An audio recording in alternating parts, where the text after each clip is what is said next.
So the first backpack site we're destined for is Silver Creek. And then after that is High Landing, Ash Ridge, and Lost Lake.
Reservoir.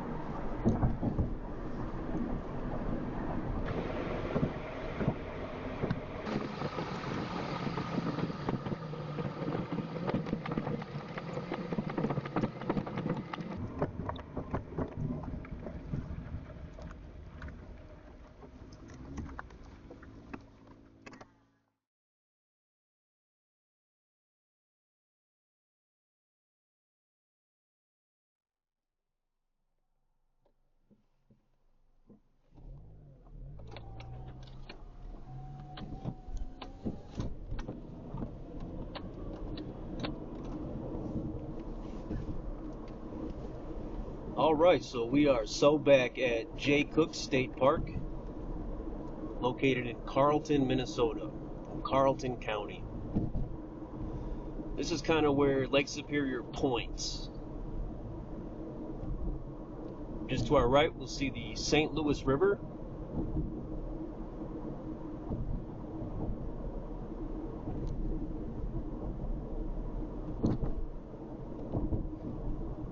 Now the plan is to do a camp here tonight at walk-in site number 68, which I chose from my scout footage from the walk-in sites at this state park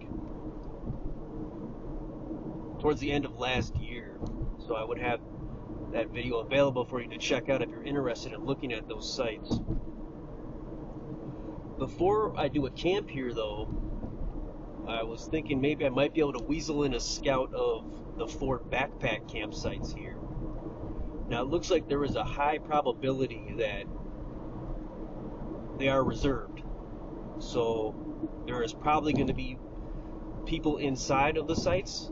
So I won't be able to go in there and look around if they are occupied. So I'm going to kind of consider this a pre-scout or maybe a hike video. However, there is still a chance that when we get to them that they will be open, they won't be occupied yet. There's still that possibility. Maybe not all of them, but there's a really high chance that at least one, maybe 2 of them will not be occupied. Either way, we're going to see the area where we can park to hike into those sites. We're going to do the hike into the sites, all 4 of them, and then we're going to do the hike back, and we're going to take a slightly different route on the way back, which you could also take when you're hiking into them as well, depending on which one you choose. So once we get to the swinging bridge area intersection here, we're going to take a right to go towards the swinging bridge, and that's where we're going to start the hike to head out towards these backpack sites.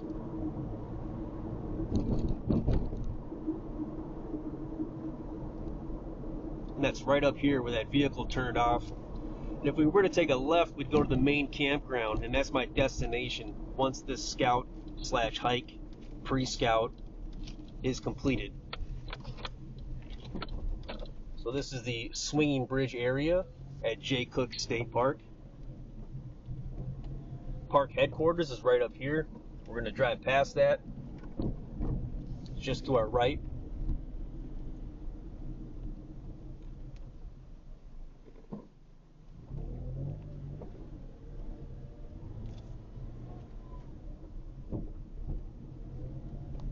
And as you can tell by the date, it is the 1st of May, 2026.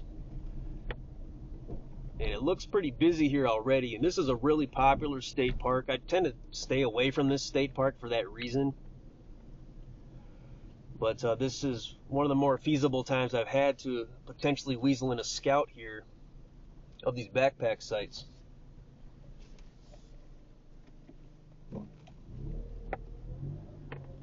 That's our swinging bridge is over there to the right. There's a vault toilet here. Last time I was here, it was really cold. That's when I did the swinging bridge video, the fabled swinging bridge video. I actually lost feeling in one of my hands when I was on that bridge collecting footage. That's towards the end of last year. So we'll park right here, and straight ahead is the fabled swinging bridge. I'm going to hit the ground running here and try to see if I can get in there quick enough to maybe get inside of these sites. I'll probably be able to get inside of one of them, I'm thinking for sure, maybe 2. And if I'm lucky enough, if the fates allow, all 4. But we will see what happens here. I'm pretty much ready to go. I'm just going to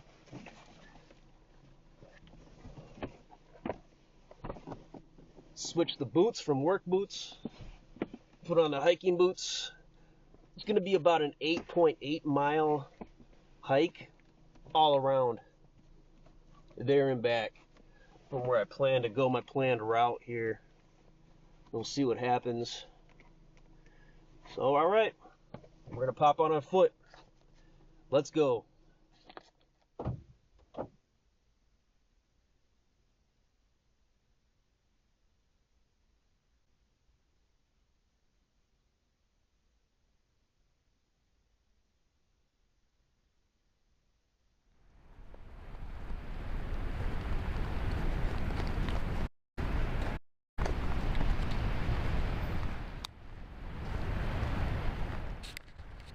Looks like the St. Louis River's gushing pretty strongly at this point.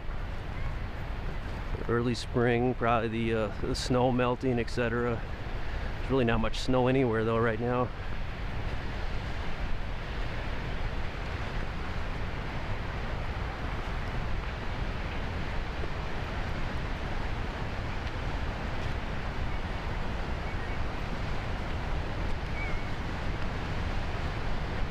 So here's my route.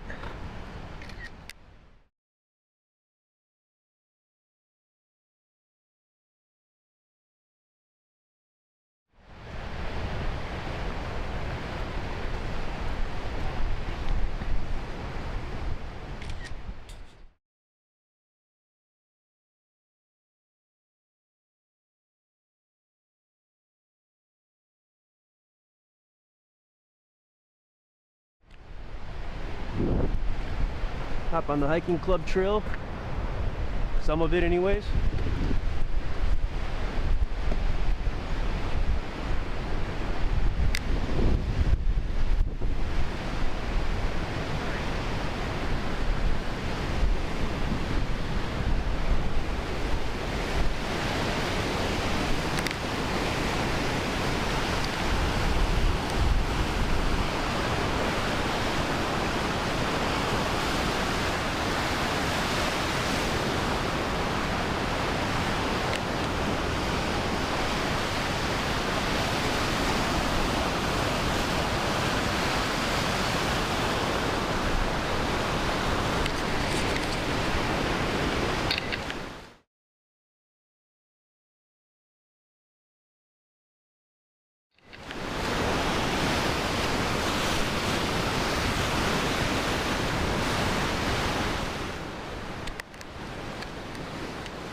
Last time I was here, I turned around right here and went back.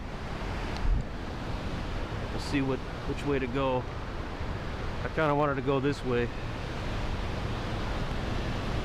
Yep, so we're headed for intersection 28 right now.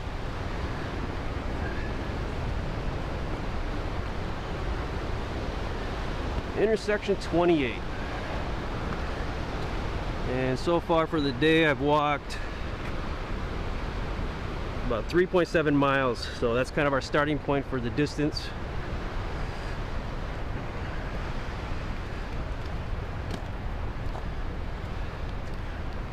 Intersection 28. I'm kind of smoothed out over here. I didn't expect that.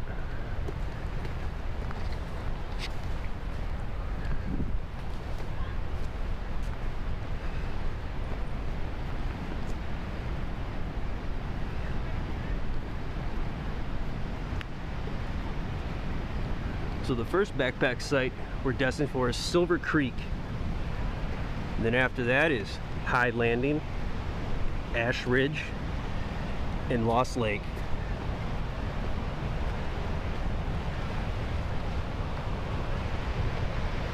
The first of the four that I mentioned seems to have the highest probability of being open.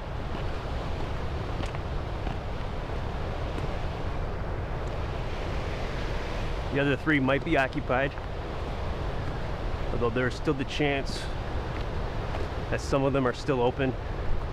It might not be till 4 p.m., maybe slightly sooner that they officially start their reservations. Though technically they could have started them yesterday. Based on what I saw though on the reservation site, the three sites, the last three, seem to have been blocked out for like 2 weeks. So it seemed like to reserve them you have to call in and reserve them, which it sounds like they would allow. But that being said, you really don't have any visibility from the website to know whether or not they're literally reserved or not. Sometimes they do that with sites. So from 28, we're going to want to go to 32. That's this way. I'm just going to keep things moving. Try not to dawdle. Round trip hike should be less than 9 miles. mild meander, and I'm thinking 9.5. So under 10, no big deal for me really. Once I get to 12 and if it's snow out, it starts to get brutal. We're still tracking the right way here.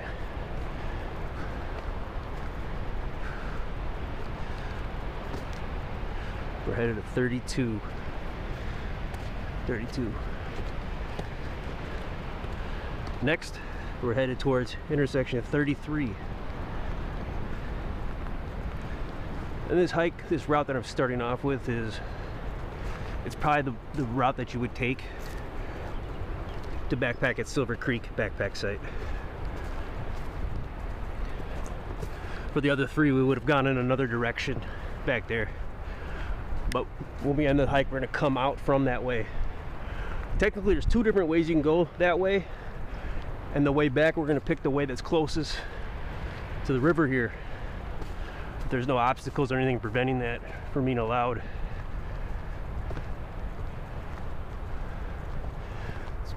It's extraordinarily beautiful out, especially in contrast to when I was last here, which is documented in my Jay Cooke State Park walk-in sites scout. And as I said earlier, I am camping at site W68.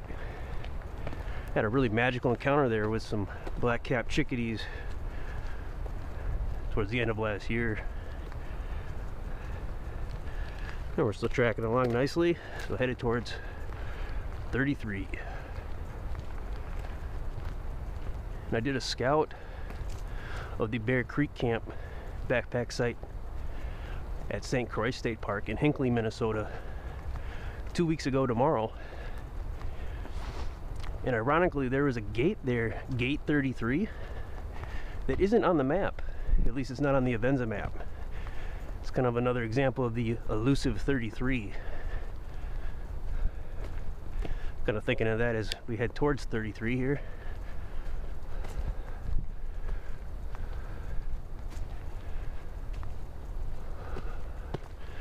And after my camp tonight, which I'm probably not going to document or anything like that, I'm just going to relax.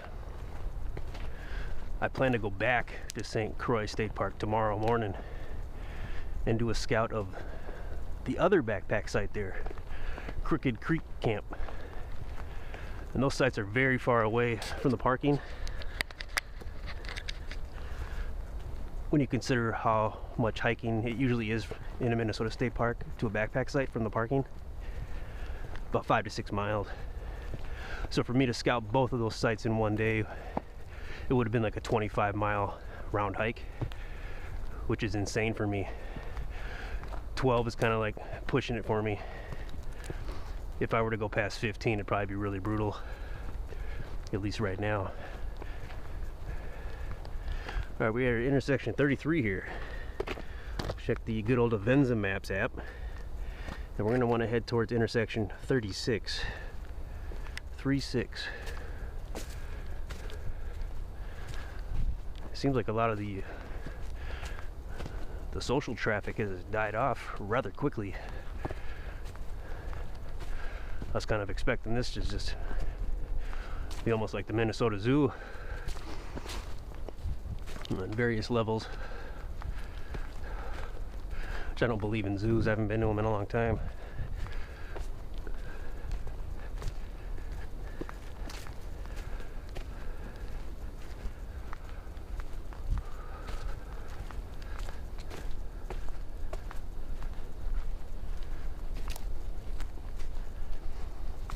So this is about a 0.2 mile hike to our next intersection.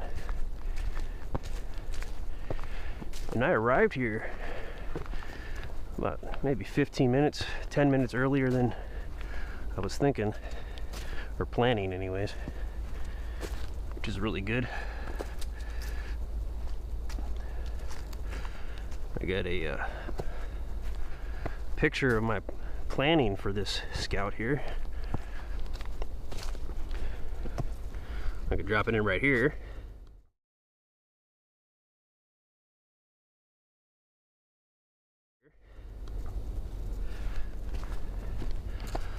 So as you can see on the map, the first goal is, well, step 1 was the park. Step 2 is Silver Creek. That's 1:30 p.m. or 13:30. Step 3 is High Landing backpack site by 1400 or 2 p.m. And then from there, Ash River backpack site by 14:30 or 2:30. And then finally, Lost Lake, not plural, by 15:15. And then head back. There's really no time goal for when I get back, but I would assume it's before 4:30. And my camp reservation starts at 4. So I'll probably be slithering into my site just about 15 minutes or so after the official reservation begins. And hopefully nobody's parked there already. That has happened to me before at Minneapolis State Park. I know it happened to Stinkleberry Farmer at Myrie Big Island State Park as well. So it happens. And this is they got a huge campground here, and there's only like 8 sites left open, so this park is extraordinarily popular. Again, that's kind of why I try to stay away from it, at least this time of year. I'm usually here in the really cold time of year. Red squirrel.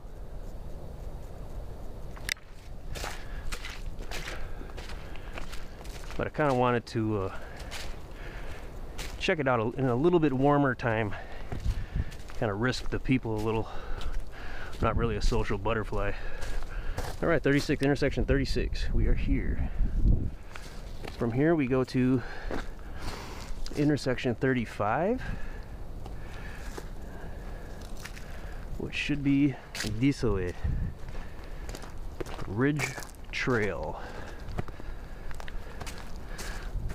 Nope, it's not this way. I was veering off. If I took this trail here, we'd go behind the backpack site that we want to head towards. I'm glad I caught that. Take note of that if you're going to be hiking there. At 36, take a right.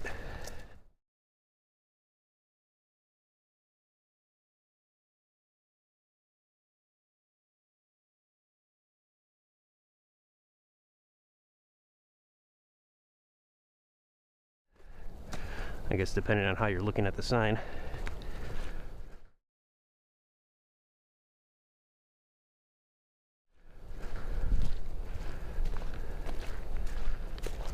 Head west.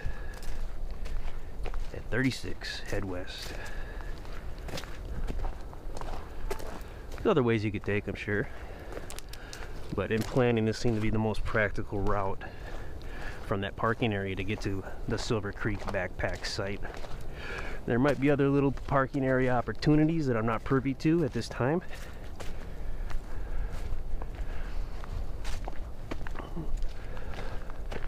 So if you got any pro tips and tricks about that, chime in.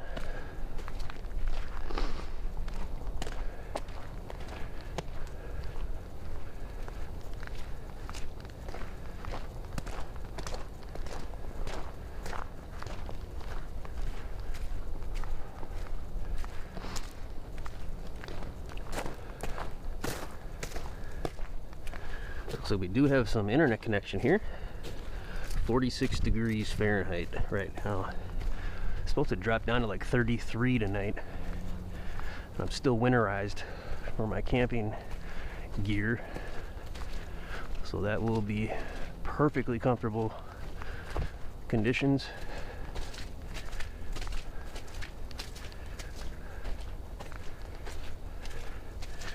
It does say we're kind of off the map a little here.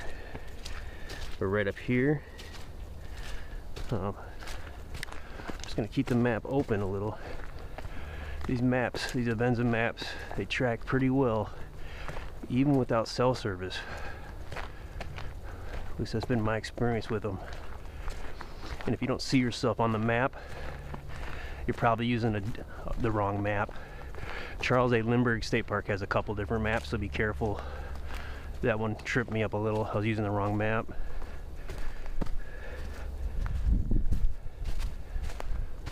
Okay, so now we are at 35.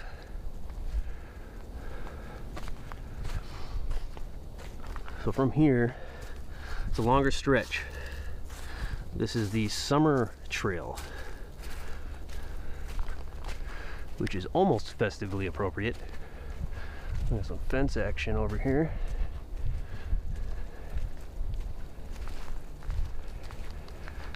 I'd like to take a moment to thank you for joining me. I do these long form scouts, camping videos, and hikes. I detest short form videos. I absolutely loathe them. So shorts are my nemesis. I loathe them. I think they program people to behave a certain way they shouldn't behave, and they're hyper addictive. But the purpose of these is to give you a really detailed look. You know every inch. You can prepare very well. And I'm not editing out any hype or anything. That I'm not only keeping in hype, I keep everything in. Just got really quiet over down this hill. I just blocked out the sound of the traffic back there.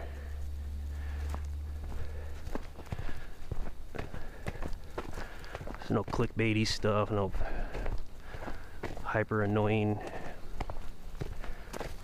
visuals or graphics, or smug look on my face with an arrow on the thumbnail.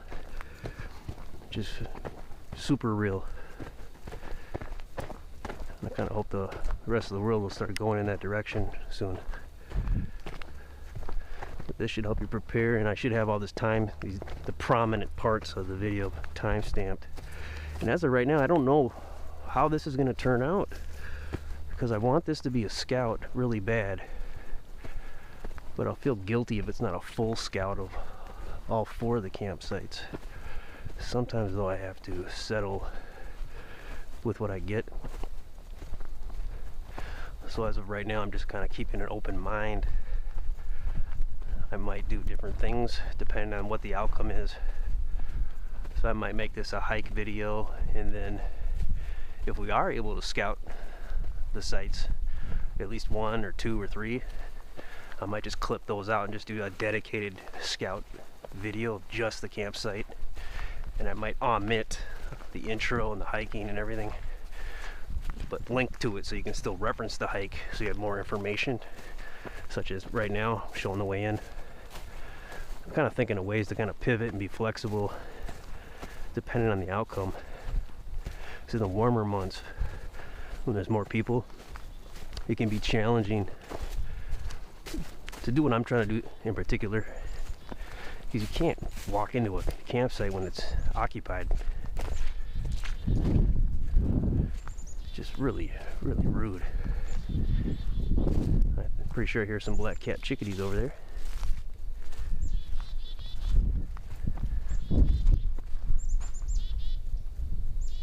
I can't dawdle too much.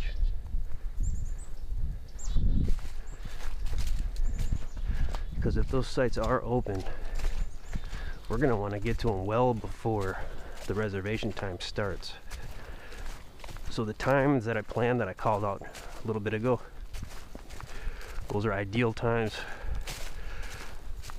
to get there.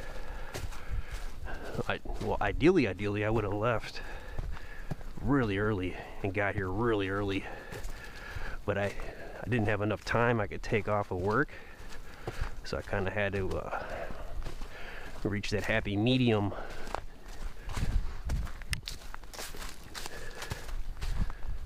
So now we went down a hill previously a little bit ago, and I heard it gets more silent.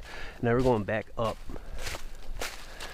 And all that matters, if you, depending on how much gear you have.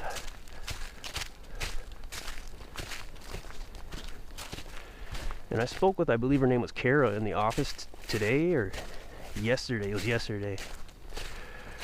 And she said you can all year long. You can call into the office and reserve these sites, so long as it's okay to reserve them. Which is a little weird because you'll see them blocked out in the winter months as though they're seasonal. So when she was looking up the information I was asking for to see if they were reserved, I asked her, "Are you using the same system I would use?" She said yes. So to me that's curious, because she would see that the sites were booked, but I saw that as well. But that being said, it wouldn't differentiate whether or not they were officially reserved and that's why they're booked, or if they were just shut down for the season. And there's no way those sites, there's about 3 of them that I'm talking about specifically here, that were blocked off for like the last 2 weeks, 3 weeks. There's no way they were reserved the whole time. It's very unlikely. But, I mean, every day of the week. It wasn't just weekends. There was no symptoms or patterns. It literally just looked like they were blocked out for the season. So we'll see. Better pace with the map here. Very quiet around here. Moving along very nicely. I don't know, we're probably about 1.5 miles away from the first campsite, which is tremendous progress. Just really hit the ground running on this one.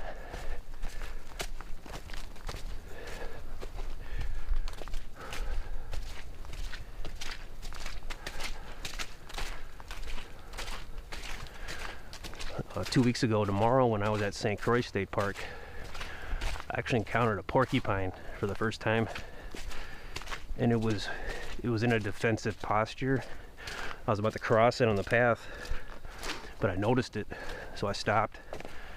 And at first I thought it was a wounded animal, like a wounded raccoon or something, because it looked like it was in pain or something. Something was curious about it. So I immediately started feeling bad. But then I identified it with my C-cap. And then as I slowly got closer to it, it slowly got more defensive and turned around and was getting ready to quill me. I don't have much experience or knowledge of porcupines, other than I'm pretty sure they can like shoot needles at you, basically, quills. So I just kept my distance, gave them time, and him or her or they or whatever it is, and eventually the little guy started wandering off slowly, very slowly. But it was only like 20 feet away, and I started walking, and it heard me, and it stopped right away and just watched me, just ready again. So I just totally just took a moment to just kind of take a break from the hike and just let him walk away.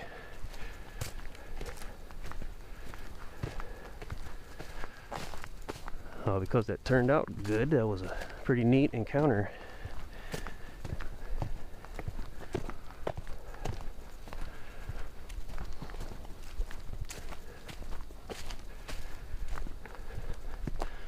So far I'd say this is a really good trail. It looks like it's wide enough where they can drive parked vehicles on it. So I'm already thinking they may drop off firewood at least this backpack site. I assume the other ones will have a similar type of trail there, in and out. So this is wide enough for that. You can even see tire trails, a little, or evidence that they go through here on occasion. I'm gonna check the map again, because sometimes I veer off, even though it doesn't seem like I should have.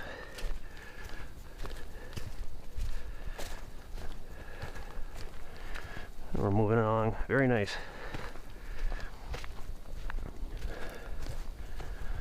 So we're gonna curve around up here a little, and then about a half mile we're gonna do a little bit more curving, and then a little bit of wiggling, and we should be at that backpack site.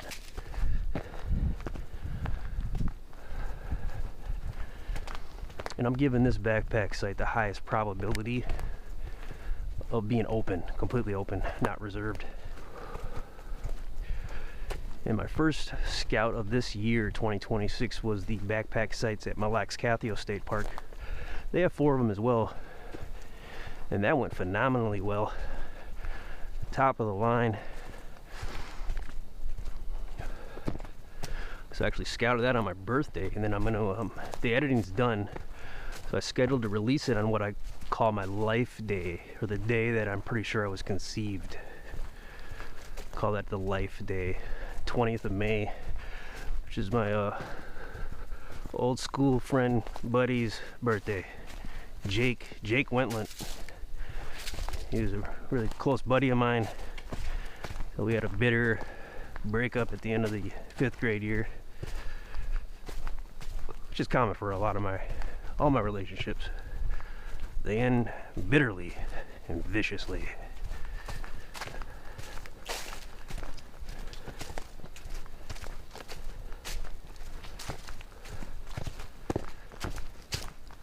But that's a great one. So you see all the sites there, you see the hiking in there, and that is one of my favorite state parks, and I've been to all of them except 2.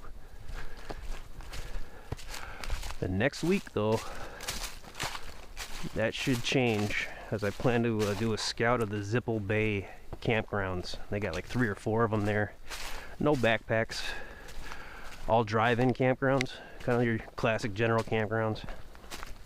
Looks like they're close quarters, but each of them isn't too big.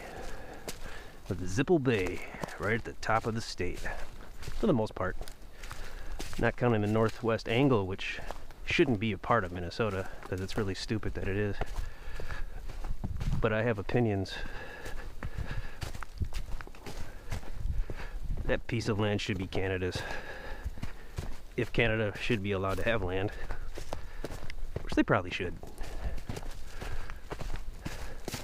They should take better care of controlling their wildfires, though. That's really what's happening every year in the summer months.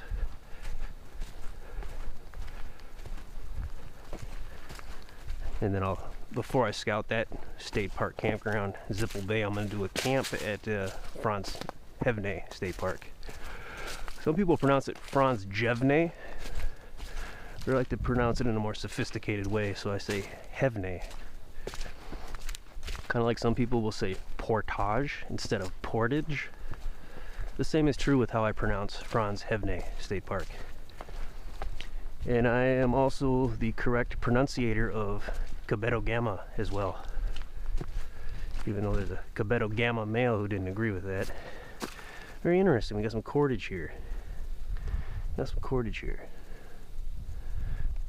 That looks like a 1/4 inch shock cord.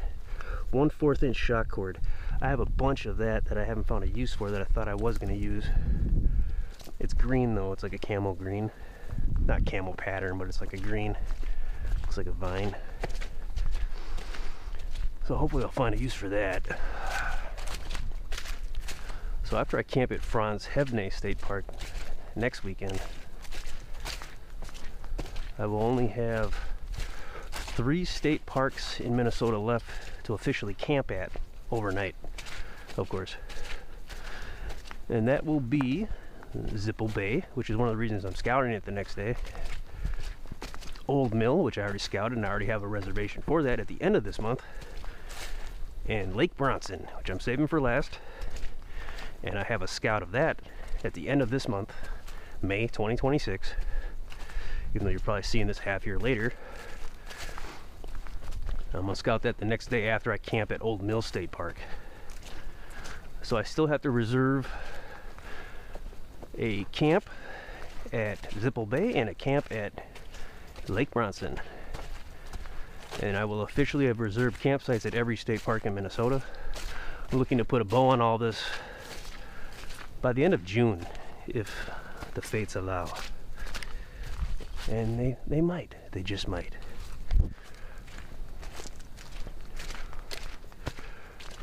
So my other adventures, I often talk about how I suffer from floaters in the eyes, and it really bothers me horribly. I've actually got a 4th opinion from another doctor. It's a little more highfalutin, has a little bit more skill and talent, and actually has performed surgeries. And he told me my eyes are in excellent condition. There's nothing to worry about, though they might be a nuisance and it's taking a while for them to dissipate into a liquid form. Everything's good. That gave me a new lease on life. So now I'm very optimistic, very strong, and if they're gonna go away and not just sit there forever, I'm not even bothered by them no more. I actually welcome their company for a little while. They're gonna end up leaving anyways. They'll just make me stronger. I'll say that sometimes about people like at work who are lazy, that don't want to do their job because they want to get free money, and you got to pick up their mess to do your job sometimes. Like I told this guy at work today, I said that's just a gift from God. God is transferring the strength that they don't want and allowing me to embrace it. They'll get weaker as a result, unfortunately, for them and the people they surround themselves with. But that's the way it is. Bruce Hornsby, that's just the way it is. Not Tupac, Bruce Hornsby. Sila. We're gonna track the map here. Moving along nicely on the summer trail here at Jay Cooke State Park in Carlton, Minnesota. Merrily making our way to the Silver Creek backpack site in this attempted scout of all 4 of the backpack sites, which may have several turds in that punch bowl awaiting us ahead, which we are ready to embrace. Amen and hallelujah.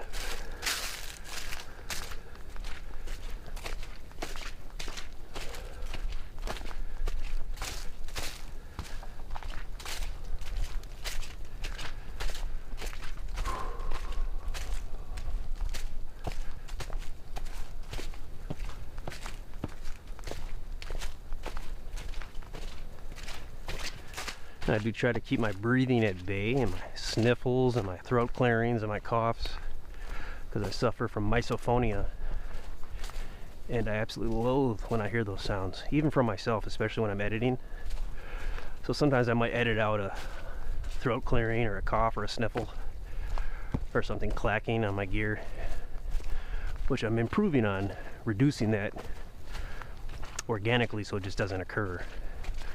However, there are times where I still might breathe heavily. That's because I have difficulty breathing through my nose. But that is actually a tool for you and myself in the future. Because you can't always see the, on the screen, you can't always see the level of exercise that's happening. So if you hear the breathing, that kind of lets you know it's more calories are being burned, there's a little bit more effort going on. I'm getting pretty good at pacing myself. I am really shocked we haven't seen anybody out here even. Still pretty early in the year. It's kind of early in the Friday as well. It is Friday today. The body cam doesn't say the day that it is.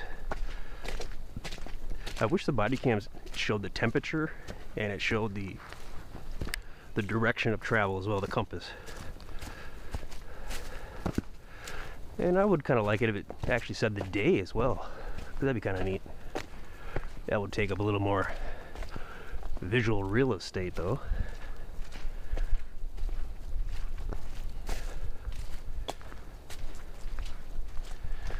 And I think the GPS coordinates on these Cam Pro body cams should also have 3 more digits for each one. I think it's north and west on this format. It's number dot number for each one. And I wish it was number dot number for each one.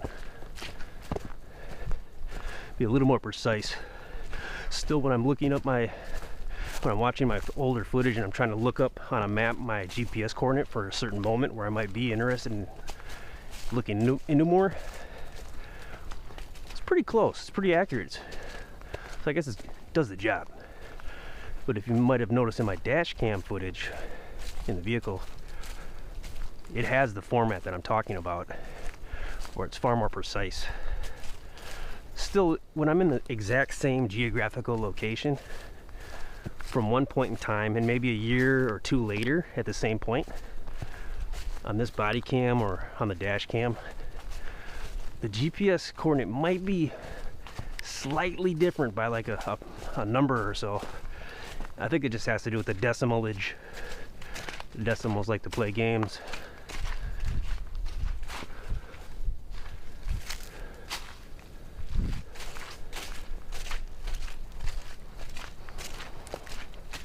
Still, there, every time I look up the GPS, whether it be from the dash cam footage that I have or the body cam footage that you're seeing now at the bottom of the screen, if I look it up in a map app, it pulls the location up.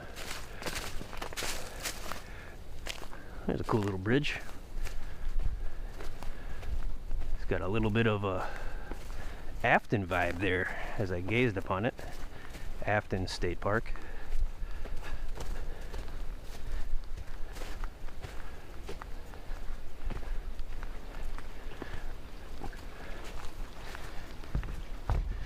So let's take a look here.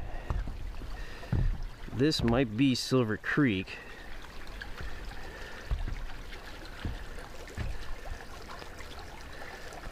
Summer Trail.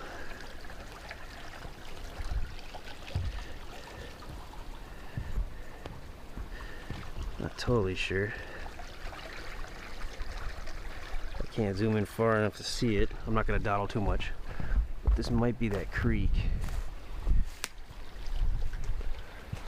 Looks like it's flowing towards the St. Croix if I'm not disoriented here, which I might be.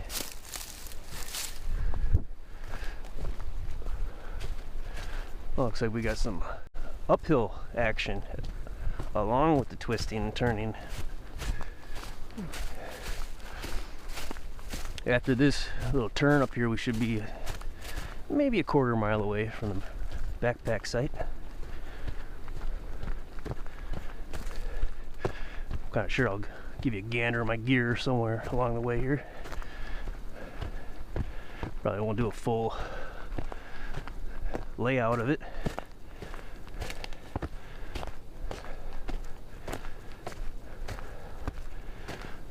But I got the 511 Rush 24 Kangaroo with some add-ons. The 511 Rush 24 is probably one of the best packs you could get. I got several of them. They just do the job. Notice my breathing? I was just kind of reaffirming what I called out earlier.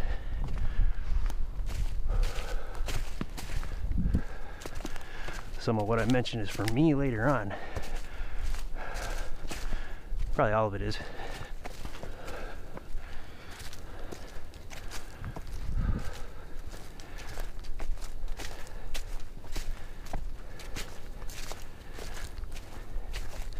If I were to rate this trail the whole way we've been hiking on a scale of 1 to 10, 10 being like a crazy mountain and 1 being like a perfectly paved bike path, I guess, with no hills, probably put this at like a 5 maybe.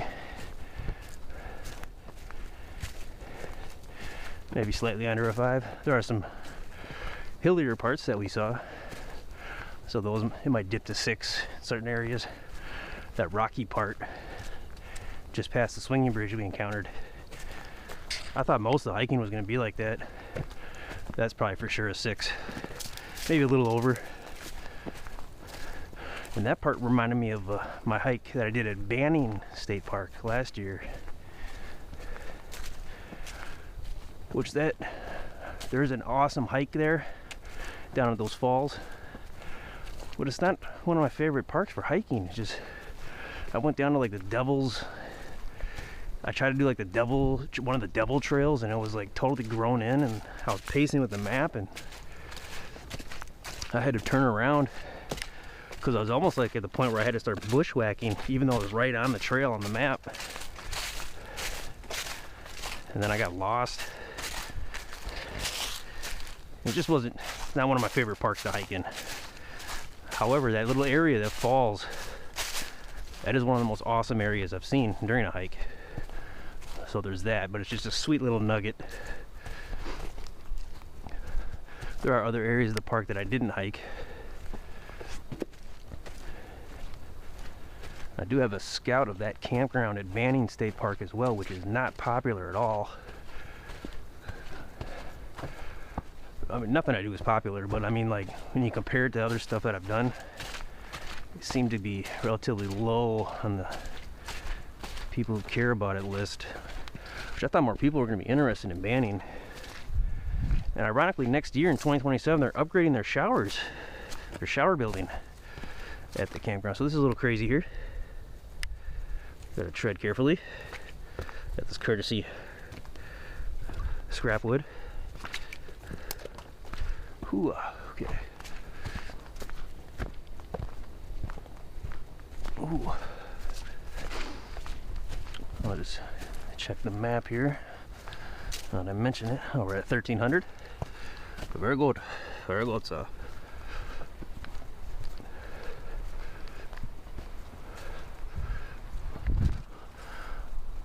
Just give me one second. All right, there we go. That's more relaxing. Oh.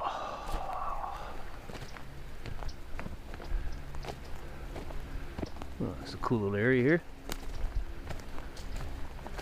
This is probably some kind of creek as well.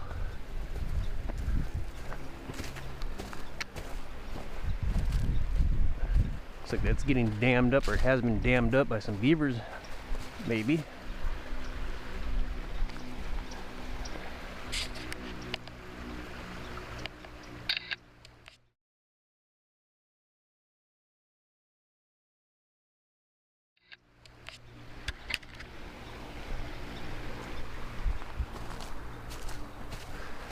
Okay. All right. That might actually be Silver Creek itself, because we are closing in on the Silver Creek backpack campsite. I'll keep my voice down a little here. Even if there are people there, if I'm really quiet, maybe I'll just walk around and just look, you know what I mean? It might not be that big of a deal.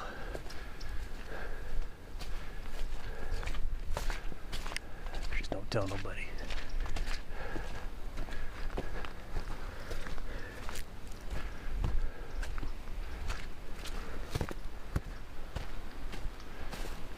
Huh. This bridge is a little chintz. Be careful. Wow, definitely. Wow, this is crazy. You're not passing under that. For in a canoe. Crazy. Wow, dilapidated. They don't really need a new shower at Banning. They could just work on this. I think that would work. People shouldn't be showering at state parks anyways when they're camping. It's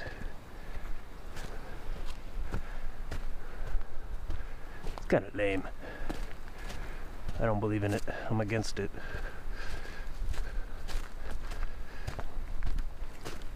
If you need a shower ever, and I mean ever, you live a dirty life. No one should ever have to shower or take baths. And I'm not joking. Here we go. Alright, so it may or may not be occupied.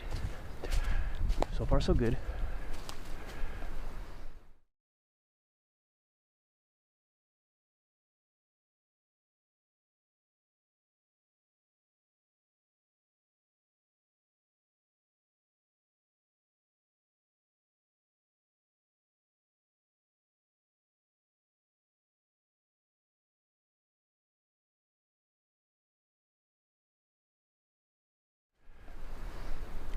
This is the Silver Creek backpack site at Jay Cooke State Park, located in Carlton, Minnesota, where Lake Superior points, kind of.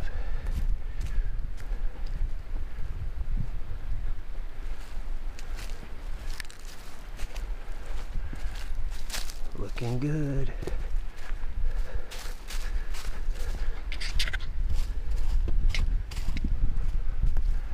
Alright, awesome. Right on the creek. Wow, this is phenomenal. This is a great site. Hey, everybody. Wow. These little, kind of like rapids, kind of. You hear that sound all night. Wow. The trail's over this hump. We'll walk that way when we leave here, so we'll see how close the trail is to here, but there probably won't be a lot of hikers. Alright, this is it. During heavy rain, move to higher ground. So this is something I've never seen before.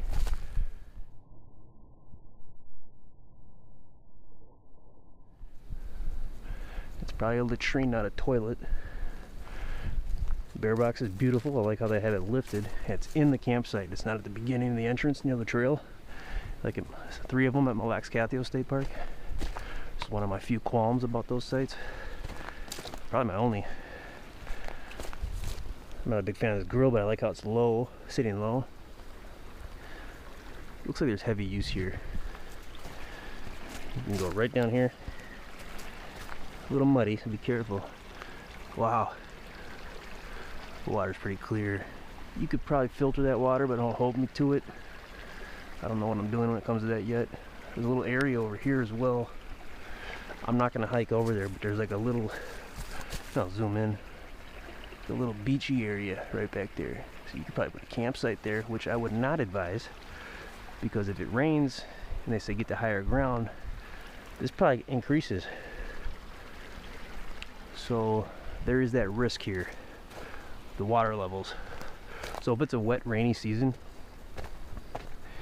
you may not want to play games with this site. Widowmaker. Oh, very clear. It's like the afternoon right now. Let's analyze the ecliptic. Red in the shed. So north is that way. So we started off in that direction for the most part. Probably more that way. Red in the shed. Rises in the east, lands in the west. So the sun will rise here. This way.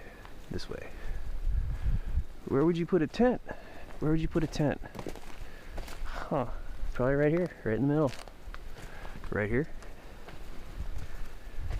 Don't recommend you use a hammock, but if you do, these trees look like they can take it, but you better be kind to them. Or else. Maybe those as well, but that little guy right there, I don't know. I'd go easy on the trees. It's probably easier to hike in with a hammock though, if you're one of those people. Let's check out this latrine, because it's definitely not a toilet. I like how it's labeled though, so you know exactly where to go right away. It's far enough away from the site, but it's not far at all. So this really wouldn't be super creepy at night. Yep, that's a latrine, and this is a little ridiculous here.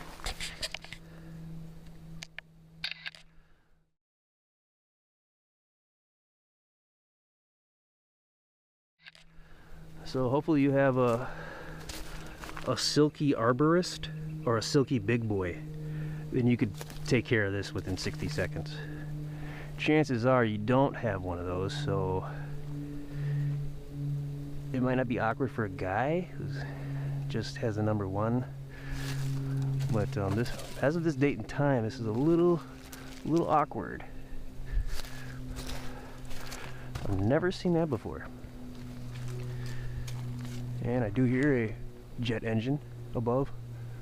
So, and I heard it earlier during the hike. So you might be hearing a jet engine sound probably every 15-20 minutes, which is why I wish they would increase the quality and the prices of airplane tickets. It's too affordable, it's too frequent, it's too much. There's no way everyone has to go that many places all the time anyways. All right. Might as well look in here. You put your hand in and push up. Wow, that is a phenomenal bear locker. Bear Saver, bearsaver.com. This is not funded by them or anything. They probably wouldn't even want me to talk about them, actually.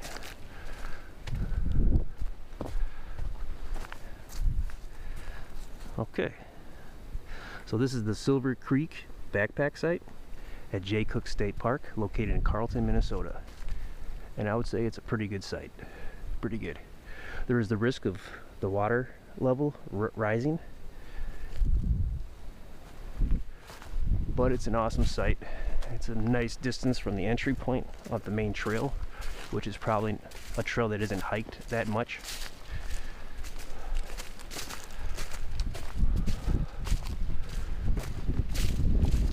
You're gonna hear the sounds of this creek all night. Probably. The water does seem like it's a little bit more active today on the St. Louis River specifically. It was pretty wild, so this might be kind of a, being an early spring and all. I'm willing to bet though you're gonna hear that sound when you're here. Just don't judge me if it doesn't happen when you're here, or I will think less of you.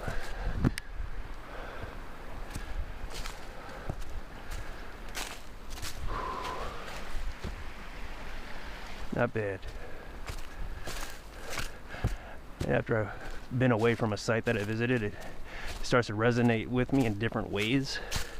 So we'll see how that goes. And when I edit the footage, of course, I don't have all this other stuff on my mind, so I can kind of think of it, the different part of the brain per se.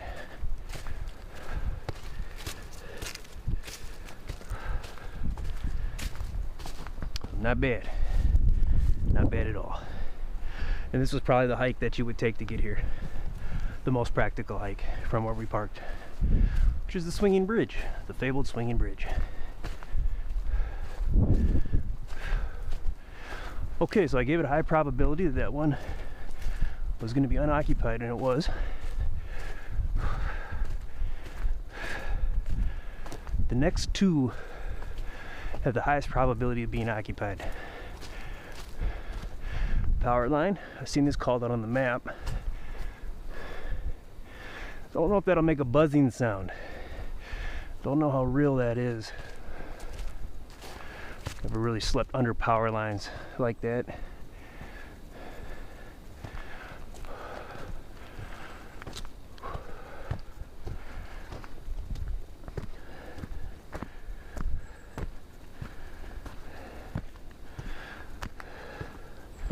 So our goal was to get here by 1:30. And it's 1:15 almost. So we got here about 10 minutes early.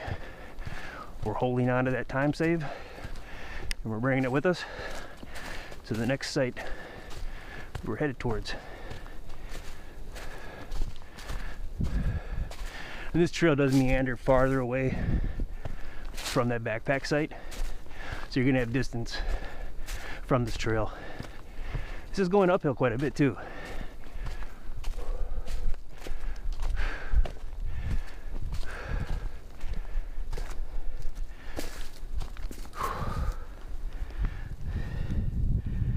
So now we're gonna head down here.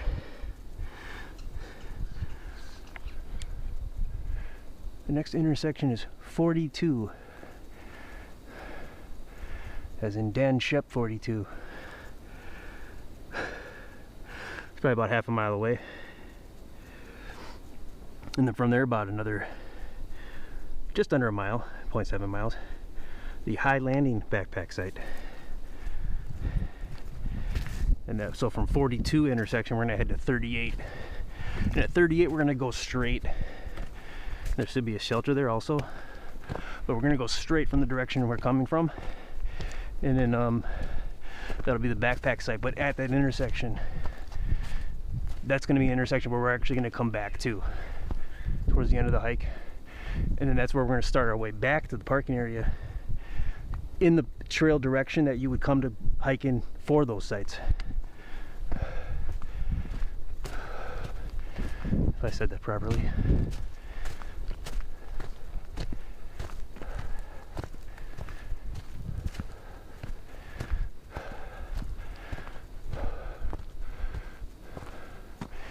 You know, about the middle of next month, it'll be 13 years since I quit smoking cigarettes.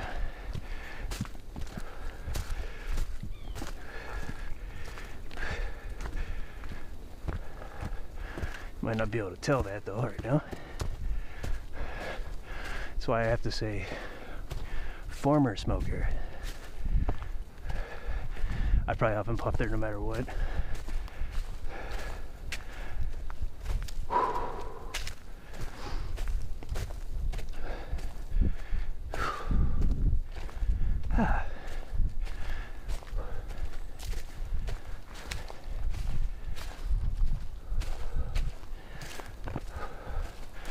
I'm gonna check the mileage.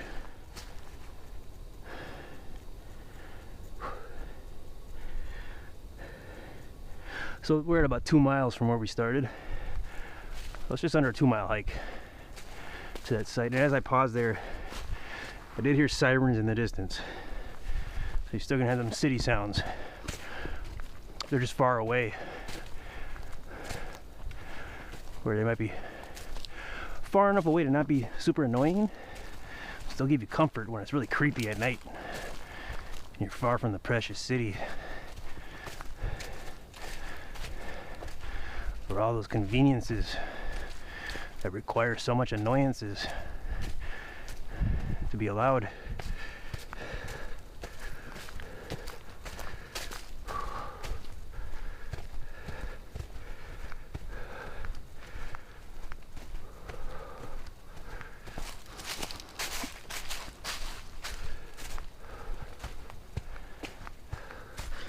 Potential slip action here, a little slant.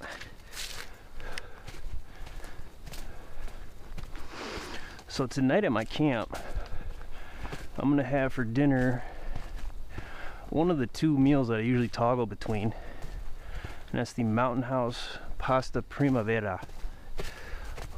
And I do of course have the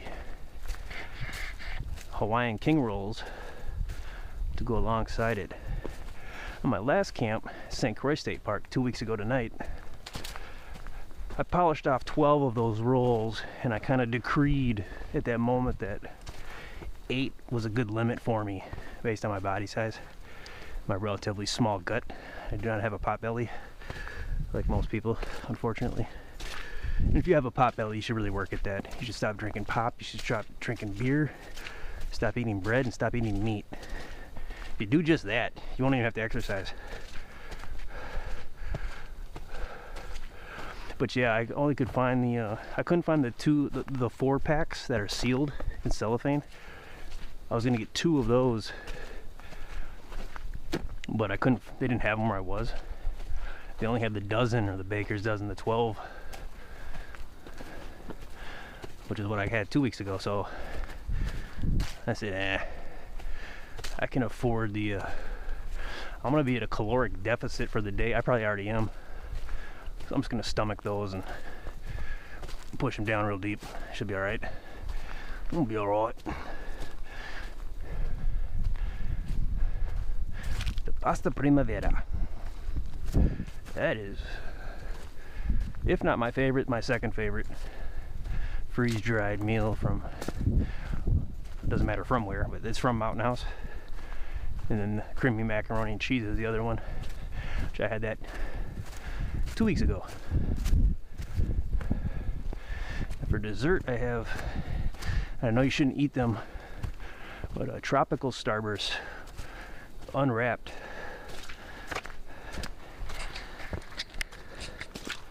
A want to get the sours, but I can't find those anymore. I think it was like a limited run last year.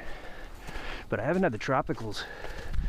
The unwrapped in the little Ziploc bag, resealable.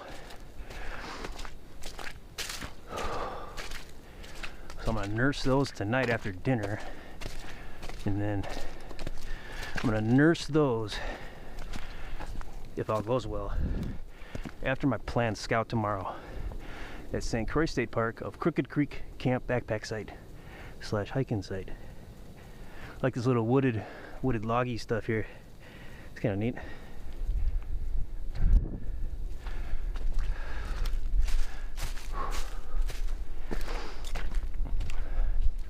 This trail's probably been on a level 6 since we left that backpack site. Might have dipped down to a 5 at some of the straighter parts. It's hard to see the incline declines here on the screen, the precious screen.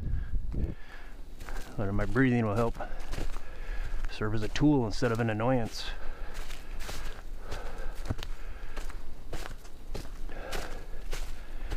I'm really aware of annoying sounds. Like, most people don't even realize that they're there. It just doesn't even trigger that part of their brain. That's the misophonia. It's like I'm literally being tortured sometimes. There's this guy at work who cannot sing at all. He has this horribly annoying voice, and he always has to like sing loud, and he thinks he's Whitney Houston. He probably thinks he sounds like Whitney Houston in his heart. Well, it's just this horrifying sound. And I try to like passive aggressively manipulate his behavior, and it has batted it down a little bit. But of course, being a human, he has to retaliate, seeing that it's annoying. But I'm pretty good at the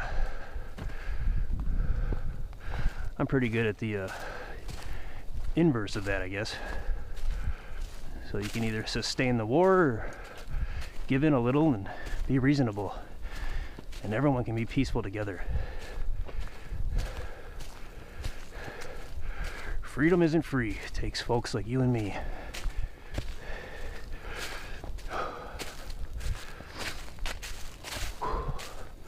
There's more to that story, but it'll just fall into a political rhetoric, so I'll just wrap it up there. Amen.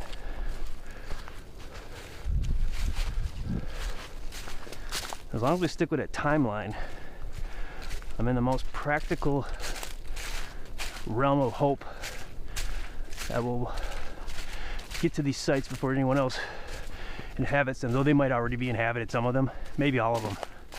But we got one of them down. That in itself is a success.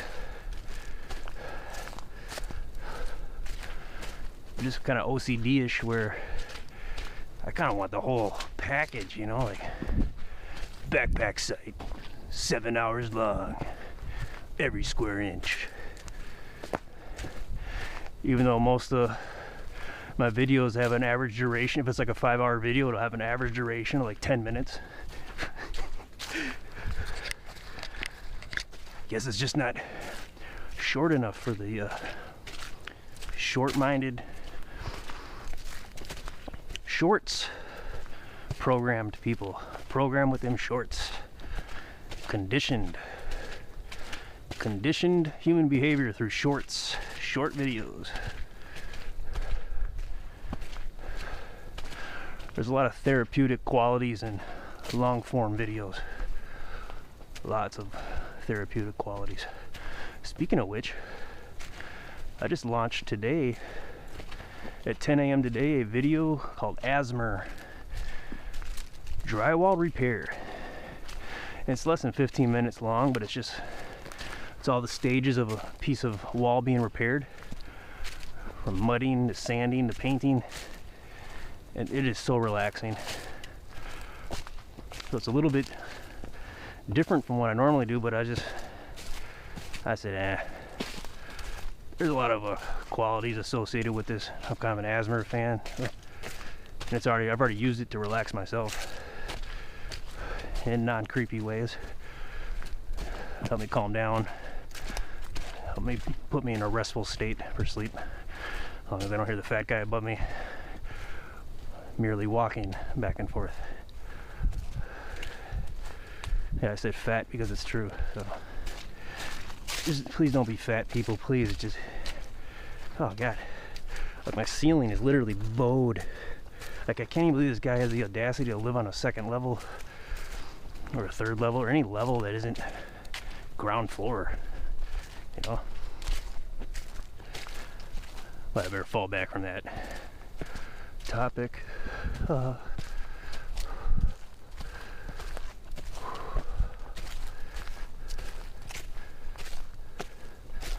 Check the map.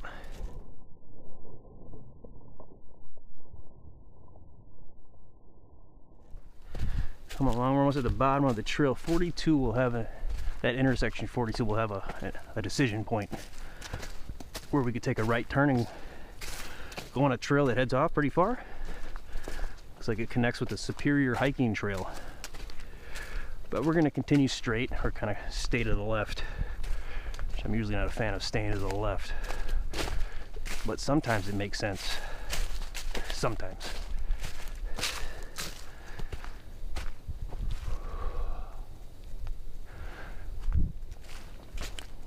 Now, I'd realize that this might be my 6th time being at this state park. I think roughly. I've never really hiked it ever.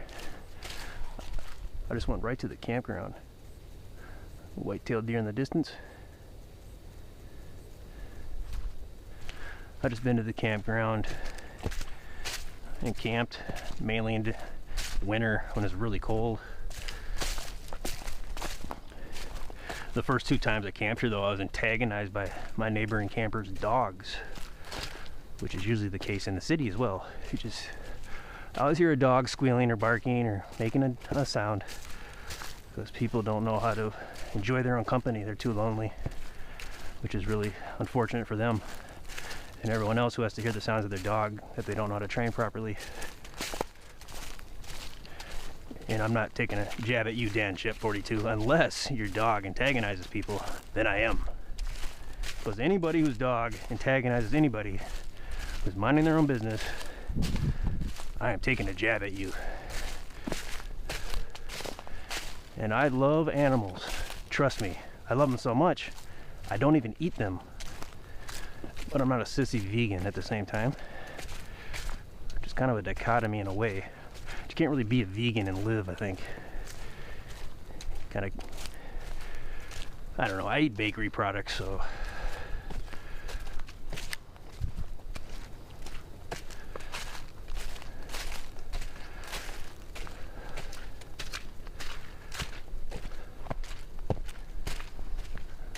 But yeah, let's see, 1, 2, 3.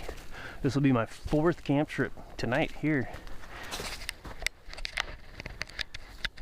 Which doesn't even seem like I've been here that many times, but I have. I remember when I was first starting to do this stuff, and Jay Cooke was like it's such a big deal to. Once I've gotten to all the places that were near me and branched out further, Jay Cooke was one of them ones where I was like, whoa, that's a big one. I remember seeing it on the map and like tearing up and getting goosebumps like I am now.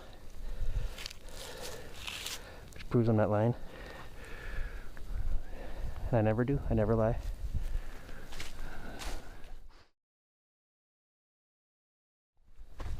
So this looks like Dahl's Road Access. D-A-H-L-S. Reminds me of Mike Dahl. You remember Mike Dahl, Dan? You remember him? He's a good guy. He ended up becoming a really good man. At least that's what it seemed like on Facebook 15 years ago. So we're not at intersection 42 yet, Dan.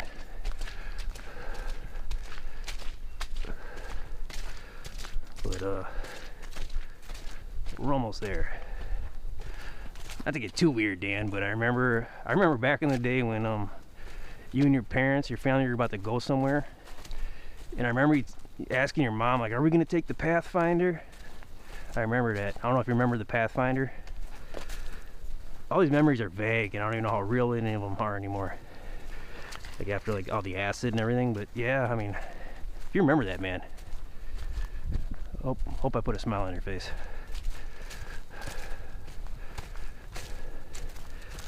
If you're still with me after the dog comment.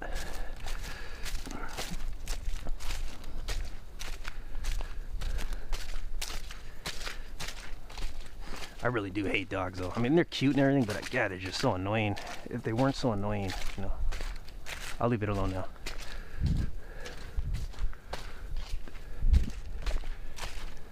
Here we go. Here we go. 42.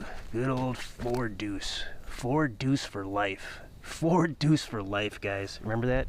4 deuce forever, ever.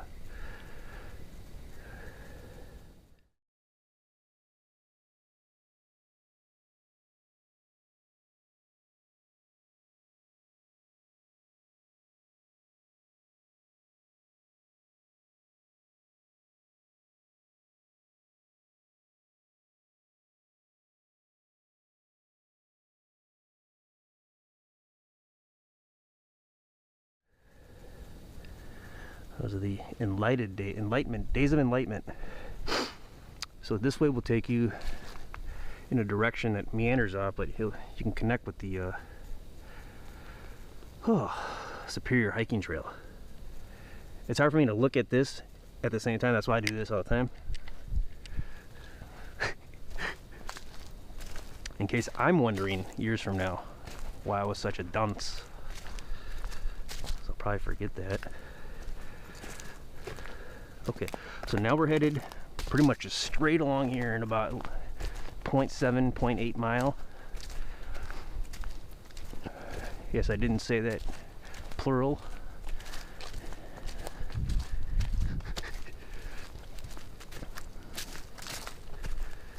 Maybe it's not supposed to be plural because it's only less than 1. I don't know. But we are headed towards High Landing Backpack Site. Try not to be so much of a funny boy. I just get really happy. I'm getting happy because I'm feeling good.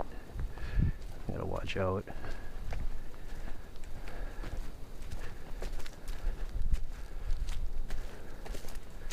I usually start cringing up when I encounter other hikers. So maybe that'll happen soon and I can bat away some of this joy that's making me act stupid.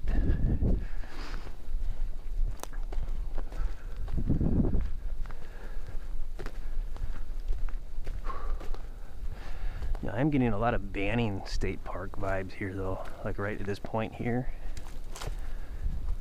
I like it better here though, the hike. Except for the falls part. That area is hard to beat, but it is a very risky hiking. I put that at probably an 8 or a 9, probably a 9. It's pretty crazy. The rocks you gotta go up. I seen this morbidly obese guy coming from that direction before I went into it. And he was just, whoa. He looked like he was ready to have a stroke and a heart attack and just faint and throw up and just everything you can do all at once. And I remember I was like, wow, this guy needs to exercise more. And then I get down there and I'm like, wow, I exercise a lot and this is kind of tough. So then I'm kind of like, wow, that guy kind of crushed it given his BMI, and he got through it and then maybe he died after, I don't know, but it was pretty brutal.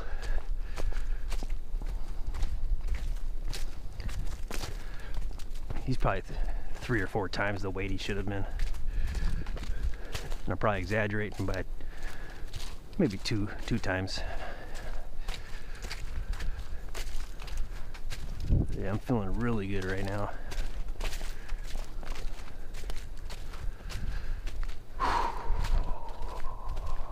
Just plugging along. Now, doing this is a lot better than smoking weed and playing video games. In case you were wondering. It really weakens you when you do that. Video games, they can help your mind to a certain extent, but like any tool or anything in life, you can take it to a level where it's just so unhealthy. I think a lot of, if you have anxiety, you know, there's a little to do it. And this is the ultimate video game, by the way. You're in it. You're in it. We're already in a video game. We're in it. I told this guy that worked with, ended up being a total piece of crap. I told him one day, before I stopped talking to him because he's a piece of filth, I told him that don't play video games, treat your life, because he had all these things he was dealing with and he didn't know what to do, but he said he always played Call of Duty and he didn't know what to do. And I'm like, man, put down the paddle and treat your life like it's that video game. Look at achieving things in life as a level up, stuff like, start equating it in that way. Like, I don't know, right now, as far as doing this goes, I'm probably on like level 78 or something right now, you know? It's pretty awesome. And these videos are kind of like my memory cards, if you remember those.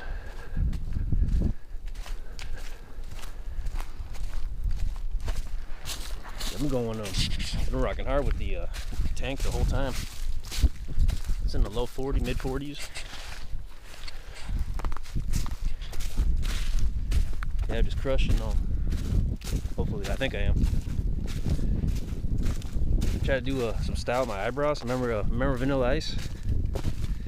Yeah, I try to do a little bit of that.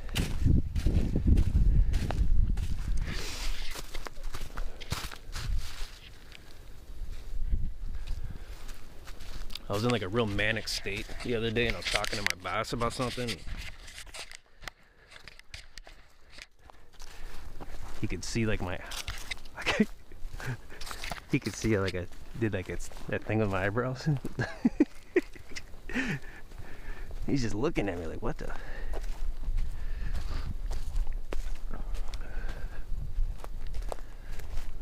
My ear's starting to ring, I better shut up.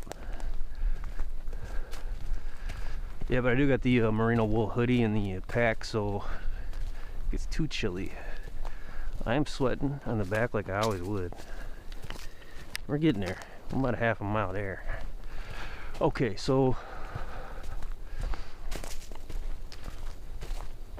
in this trail that we've been on since that last backpack site, you wouldn't even see this trail if you're hiking into these sites. You probably wouldn't. It's just kind of, what else am I supposed to do? Teleport? But it's just still kind of cool to see this area.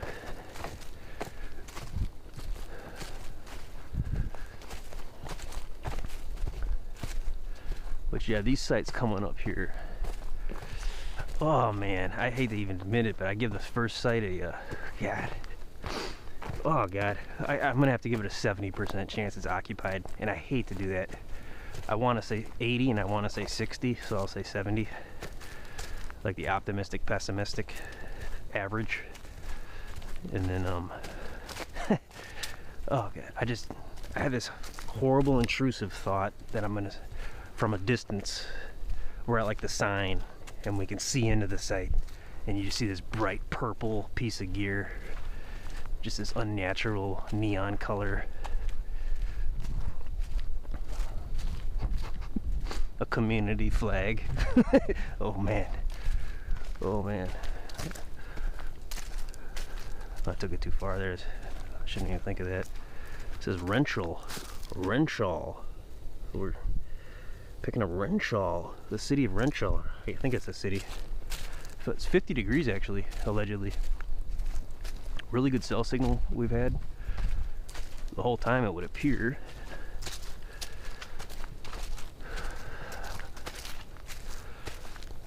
Yeah, so this next site, I give it a 70% chance there's people in it. And that's High Landing. It's right on the St. Louis River, and so is Ash Ridge. The third one we're destined for. I'd probably give that the same 70. And then Lost Lake, because that's further out, I'm gonna give that a 40% chance. But that first one that we saw was the only one that looked like it was reservable today. But yesterday it was, I can't remember for sure actually. But that's why I was like, okay. And then that lady was like, oh, all of them are booked. and she said that yesterday, for yesterday night and today, and that one no one was there. So that's why I'm saying, and that with my experience with analyzing the reservations and kind of how they do it, and the fact that she said she uses the same site that I would use, which I thought was kind of weird. So keep that in mind, even though sites might be blocked out for the season. And I think this is real specific with the backpack sites, in particular at Minnesota State Parks. It sounds like you can call them up and still reserve them. So if you do like scouting like I do, which you probably don't, even though it's the season's closed and you can't reserve it online, there's always that possibility that someone called in and reserved it and it's just off the record and you wouldn't even know. So that, I don't like that, being that that's the case. It bothers me. But so far everything has worked out as far as planning and scheduling. This one I always kind of knew leading up to it though, there was the chance. But I had to do a hike here anyways, and I kind of analyzed the area, and I'm like, where I would hike would be around in this area anyways. So I figured, why not just, it won't be the end of the world. I've been there before where I wasn't able to look at every single site.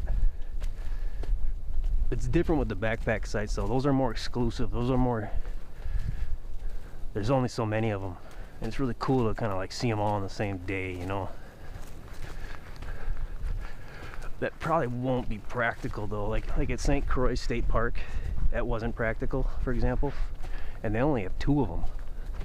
But that's the largest state park in Minnesota.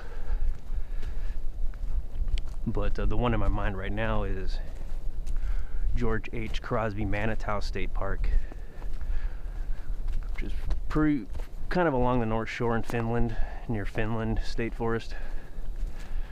That one is all backpack sites. There's like 20 of them approximately, and yeah, doing that in one day. First, you're going to want to do it in the off season to make sure that no one, so that you can go to every single site and no one will be at any of them. That in itself is a challenge, because you'd probably have to go through deep snow. And then there's the distance. So to do all those sites, it just doesn't seem practical. So I'm thinking of breaking those down into little chunks, and I already got 3 of them done. I got a scout of the Benson Lake backpack sites at George Crosby Manitou State Park, and I actually stayed at, pretty sure it's site 22, and Sali Suntala also stayed at that same site. It appears like 5 months after I did, and it's possible he used my footage to help him make that decision, but he didn't confirm that. But speaking of him, I'm pretty sure that's his favorite state park. Him and his I think brothers and cousins gone there many times, like over a decade. Been there several times, been to several sites, and he's got some videos where he shows you some of the sites. So there's like 2 sites that I seen from him that he basically did a scout for me. But I'm still gonna do it, you know, if I'm able to, because of the experience. Here's the power line area here.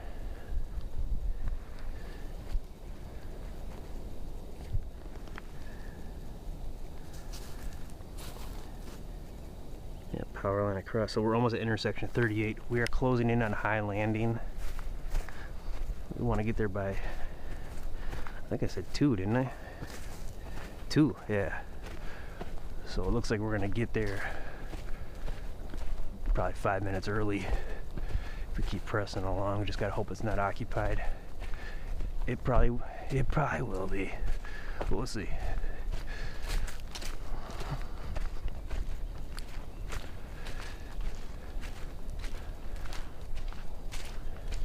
Even if they didn't reserve it yesterday, they would they might come in early today. Those are the 2 things.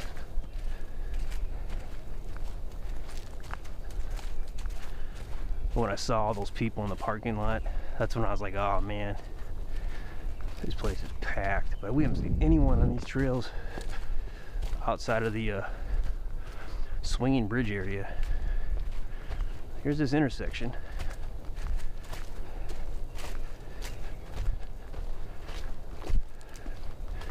And it looks like a sign for that backpack site.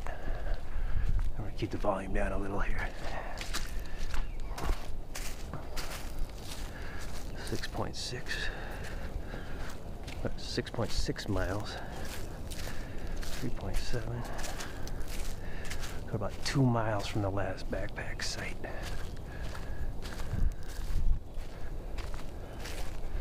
Here's 38. Tray 8 snub. Tray 8.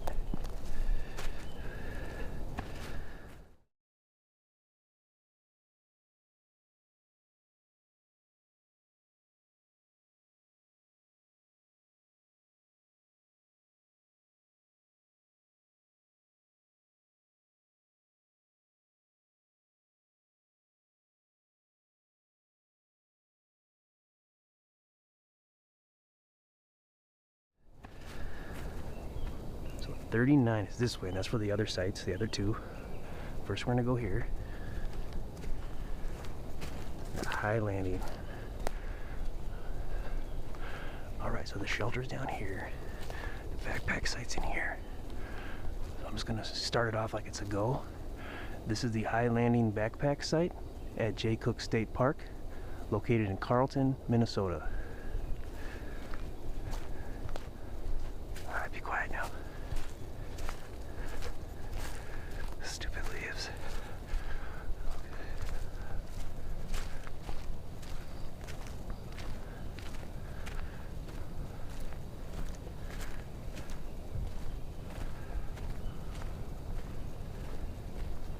That's a little bit of an uphill.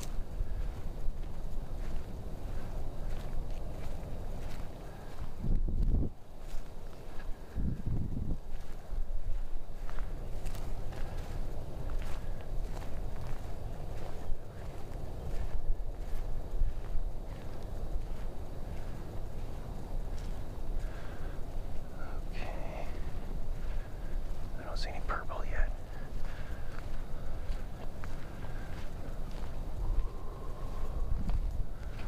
It's a bit of a long path in.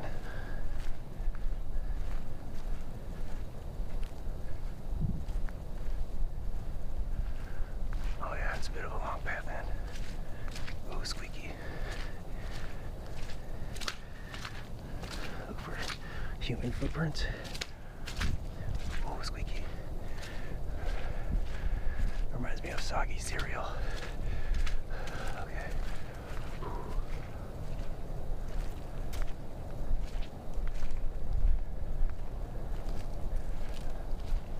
I think I hear the river, the St.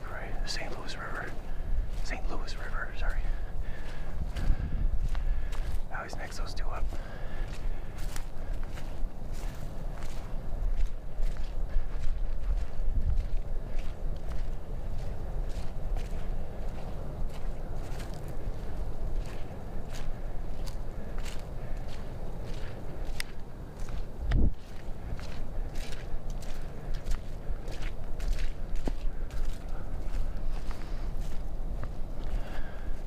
It's kind of a long hike in to the site.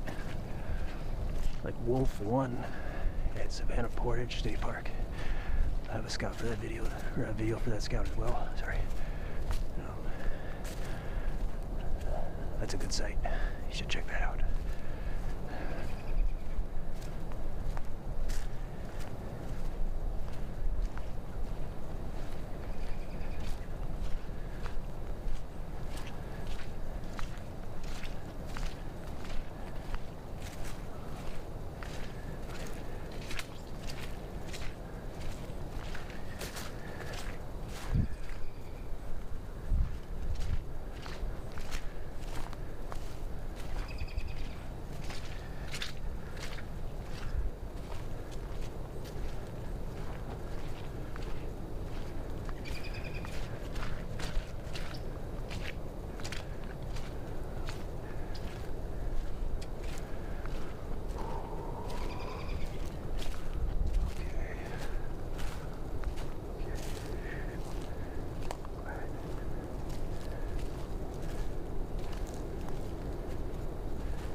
this is an awesome site.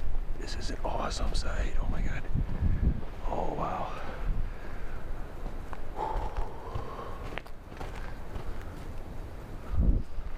You definitely might encounter bears here. That's for sure. Oh wow. This is one of the best backpack sites I've ever seen. Wow. So I've got a trail that goes this way. I'll leave that a mystery. Wow. Oh, wow, I'm just so nervous. This is so awesome. Okay, look at that. Speaking of which, I don't see any places where they would put wood, so I don't know if they bring firewood out here. I'm a little nervous because I mean, they could come walking in any minute, I guess. Red in the shed north is this way. East, west. There's your ecliptic. There you go, you're welcome. You're gonna have sun in here. And this awesome area. That's where the tent goes. Maybe. There might be roots. Here's good. This is really good. So little roots. Oh wow. This reminds me of Franz Hebne State Park a little. Oh, it's a little more majestic. Wow. Can't dawdle too much. This is awesome. The St. Louis River. Wow. Wow. Looks like this is coming from the swinging bridge area. The water flow here. Yeah. Swinging bridge. That direction. Oh wow, this is one of the most awesome backpack sites. This is in the top of the list for awesome backpack sites. So you're welcome, you're welcome. Yeah, a little Rudy in here, a little Rudy, which is kind of annoying. So I'm probably right there, but you're closer to the water. Well, not much closer, it doesn't matter, but closer. Wow, see, I told you that lady, she had the same, she worked there, but she had less knowledge than me. Wow. I think you can start trusting my information for sure.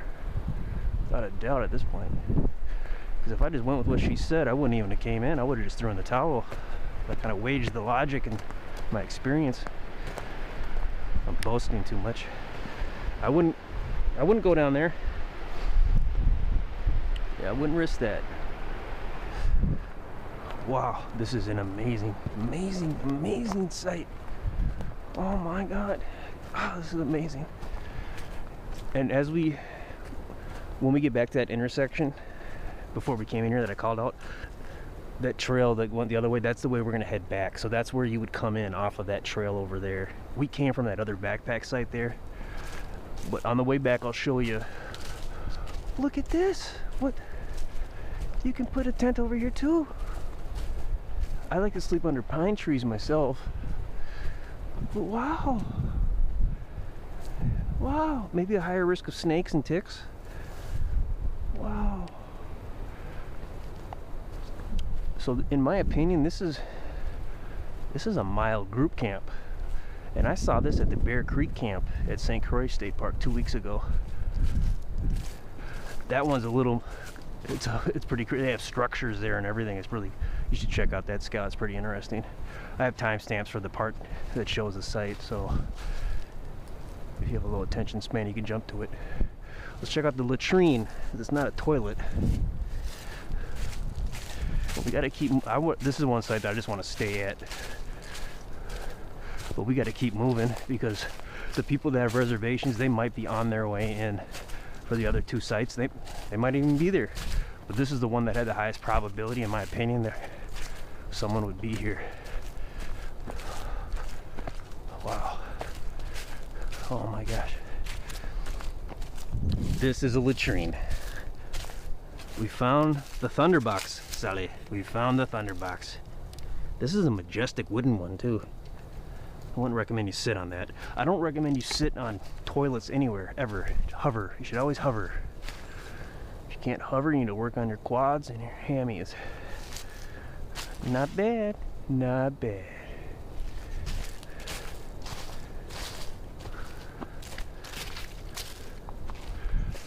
So we should be over 1,000 pictures of this site at this point. this is helping you out, please let me know. It would really mean a lot to me. Hopefully you're not somebody that I wouldn't like. If that was the case, it'd mean even more to me. I'll never know that though. Oh wow. Oh wow, I just love this site. Okay.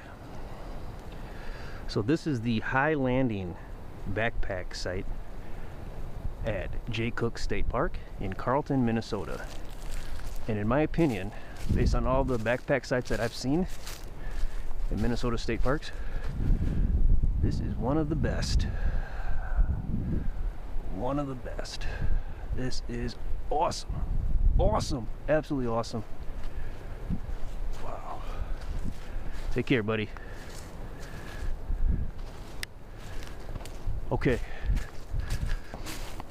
I don't even want to take a break or anything to eat, because I just want to get to those other sites, because there's a higher probability now. We might even pass the people coming in here with the reservation. We might go past them. We might be just in front of the people headed for the other sites if they're not already there. So it's getting close to the wire, but it's before 2. It's before 1400. So we are still on task. And I have cell service here. I do. It's only 1 bar. 2 bars now. Might be a little spotty in the site though. It's not loading right away, the weather.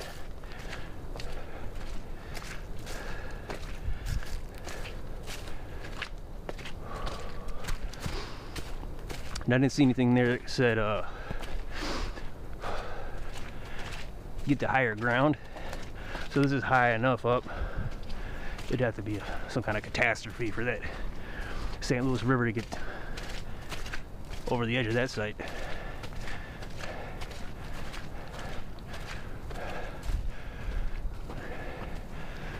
Need another glacial lake Agassiz to drain or something like that to happen.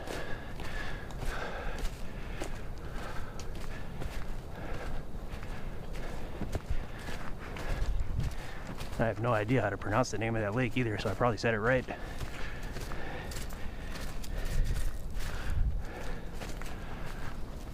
Whew. All right, we are 50% done with the intended scout of these backpack sites. I'd say we're probably about close to 50% done overall. I'm gonna say about 45%, maybe 43 with the hike and everything. Let's check the lens. Good. Yeah, pretty. That was my biggest concern, was that site. So I'm pretty stoked right now.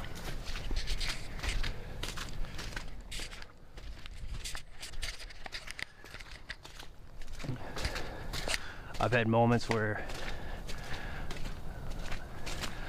I was like literally in the site while other people were coming in to the site. Once that was like an ad hoc. That was a hike video at William O'Brien. I was kind of looking at, because during the hike I just wanted to see these walk-in sites real quick, and they were literally unloading their vehicle as I was walking past them. So I just slithered a little quicker and got into the sites real quick, just looked at them.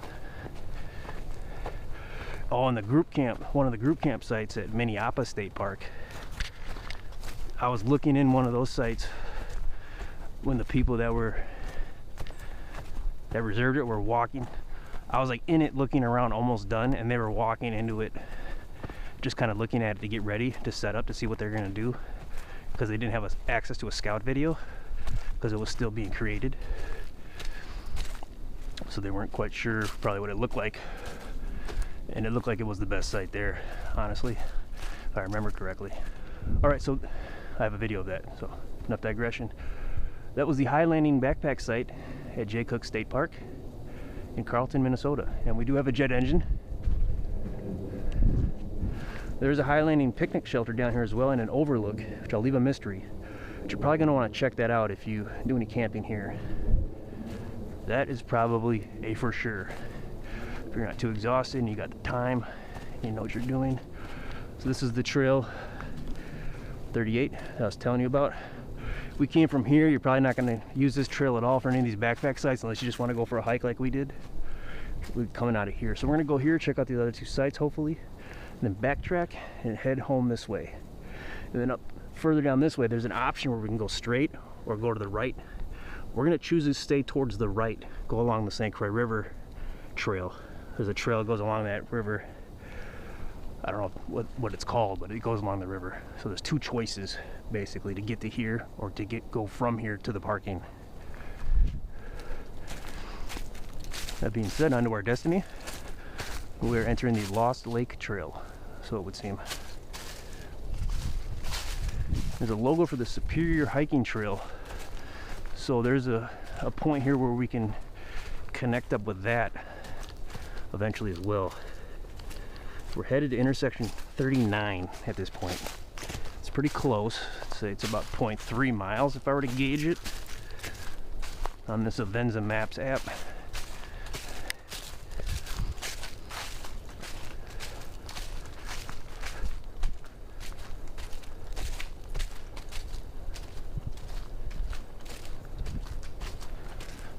Oh man, seeing that site is so cool. That's one of them sites where you see it and you're in it and you just love it. You leave it and you still love it, and you just have this exhilarating feeling. That first site we saw was good as well, but this site, whoo, wow, that's one of the best I've ever seen for backpack sites. Oh yeah. And this is Jay Cooke State Park, so it's probably advisable to actually camp at a backpack site because the campground is always going to be pretty crowded. Well, there's a spectacular view of the river here. That outlook probably shows it really well. It reminds me of that lookout point at Crow Wing State Park. This is a little more majestic. Not too much more majestic though, but a little bit more. I think that's the Mississippi River at Crow Wing State Park, that outlook point. I forget what they call it.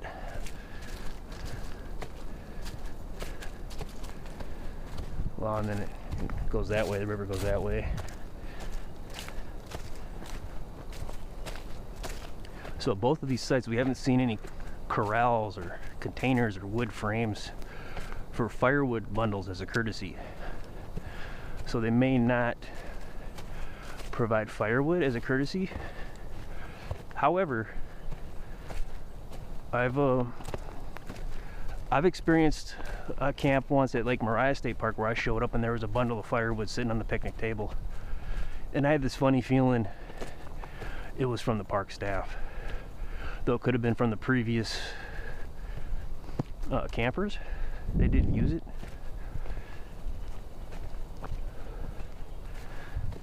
So it's possible you don't need to have some kind of container or frame to hold the wood if they do provide it. They might provide it. You might be able to talk to them and maybe they'll and see if they can bring it out, if that's really important to you. Which to me it kind of is, and I don't think it's practical bringing in firewood on this kind of a backpack site, from as far as the distance you have to cover, unless you can go with really low gear and all you're bringing is wood, you're rucking it or something. So far my feet feel pretty good. I should be able to go at least 10 miles in this type of terrain before I really start getting hot spots developing.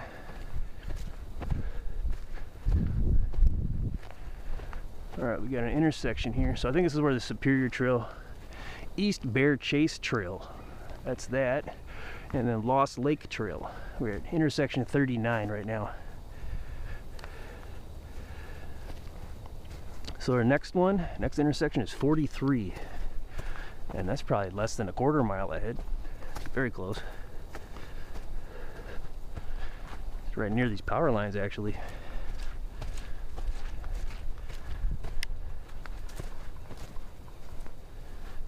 And we are headed for the Ash Ridge backpack site.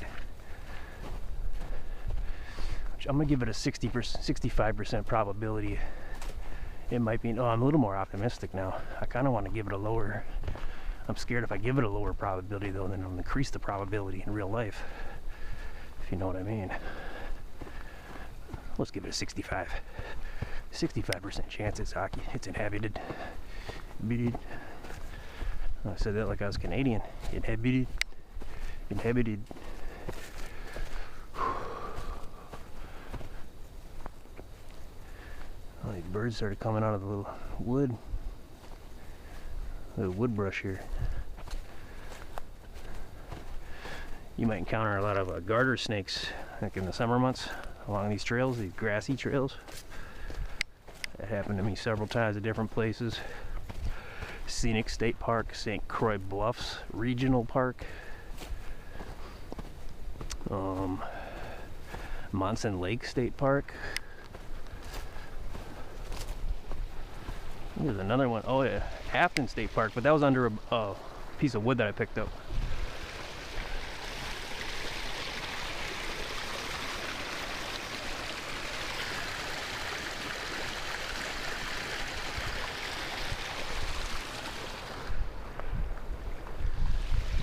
I'll take a picture here.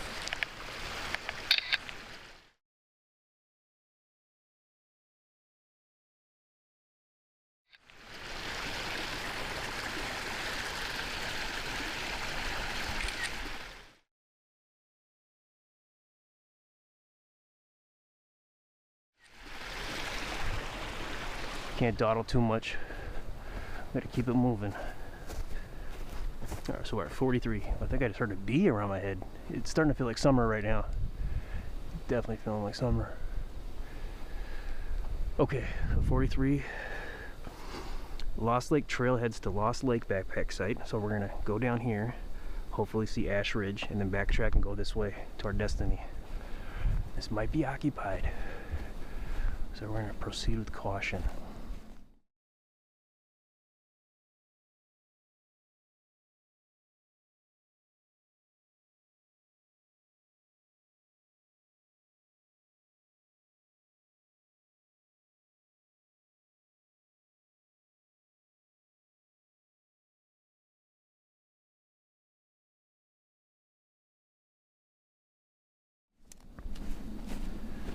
And we're going to proceed optimistically. The Ash Ridge backpack site at Jay Cooke State Park, located in Carlton, Minnesota. Proceeding cautiously and optimistically, as it might be inhabited. It's a pretty substantial incline here. That'll make the ground drier though. Less noisy.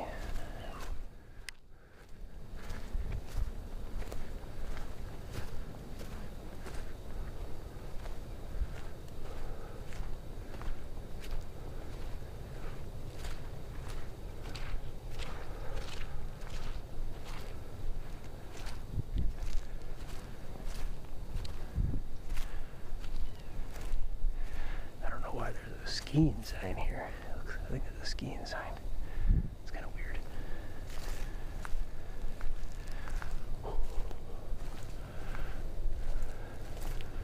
Looks like a little bit of a trail in here. Yeah, about 0.3 miles.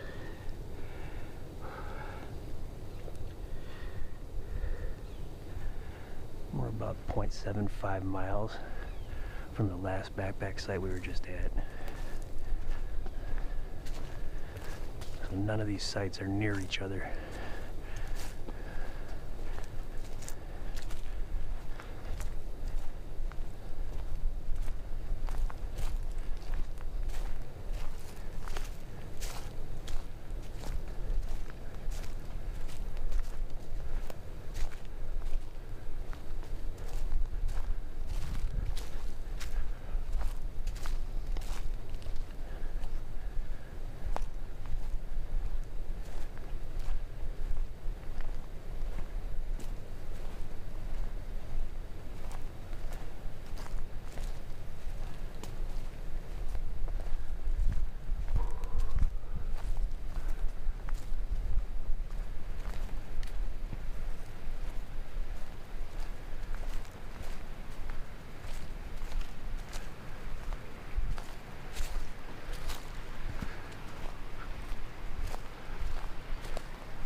cookies off.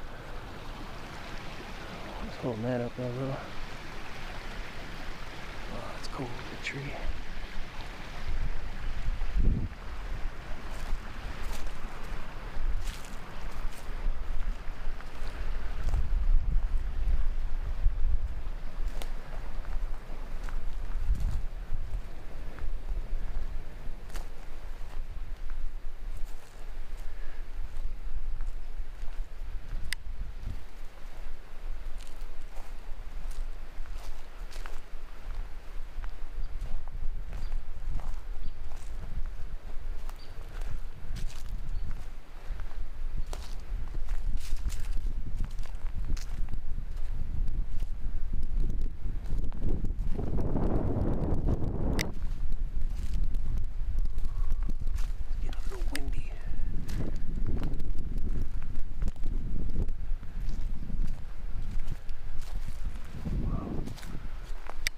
Water might come up here. It's crazy.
This was a little ways in.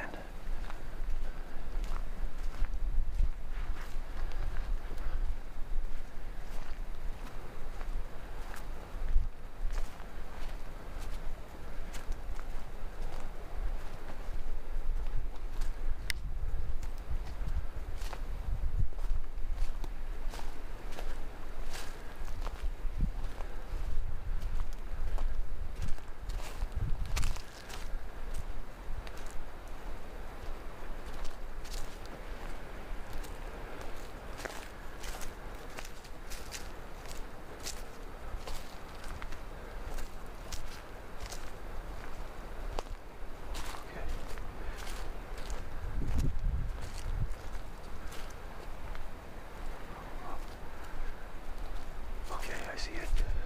We're right on it.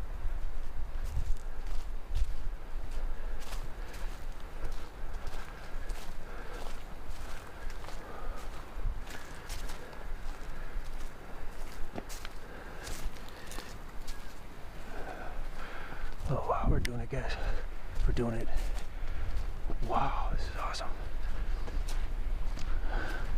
This is the Ash Ridge backpack site here, Jay Cooke State Park. It's very quaint, and I love that. I love how quaint it is. I like the one entry point here. Probably put a tent right here. Maybe over here would be better. It's a little close to the bear locker if you eat that kind of food. Wow. Widowmakers. Another one of these grills I don't like. It's a deeper pit, not bad. Looks like they are foraging the wood around here, so that might be allowed out here. And it looks like it's not that big of a deal if you do that. Let's check for the compass here. Red in the shed, which means we're facing north, east, west. That's your ecliptic.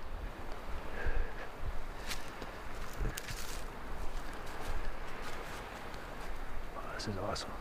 This is awesome. Wow. Okay.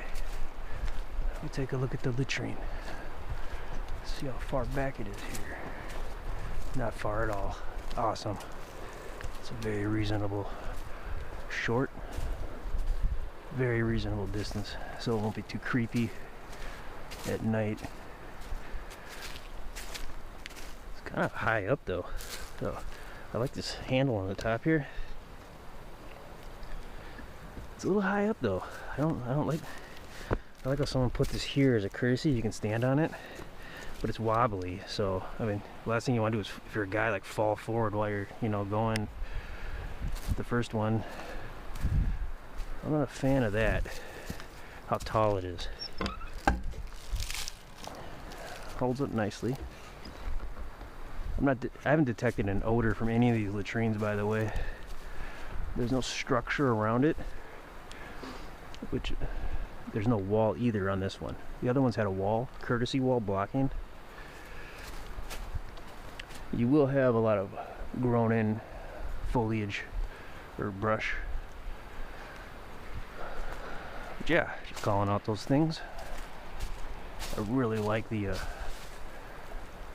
wow, it might be a relative trail here. You might have some relatives using this trail, check you out at night. Be aware of that. Very close, really quaint. I really like quaint sites. Just nice and hunkered in. This is a good one. Really good one. And you got the St. Louis River. You're right along the St. Louis River. So this backpack site and the one we just saw are probably the two most popular because they're right along the St. Louis River.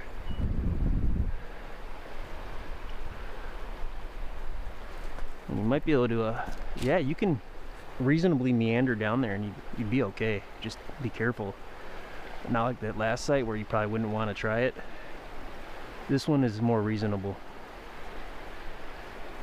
Very awesome.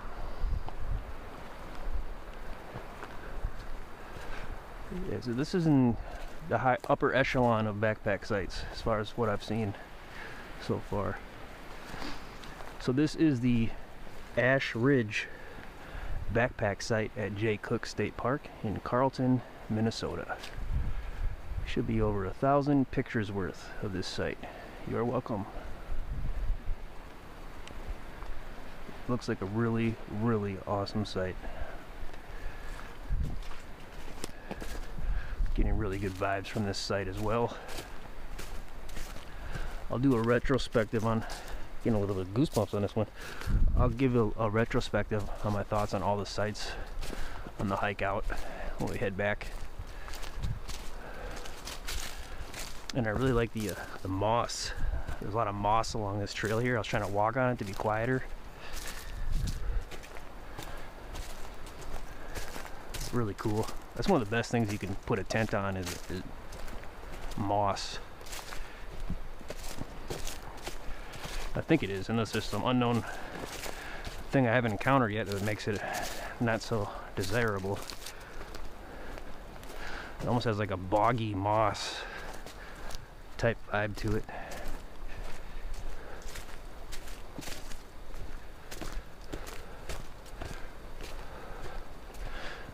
Okay, so this is, so far this is going exactly how I hoped it would.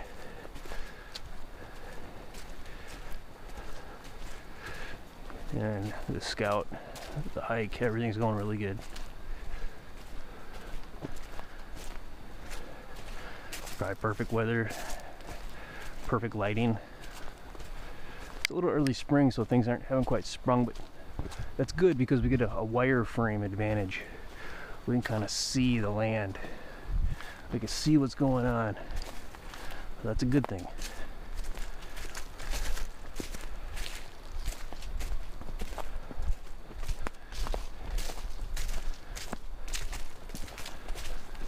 The biggest concerns out here are probably going to be ticks and raccoons.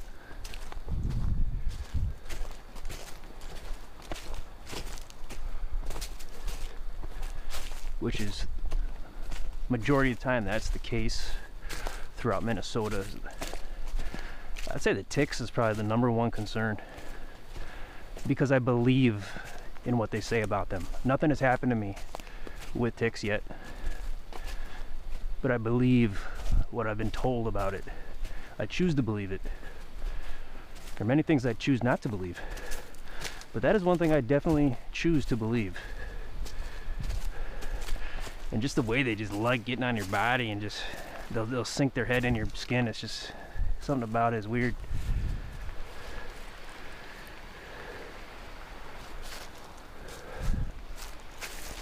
But from what I've heard though, ticks won't wait for you from a tree and jump on you.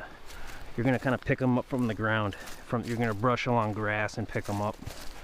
They'll stay away from high grass. Just avoid brushing against things. Keep your, you probably won't wear pants because you're not me, but keep your pants cuffed over your boots. Keep your socks high up. And you're probably going to want to check.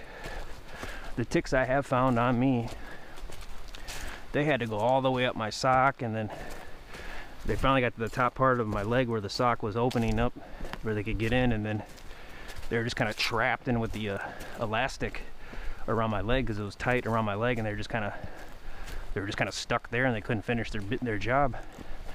That's kind of been my experience with ticks so far. I picked a bunch of them up at Man Trap Lake when I scouted that campground. I think that was Paul Bunyan State Forest Campground. Might be George Washington, I can't remember off the top. The Man Trap Campground. I found a bunch of them on me when I got home. And it was like a 3-hour ride home. So I was like, they had a lot of time. Had psychological effects. I thought actually one of them got in my ear. I just started overthinking it and I started really panicking.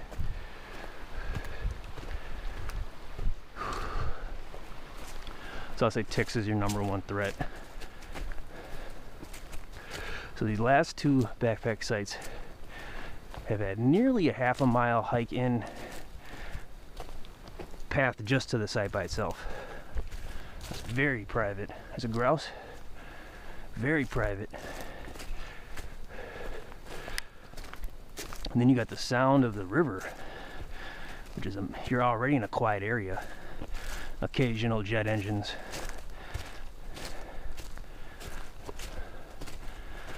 So if you have the ability to camp at one of these sites, you live in the city now or something, you're just a really stressful environment, you'll be able to heal very quickly out here from the nourishing therapy of the sounds and the peace and the quiet.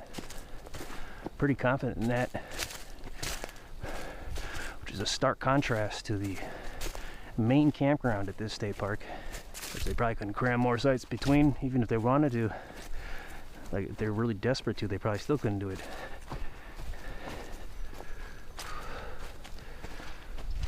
Okay.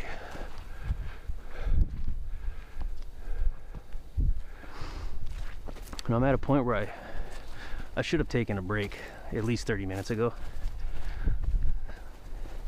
A lot of moisture in my feet is developing and it's not dissipating as quickly, so that will lead to blisters and hot spots if I'm not cautious. I can still wiggle my toes in my boots,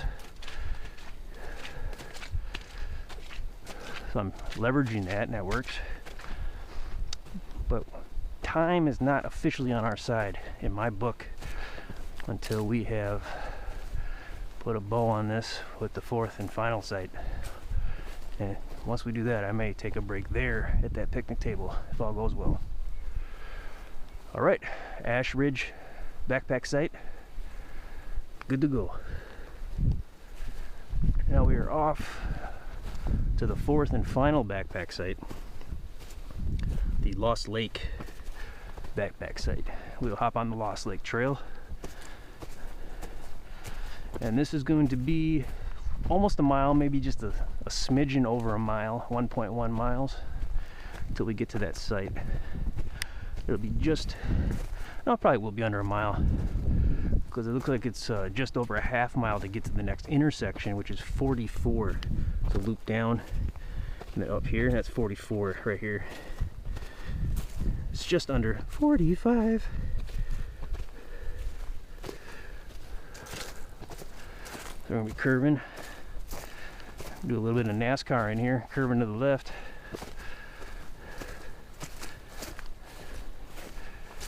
And a dead straight, and then a sharp right. And I'm gonna give this a 35% probability of being occupied.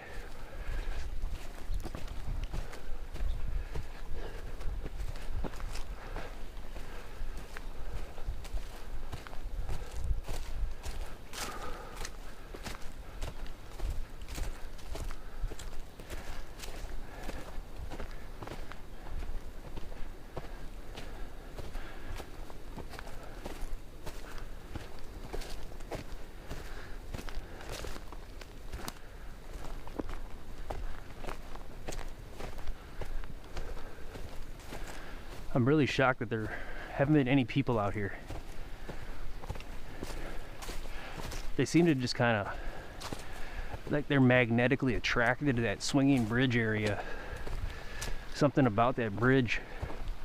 And from what I've heard, there have been several iterations of that bridge.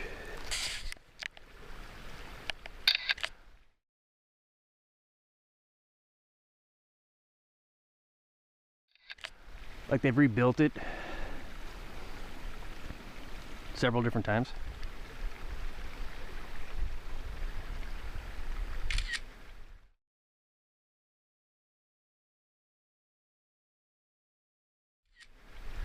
Wow, that's probably the most beautiful sky I've seen all year so far. Ooh, it looks like a beaver lodge. You know how much I love those. That wasn't sarcasm. Oh, that is cool, man. There's probably a beaver in there right now. He's just got he, she, it, they, whatever it wants to call itself. They got it made, man. Maybe not. Maybe there's struggles that a beaver goes through that I'm not aware of.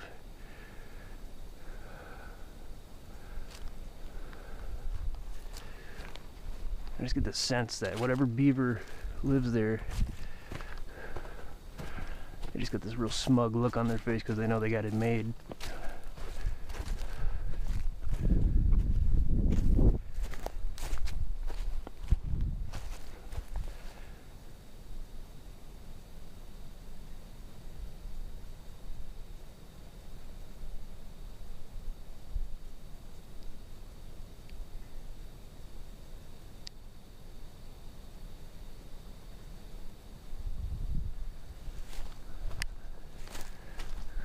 Wow. It's nice to finally be at this state park when it's not freezing cold out. And there's not a bunch of people here. Like, I'm kind of getting the cake and eating it too type thing right now. I get lonely when I'm not around people, don't get me wrong, but at the same time, I mean, they're just so annoying after a while, you know?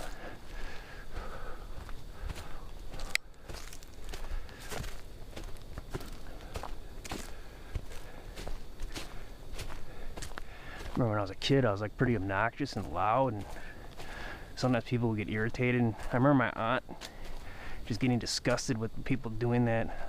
She'd always say, everyone was a kid. Everyone used to be a kid at some point. And then I grew up to be the person that she would say that about, because I'm just constantly annoyed by like kids screaming and stuff. And I was a pretty annoying, though I was mature at times. There's this one lady who she'd always comment, she'd say, oh, he's always really mature. But I just act differently in different situations around different people.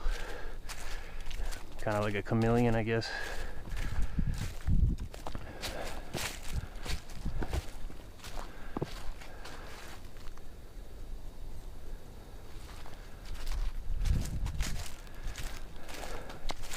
So those two backpack sites that we just saw, those were the ones I was the most worried about being occupied.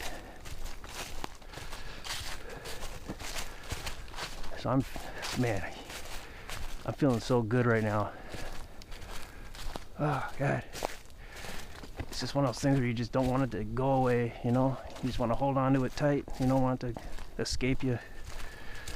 As soon as you hear the fat guy who lives above you start walking, it's like he just steals it from you, eats it, and goes right in his belly with everything else. God. I'll try not to focus on that right now. That'll probably cheer me up when I'm editing this on. I'm being tormented by the sound that it makes. It.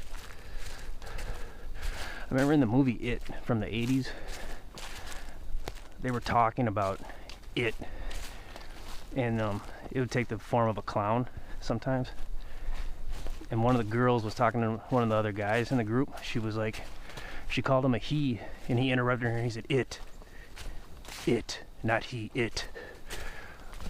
I'll do that to myself when I'm talking about some people that like annoy me, like the guy who lives above me.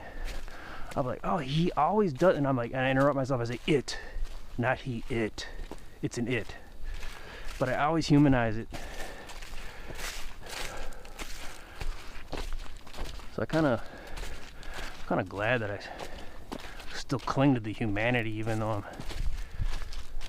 really trying hard to dehumanize things that torment me.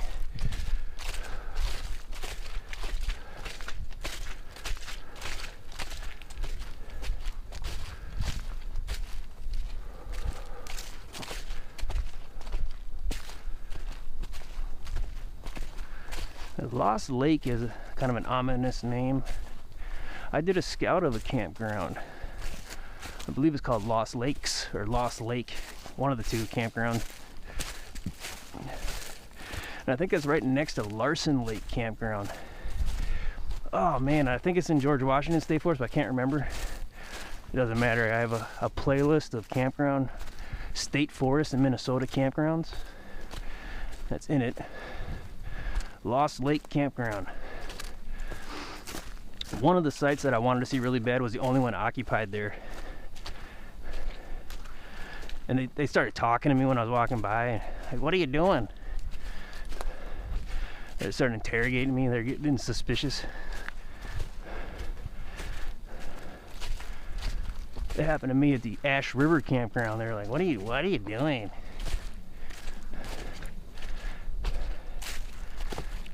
I told them, you know. At Ash River, though, after I encountered them and they interrogated me and I kept going on scouting the rest of the sites, they all got in their vehicles and they drove away within like 5 minutes of encountering me. It was like you couldn't leave 5 minutes sooner, and I could have just looked at the site, you know, innocently. That was a little annoying.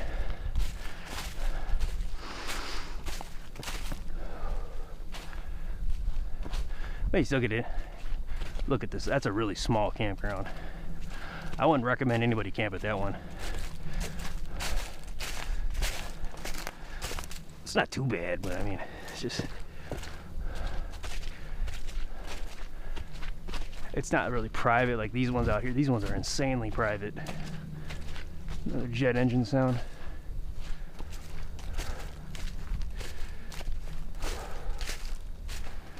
But if you got like an RV or some kind of huge vehicle house that you can go and hide in, you camp anywhere. You can camp anywhere except for backpack sites, fortunately. You can camp in the middle of a parking lot in the middle of a busy city, and it makes no difference.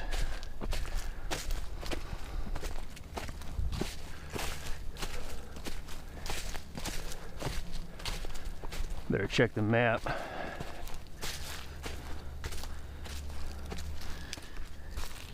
Tracking along very nicely. So we're at the straight point, approaching it, and we're going to take a sharp right. There's only one way to go, and it's a sharp right. It's towards 44.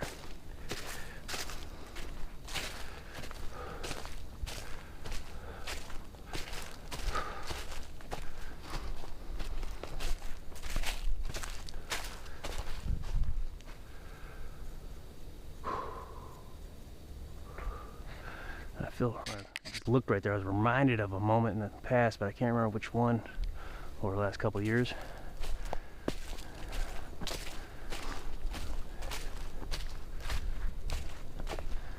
Similar time of day, similar time of year, similar environment.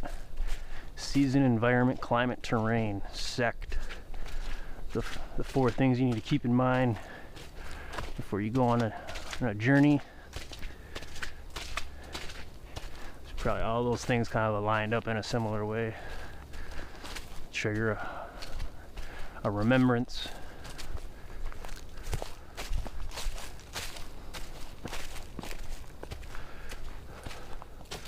So hopefully we get to this site, it's not occupied, and we can officially put a bow on this. This will be an official scout video of the backpack sites here. I don't want to get ahead of myself though. Just kind of prefacing.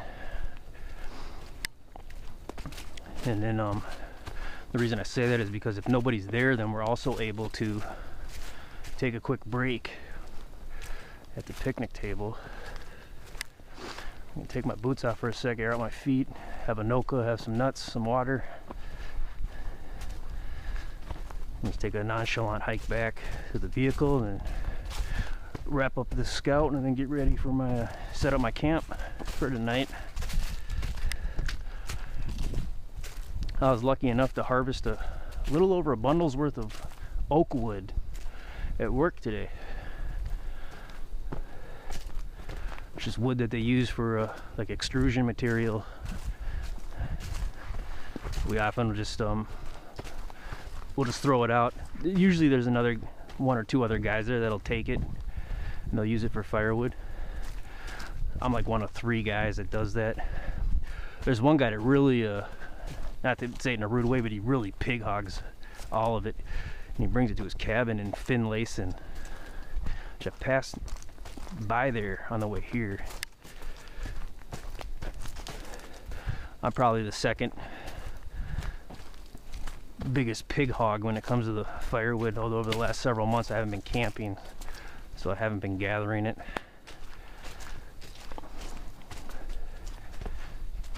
But today it just kind of, it was just like magic. It just started appearing in different spots and it wasn't claimed yet, so I just grabbed it. And I already bought 2 bundles of wood from the grocery store the other day for this camp, so this extra, a little more than a 3rd bundle, that'll ensure I'll have the wood going for as long as I want it to in the fire, the campfire. It's really, everything's pretty wet too, so there's no risk of a red flag or anything like that. I'm definitely getting like a hot spot on my big toe on my right foot on the bottom. I'm kind of nursing it as we've been walking here.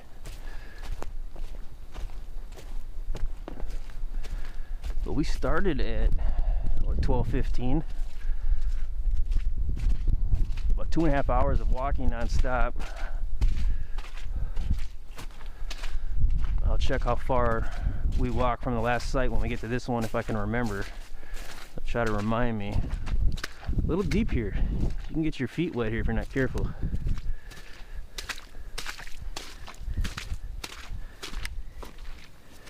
Yep.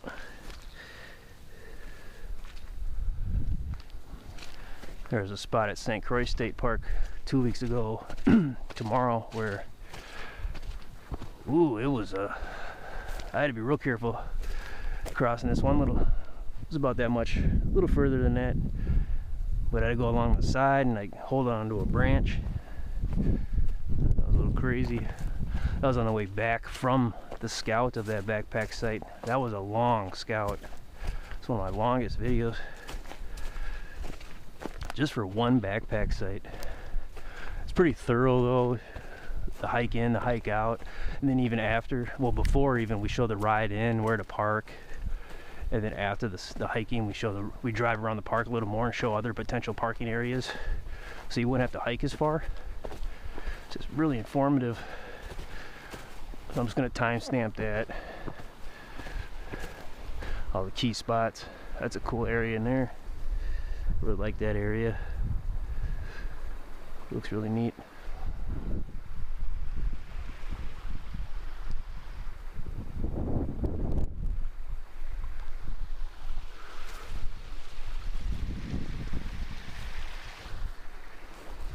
Looks like a little culvert here, potentially.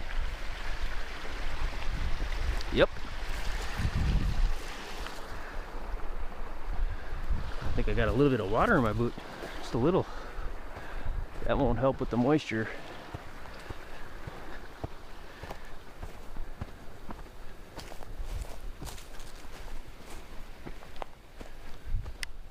These are phenomenal hiking boots, but they can't get I can't get in too much deep water with them. I can cover a lot of distance with them, for me anyways.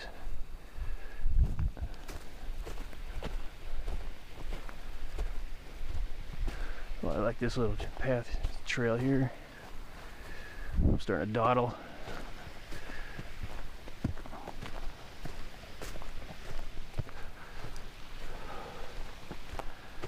There's been no precipitation. The light's been pretty steady and constant. Probably the best lighting for a video I've had all year so far.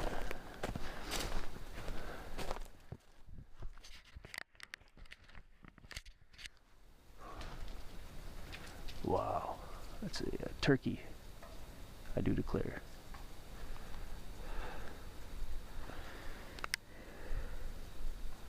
Okay, we're almost there. We're almost to 44. Now once you get to 44, you are really close to the Lost Lake backpack site. Oh.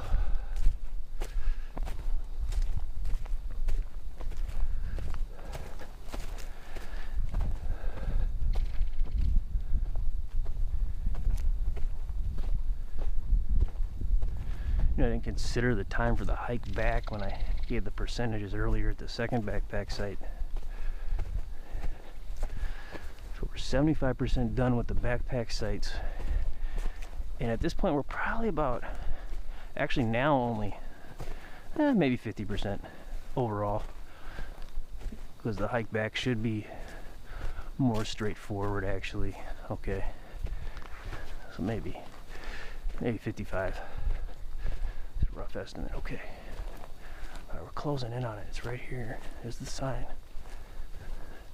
I'm going to proceed optimistically with caution like we did in the other ones.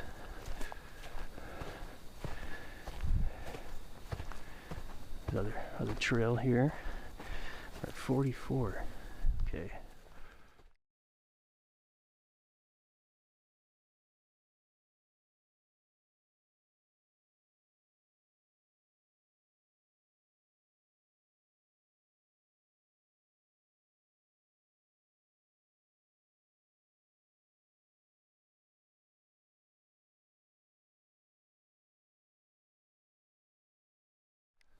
So assuming we're going to be able to scout this, we're going to proceed like usual.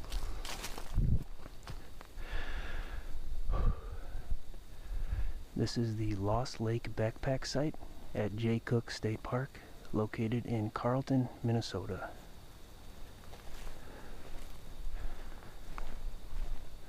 This might be reserved, it might be occupied, so proceeding cautiously and optimistically.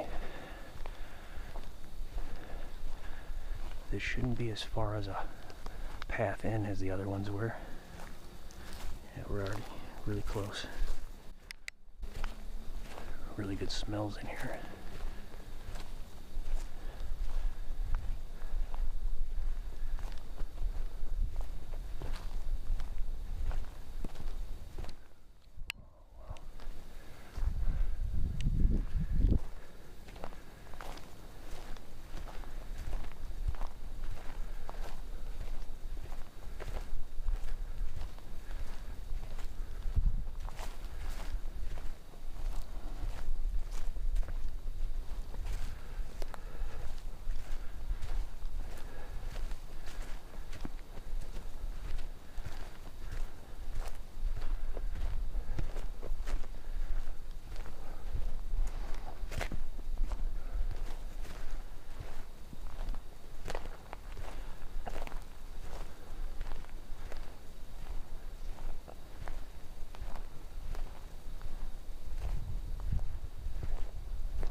2 miles since the last sight.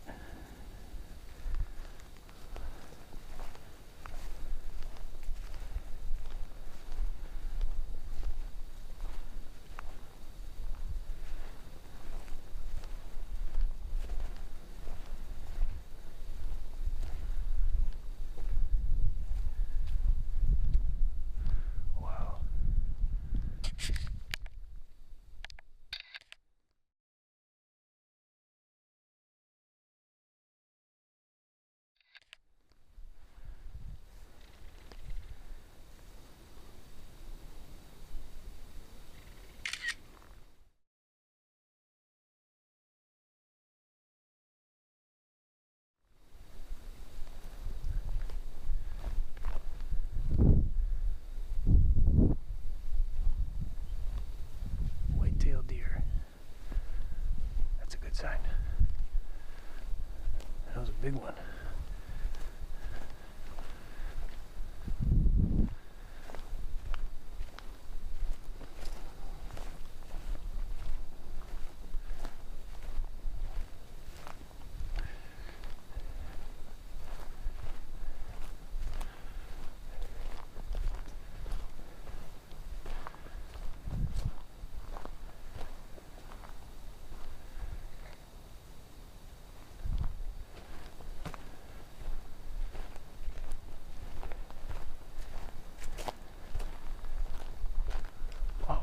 There it is, guys.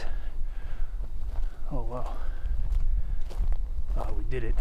We did it. It's official. We did it. Oh, wow, we did it. Okay, let's take a look.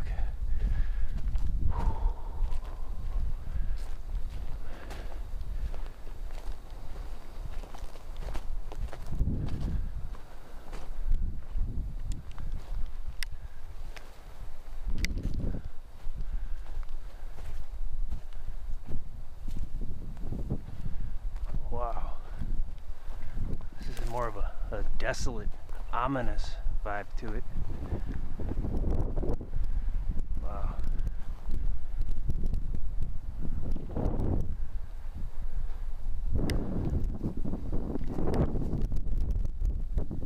We got cell service here. 3 bars, so it's very strong. I didn't expect that. Multiple picnic tables, so that's a standard for all of them. Similar fire pit with grill. Wow, this has some prep firewood here. That's really cool.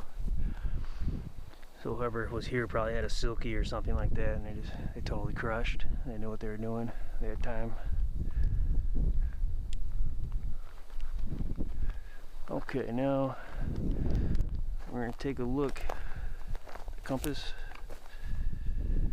Red in the shed. North, facing north.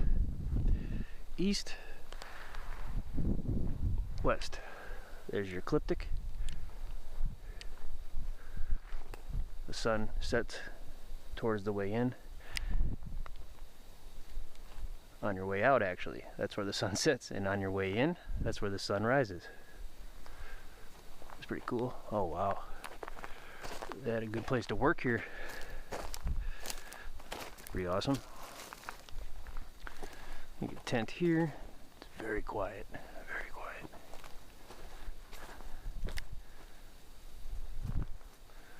There's some kind of a swan out there or something like that.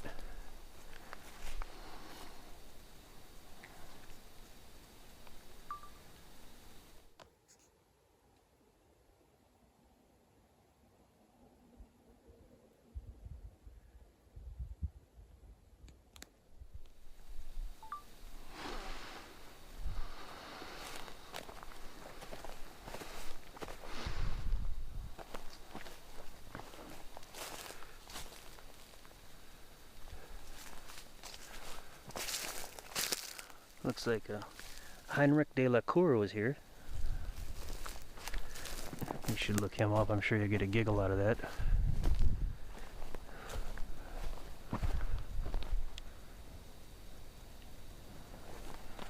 Not bad.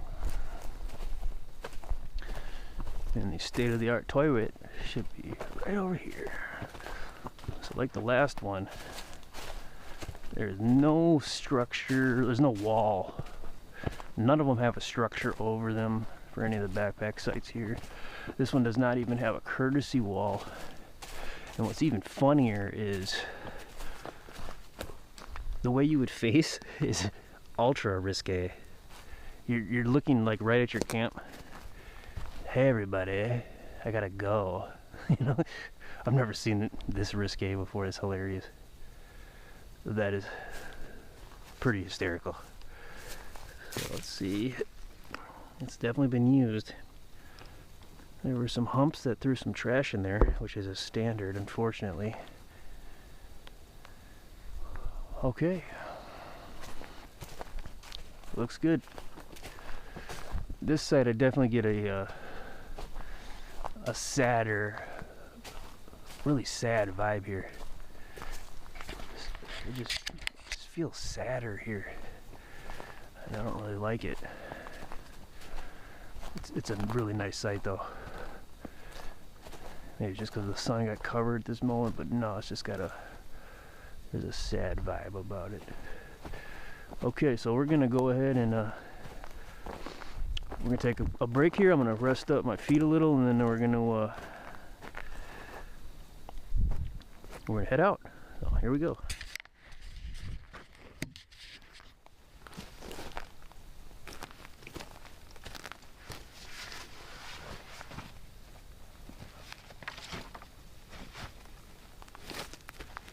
Let's show you what I got here. Might as well.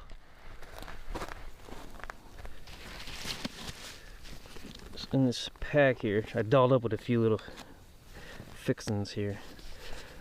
I got one of them Nokas actually stored in one of these pockets, so I'm gonna crush one of those during this break. Cherry acai. The differences in their flavors is pretty subtle, but you can notice it. But a Noka's a Noka, essentially. Doesn't matter the flavor. That's just getting nitpicky. So here's where I got my nuts. I'll eat some of those. Now I got a lot of toilet paper because you know how important that is. Everybody knows. Oh, and then my water, which I like to forget. Right.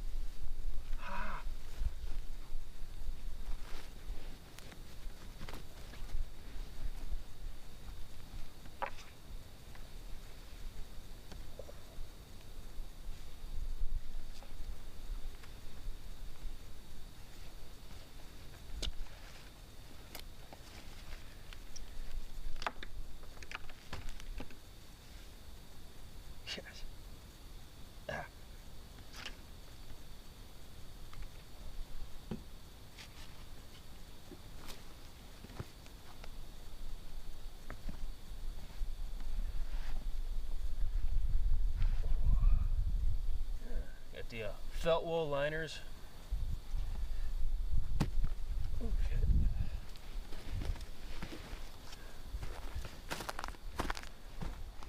Couldn't see me perfectly there. Okay. I got felt wool liners with merino wool socks over them. That works really good. Easy to air them out. Get rid of moisture, you mitigate blisters.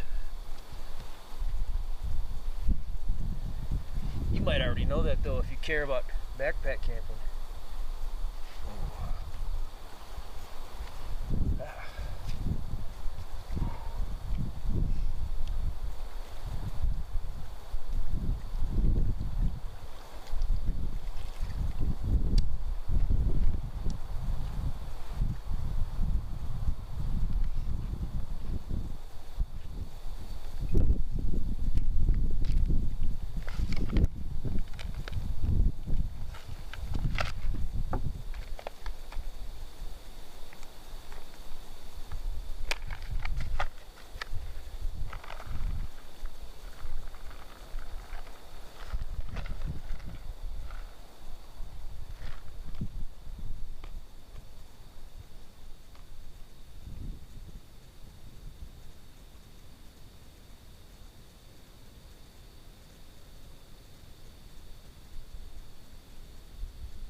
Alright, so I don't like taking too long a break.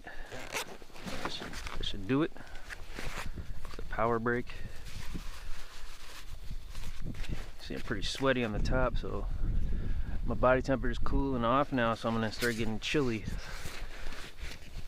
But I'm not gonna put the hoodie on because I'm gonna warm up pretty quick when I start hiking back, and I plan to go at a reasonable pace.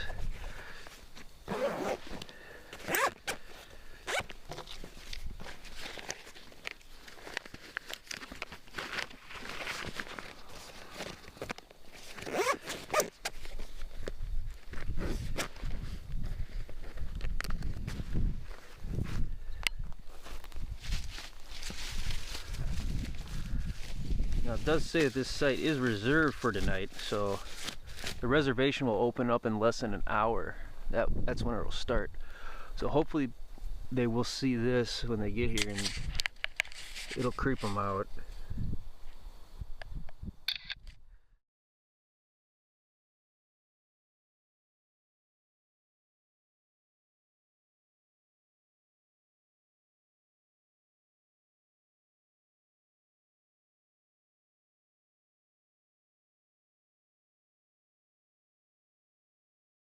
That'd be hysterical if it's still there.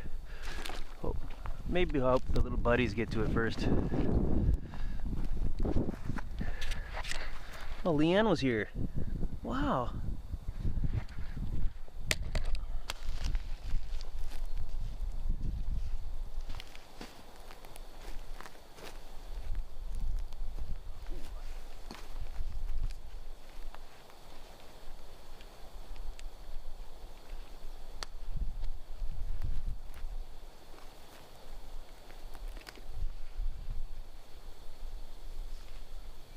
It's supposed to get down to 33 degrees Fahrenheit tonight. It might get a little lower than, it might get upper 20s, being that we're in Carlton at Jay Cooke. Jay Cooke likes to get chilly at night.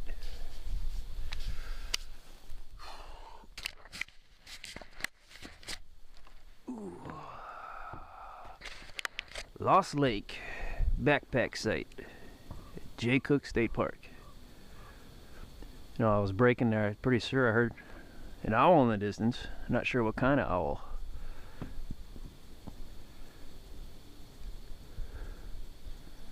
This is probably the most isolated campsite here at this state park, actually. Little ominous. Little ominous.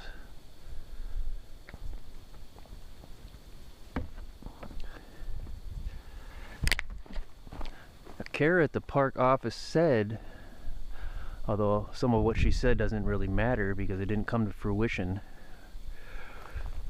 that you can call any time of the year, even though they're not reservable online, and you can reserve them. These backpack sites, all 4 of them. So that being said, you might be able to pulk in or bring in with a sled when there's snow on the trails. And these trails seem practical enough for a pulk, if you know what you're doing. So yeah, that might work out as well. If someone is staying here tonight, legitimately, they got enough firewood. They're in for a nice little treat, thanks to the legend that was here who left that.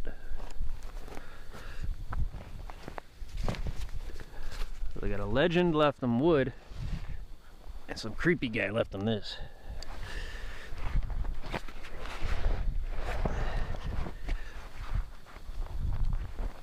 But the creepy guy gave you legendary footage of these backpack sites.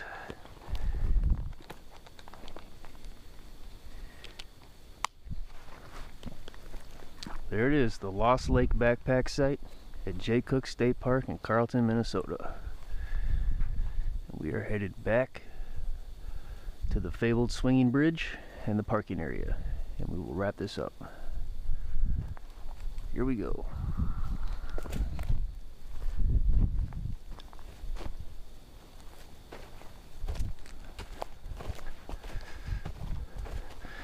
Even though that site kind of gave me an ominous vibe, I still kind of felt like I'm I feel like I'm leaving a friend as I walk away.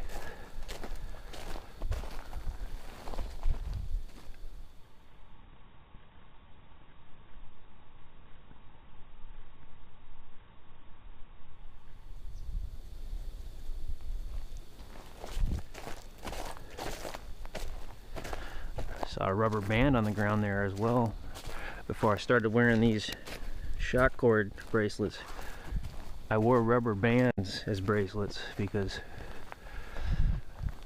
how useful they are. They deteriorated a lot though, so then I evolved into these. And I have a video where I tell the story behind these shock cord bracelets, the origin of them. A lot of people don't really care about that, but if you're interested, check it out. It's got a really heartwarming story behind them, in my opinion. But I saw a rubber band on the ground. It reminded me of when I wore those rubber bands, and almost like the person who I was 3 years ago or so was here, and I dropped one like I did sometimes. I probably should have took a picture of that. Oh well. As far as regrets go, that's not a bad one to have.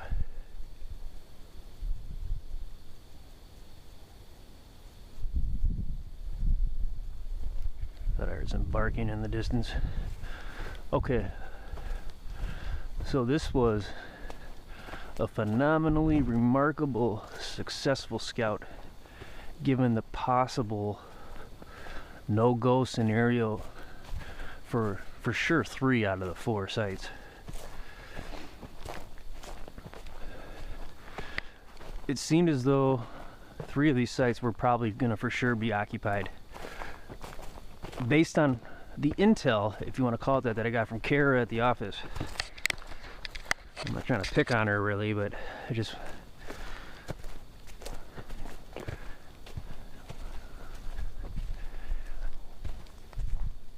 maybe I know a little more than she does when it comes to this, I don't know.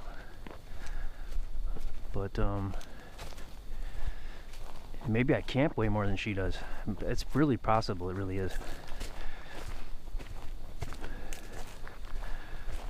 But based on my discussion with her, it sounded as though all these sites, all of them, as of yesterday, last night, through tonight, through the weekend, were totally booked.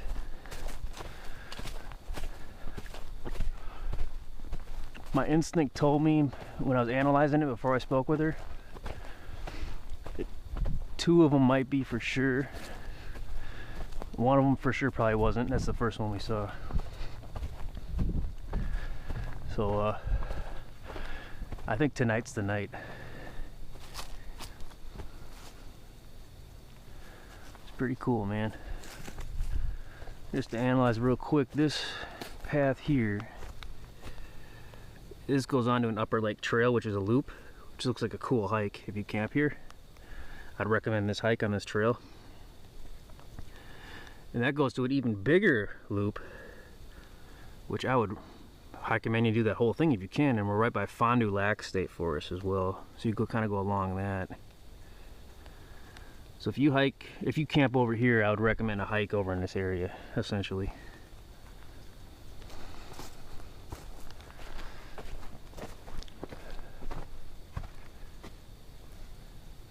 These maps are smaller than the ones I usually see.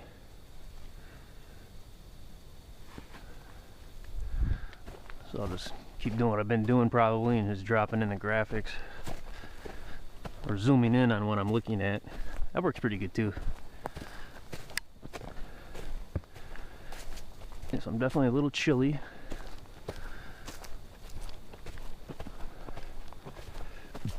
But after about 15 minutes of hiking back, I'm gonna warm up. So, all that being said, the way back, I give it a 90% chance that we're actually gonna walk past some of the people who have reserved some of these sites. Probably for sure 1 group, maybe 2.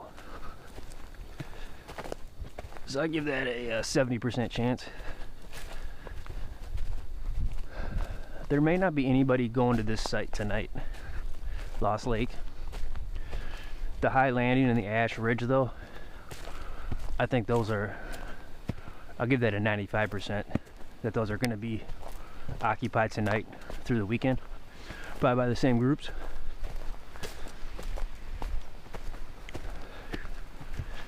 And then the first one we saw, well, the name's already escaping me a little.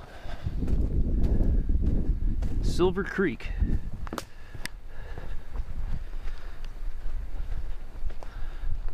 I don't think that one's reserved tonight. I think tomorrow might be when it's reserved. So it's possible somebody reserved tomorrow, which is Saturday. And because that happened, people who wanted to reserve Friday and Saturday didn't go with it, and they chose another option somewhere else, whether it be another state park or another site here. Woo!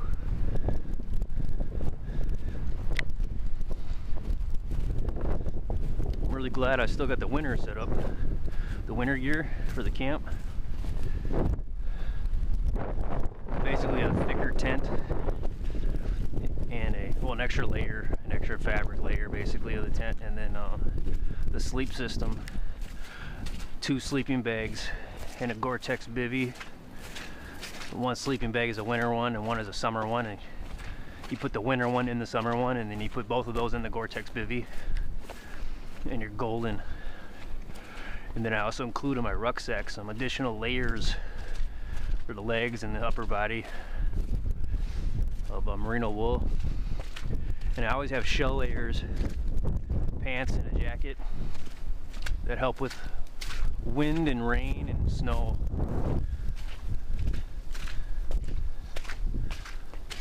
So the shell layer is a staple everywhere I go, really. I have a shell layer pants and a shell layer jacket all year long. Just in the winter months, they're bigger sizes to fit over the other layers that I have of clothing for insulation.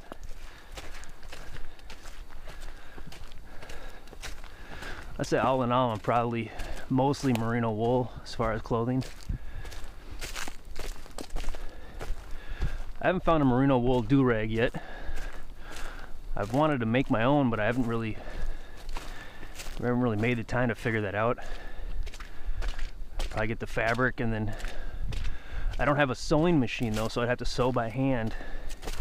And it would just take a little bit of a trial and error, effort, and time.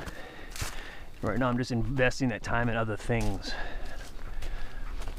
Some of those things are sewing other things. So I'm still working on my sewing skills, specifically belt buckles, or not belt buckles, but belt keepers. And I don't just use those for keeping belts, but I put them over the buckles of my packs. Really sharpens them up, makes them look nice, cuts back on the sound, and makes them easier to open up. There's many wins associated with it. So this is a reasonable uphill. By reasonable, I mean ridiculous. If you're leaving the camp, it's better than going to it with all that gear. Chances are you'll have less water, less food, hiking out. Oh.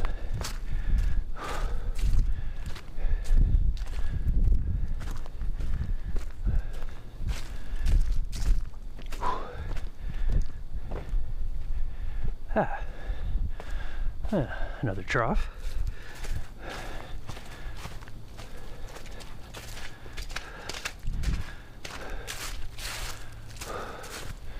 So I'll give a retrospective on my thoughts here in a moment, but if you're still here, I want to thank you for sticking around.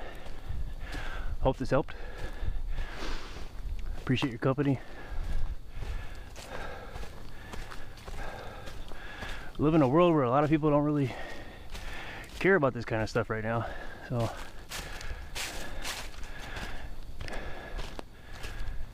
you do. Thank you. Thank you for existing. Even though I'll probably never know you or never hear from you. Thank you for existing.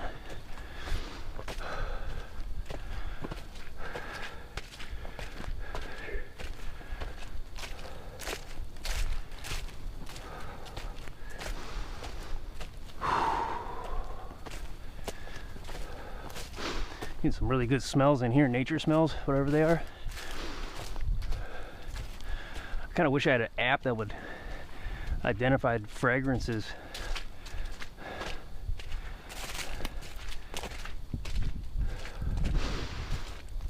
Whew. Things are really going to start growing in here over the next 4 weeks. It's probably going to look totally different in 4 weeks. Just full of green. Yeah, I think that might be like a honeysuckle scent that I'm getting. That kind of popped in my head, honeysuckle, when I was smelling that. Yeah.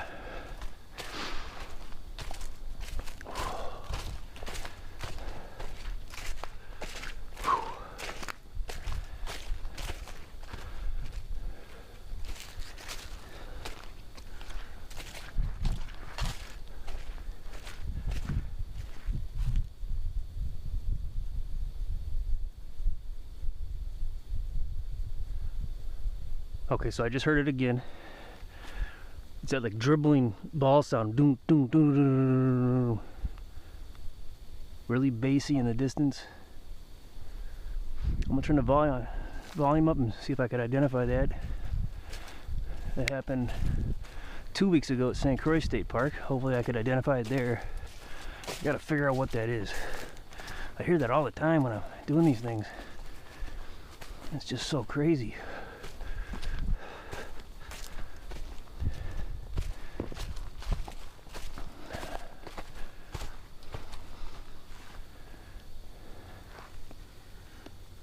Check the map real quick.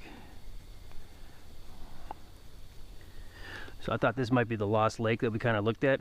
We just went around, but it isn't. We're in a different area right now from where we just were. Down here. We were up here.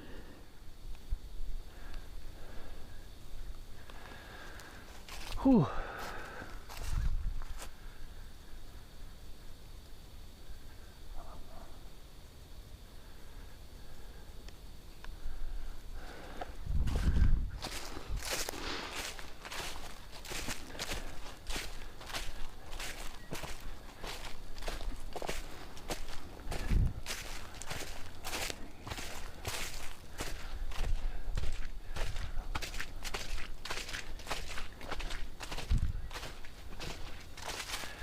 I'm gonna try to identify this. I probably already did in the past.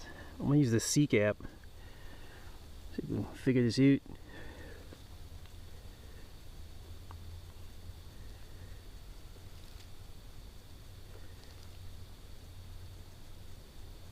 Shell fungi.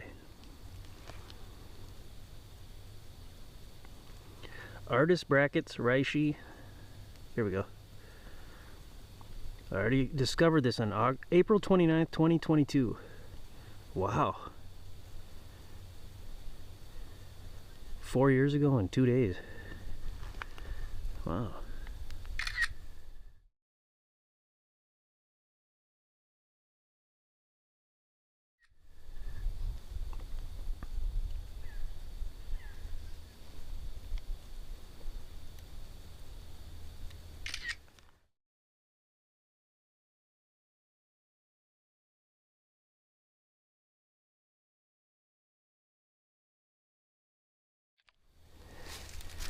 Now I hear a bird.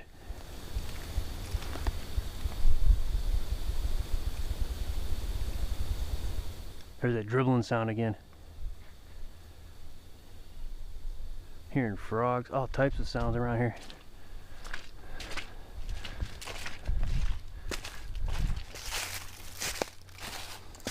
Saw a brown-headed cowbird outside my window the other day.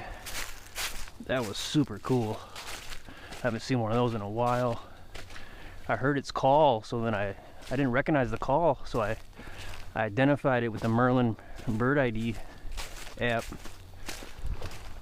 and it said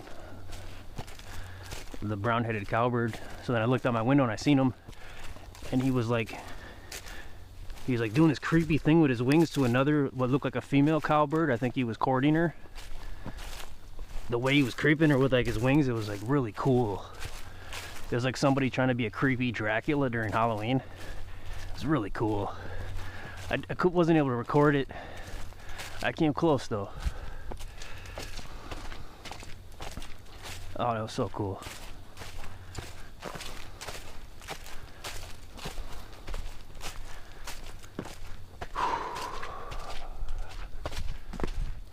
Okay, so as we're heading back here, I'm gonna give a retrospective on these backpack sites. Now, as far as my favorite one goes, let me look at the names here so I don't mess it up. So my favorite one is the second one that we saw, which is the High Landing backpack site. That's hands down my favorite. High Landing, number one. Number two, I'm gonna say Ash Ridge. That was the third one we saw. That's a number two. It's not really a close number two either, but it's a number two from the High Landing, which High Landing just blew me away. But I like Ash Ridge because it's more quaint, smaller. But High Landing definitely takes the cake. Well, it's pretty deep. The third one is going to be Silver Creek. That's the first one we saw. That's my third favorite. And the last one is the last one we saw, Lost Lake. And the reason for that is because it had more of a sad, ominous vibe to it. Though I camp alone, the latrine, so it doesn't matter to me if there's a wall blocking. I'm a guy and I'd probably only go number one anyway, so I'd be facing away anyways, even if there was people. So that didn't matter to me. But I'd definitely give it a demerit for that. And then with the ominous vibe, something about it. But it's definitely probably the quietest one. You're gonna hear the most wildlife. Still, all that being said, every one of these backpack sites is a winner. Every one of them, all four of them. Just like Mille Lacs Cathio, they are complete and total winners. And 2 weeks ago, tomorrow, as I mentioned before, I scouted the Bear Creek backpack / hiking site at St. Croix State Park. And I prefer all of these sites over that one. Now tomorrow I do plan to go back there and scout their other backpack site. They only have two, which is the Crooked Creek backpack campsite, or Crooked Creek Camp.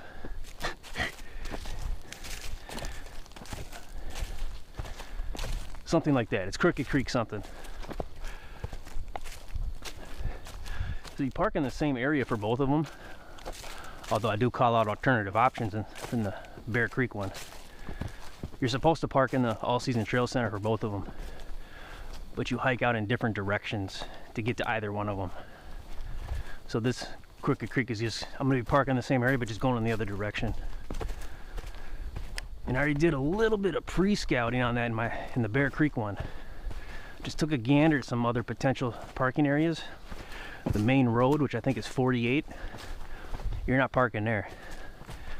You're gonna find that your vehicle got towed or ticketed if you park there, or vandalized. And there's this St. John's Landing. Yeah, you're not parking there either. I tried taking a look over in there, and that's kind of specifically for people who reserve it. Wow, this is cool, man.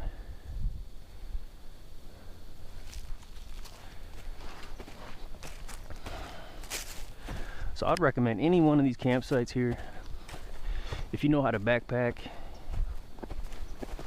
and you can do it where you can have a light enough load and still have what you need to be relatively comfortable and have a good time.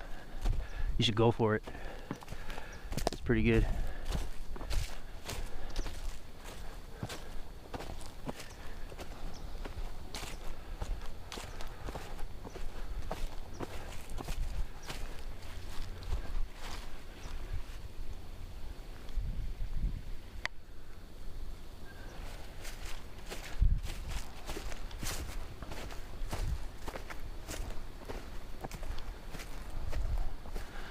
wearing black pants and that sun is really penetrating. See, I'm heating up now in the sun.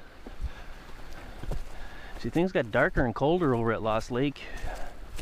It had that vibe to it, I'm telling you. The sun was out, but it was still colder, and well, I was taking a break and my temperature was dropping from eating. That plays a role. Still, though, I'm telling you, there was a vibe to it. I trust my vibe senses at this point.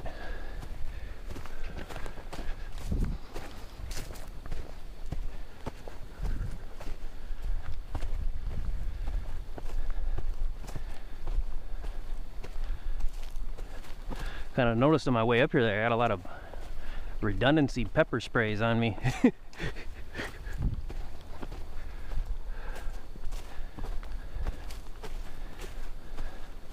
So I got 1, 2, 3, oh, technically 3.5 cans. One of them is a small baby one, kind of small. No, it's not the cliche pink one you see at Target.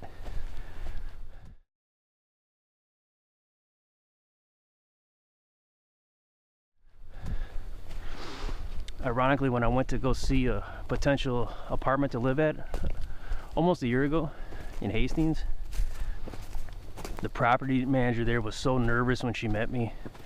She was clutching that pink pepper mace that you see at Target. She was clutching one of those, just ready to she was so nervous when I set up a meeting with her and everything, and I just wanted to see the apartment. She was so nervous. I think something happened to her recently where she was just really on edge. She got robbed or brutalized or something happened. I kind of felt bad though, like, wow, I'm that creepy, huh? But I think there was something deeper than that going on. I do have a weird look to me though.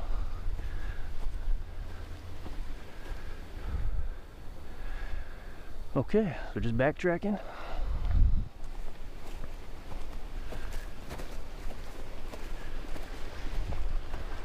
I'm really proud that we were able to get this taken care of. And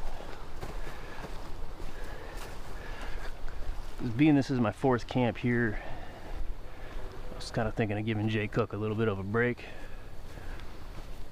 There's some other parks where I'm doing that, kind of not going back to them for a little while, because I've been to them so often.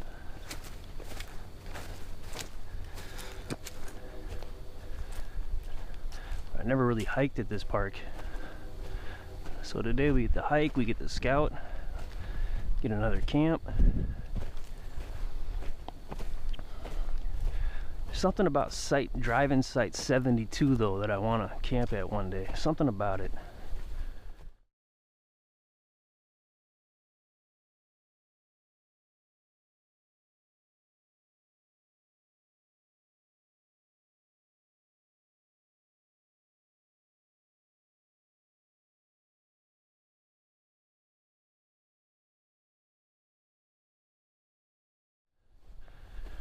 The problem is they close that loop off in the winter months, and it's just packed all year. Like you're gonna have close neighbors, and I'm getting to the point where I've camped so much I kind of need to get better at backpacking, because I'm just getting sick and tired of the cliche annoying camp neighbors.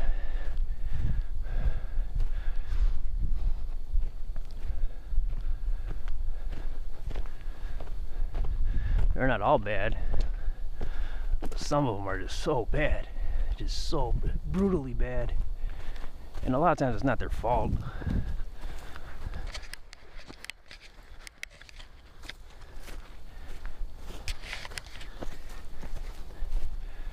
But just the need for the bright lights to be on while you're in camp.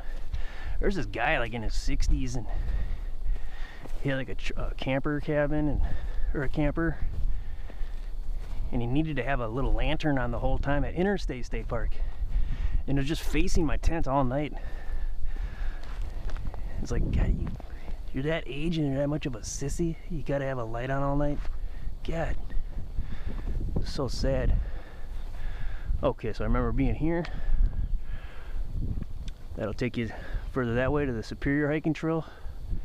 We head this way. I'm 105% confident. I'm not even going to look at the map.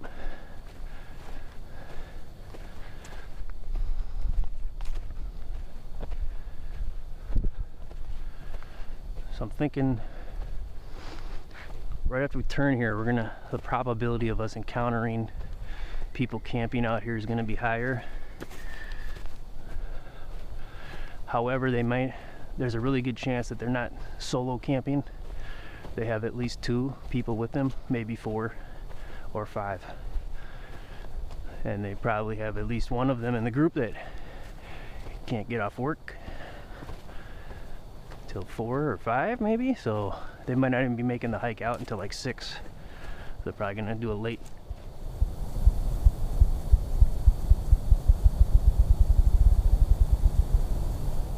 There it is again. So I think I got it that time, the dribble sound.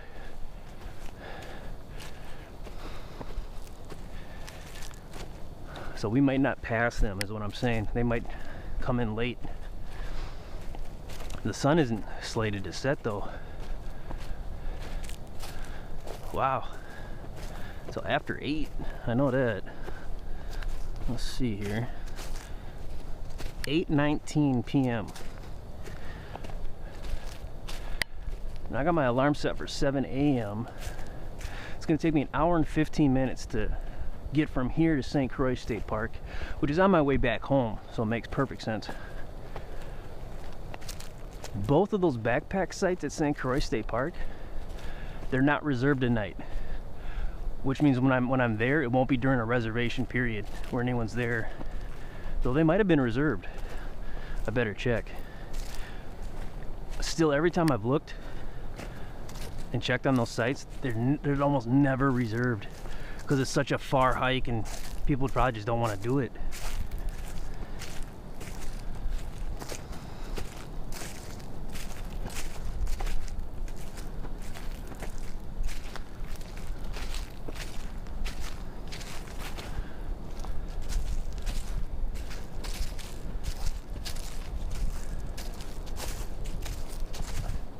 Just checking the site.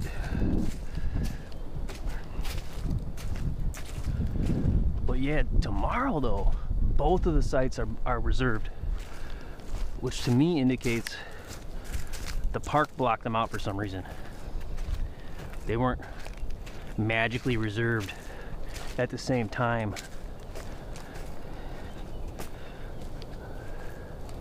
So I'm gonna do a search Friday tonight and Saturday. So that'll give me today and tomorrow. We'll look at these backpack sites. Both of them are available right now. See right here, it says Friday they're open, but Saturday, so starting at 4 p.m.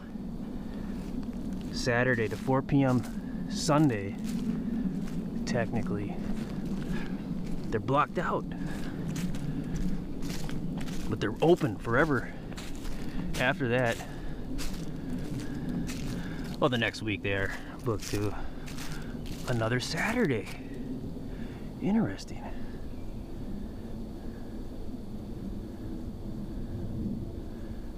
Well, maybe people are booking them on Saturdays.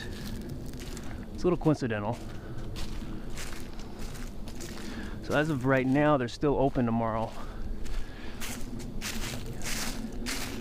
There is a slim, I give it a 5% chance that somebody will slither in there, and they'll be there when I get there, the Crooked Creek one. But I plan to leave here no later than 9. So I'll get there about 10:15, 10:30. That'll give me 2 to 3 hours to hike in there and 2 to 3 hours to hike back to just the one site. I know, it's crazy. All right, so this is that intersection, 38, Tray 8. If you can hear me over that annoying jet engine.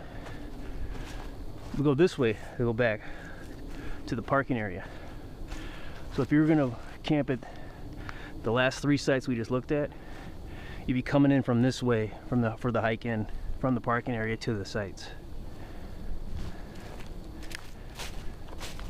And this is still the Lost Lake Trail.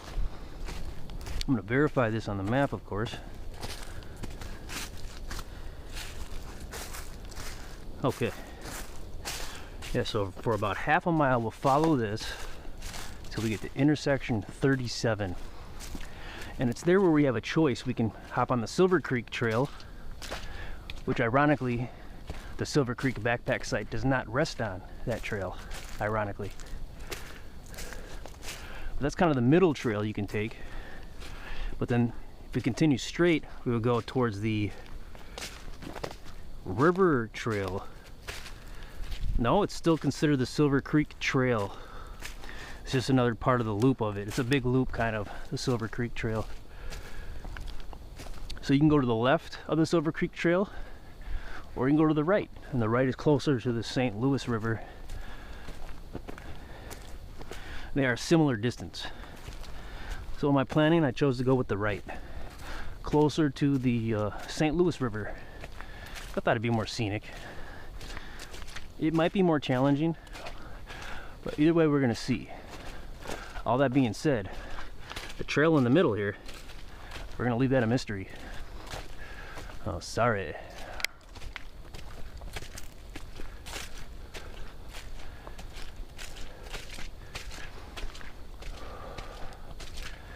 Yeah, but after I wake up, so I set my alarm for 7.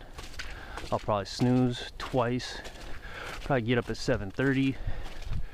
It'll take me about an hour and 15 minutes to put everything down, the gear, the tent, boil the water, reheat the leftover coffee.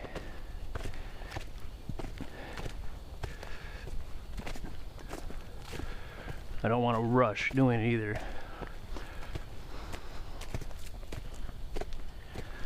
Yeah. So as long as I'm getting up at 7:30 and getting ready to start packing things up, and I just go with the normal flow of how I do things, I should be right on par. I'll leave right at about 9. Between 9 and 9:15 is kind of the window. I'll leave Carlton and I'll head for Hinckley.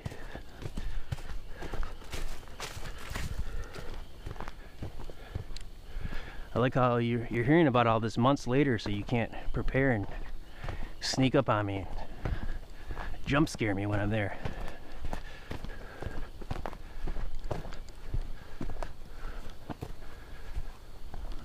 So we have not been on this trail at all yet. We are no longer backtracking, though we're headed back where we started.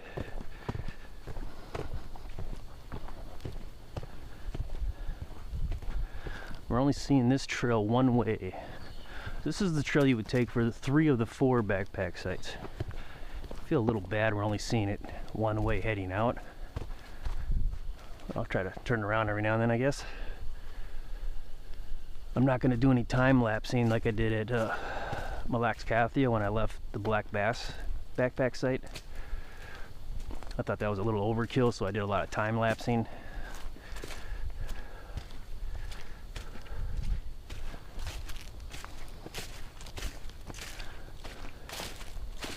Just to get a good idea of the terrain here. And I'll show the map on occasion, different parts where we're at. And you got the GPS as well. You can always search that. It took me a little while to figure out how to search GPS on maps. You essentially, where you would search an address, you literally just type in the coordinates that you see, the spaces and everything. So do the first set, I think it's north or west, and then do a space and do the next set. And end it with the north or west letter. Can't remember off of memory what it looks like, but yeah, just do that and then hit search, and it should just go right to that spot. You can focus in on any area we're at.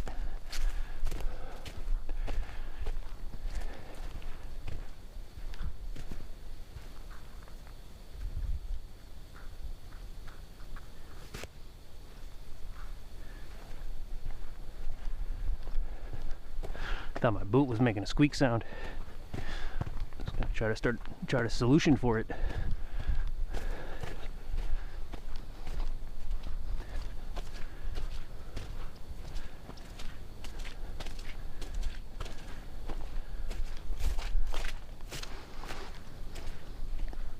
It is still possible that absolutely nobody's going to go to any of these sites, even tonight. That is possible.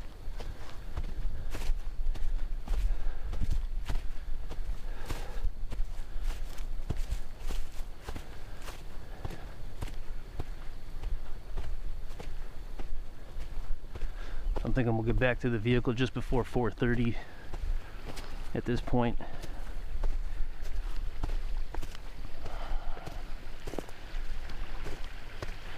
Yeah, probably.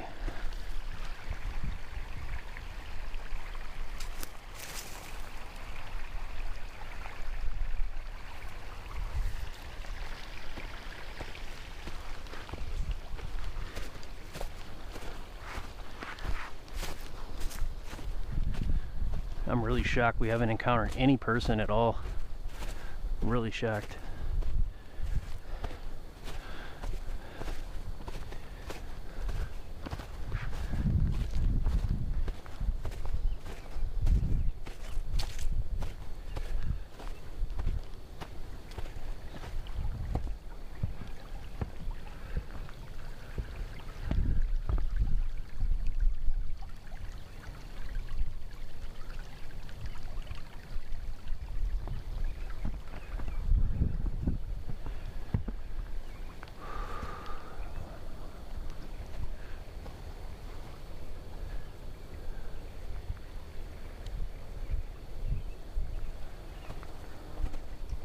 Oh, that sounded like a bee.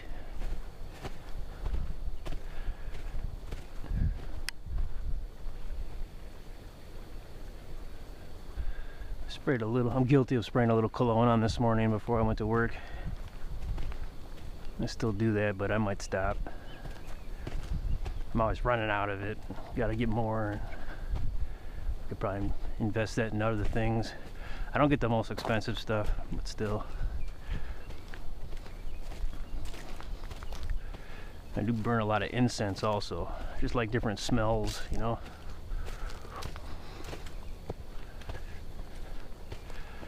I don't like the cliche normal smell of like houses or like homes. I like to have like a temple, if that makes sense, like a temple smell to them.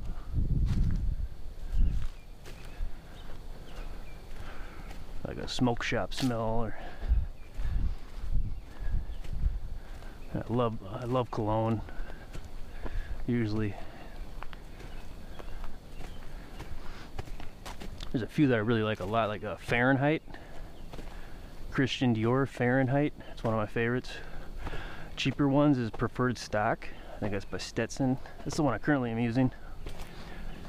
And this guy at work wears CK1.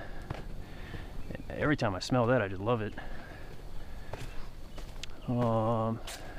Sauvage from Christian Dior is okay. Let's see. Oh, Boucheron. That was my grandfather on my mother's side. That was probably his favorite one, Boucheron. He liked to wear that, and he also drove a Cadillac with. He literally had a canister of Grey Poupon. Because in like the 80s and 90s, there was this commercial where Grey Poupon would do a commercial, and this really smug rich guy in a fancy vehicle would pull up, and he'd pull up to another smug fancy rich guy in a vehicle, and I think they were in Britain or something, when Britain was still Britain. And he was like, "Do you want a Grey Poupon?" He was like making a sandwich while he's driving. It was just really weird. And he asked the guy, the other really rich guy, "Do you have any Grey Poupon?" And the other guy was like, "But of course." Like everyone who was smug and rich had it, so he always carried it with him as like a joke. And he always busted out and show people at like anywhere really, like the bank or like fast food restaurants. He'd find a way to bring it up somehow and into context, and then he'd bust it out. He's like, "I even got the Grey Poupon," or something. He'd find a way to weasel it in. It was pretty funny. The bridge has a really good like wood tar smell to it. This reminds me of that bridge I saw 2 weeks ago at St. Croix State Park, where I did the homage to Stinkleberry Farmer.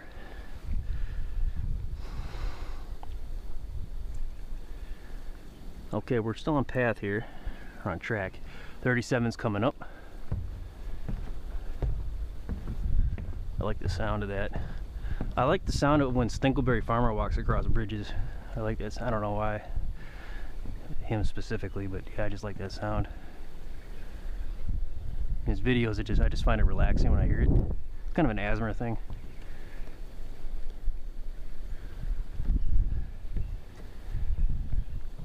I can't believe nobody, like how busy this park is, and everyone's so superficial. They just go to the swinging bridge, take a selfie, and go home.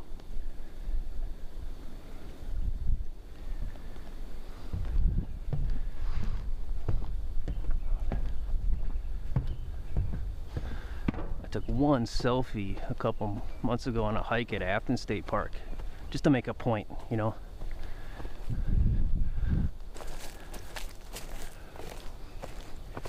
I try to show myself a little bit more, just more than I normally would, just because it's kind of interesting.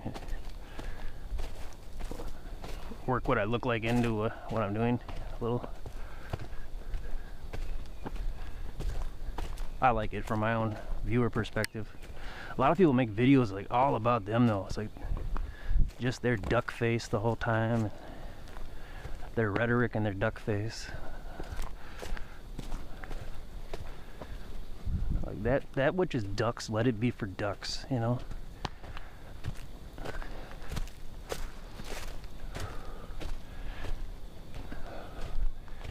Oh, I'm gonna try to hold this W, man, and just feel real good about it.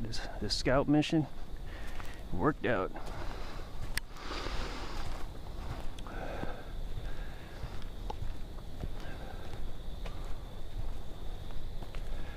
Oh, hiking club password, guys and gals and days, fisher days. We are coming upon we're stumbling upon the okay, I'll give you a hint. It's an Ojibwe word. I think it's an Ojibwe sentence, to be honest, but that's the hint.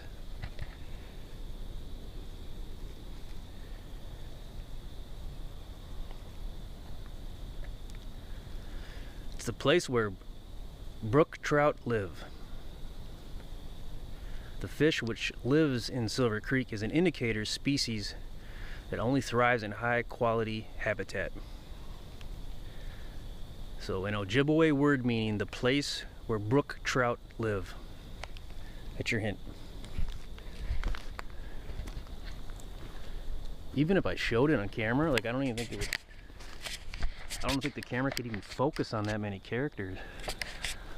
That's hysterical. But this is intersection 37.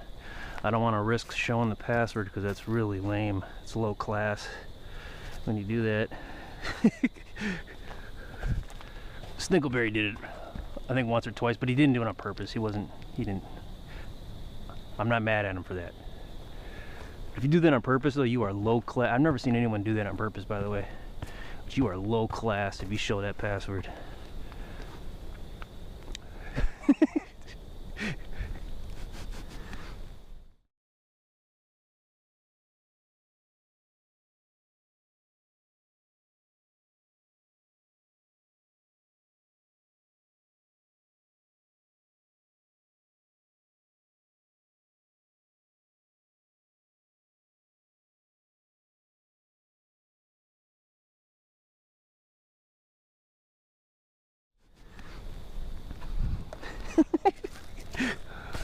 Ah, it's good to feel good. So Silver Creek Trail is that way, and so that would be the middle route that way. You know, a little tired from all the hiking here, so this would be the middle route this way. The Silver Creek backpack site is actually down there. We had to go around to get to it. You remember that, of course. But this is the middle route, so you can actually come from here or go this way to get back to the parking area. We're going to take this route though. That's where all the cool kids go, after all.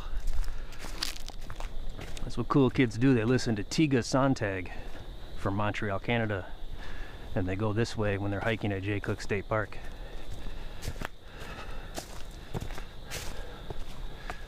Okay, we got a human approaching. A human on our 12, a human at our 12. I'm gonna mitigate the talking because it's really weird and awkward. And I'll try not to breathe heavily when I go past them, which is really weird and awkward for me when I'm editing. Amen.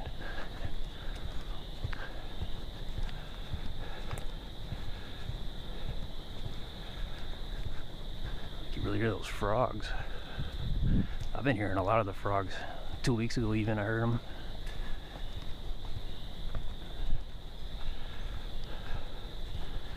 I like the sound of frogs, though it might get annoying if that's all you hear always all night. I don't know though, it might not.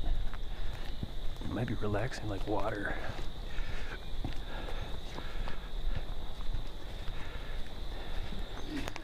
Hey, good afternoon.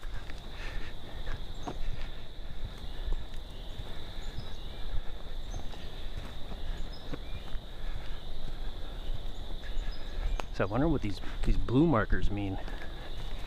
That might have something to do with skiing or something. If you have any idea, be sure to let me know down in the comments section.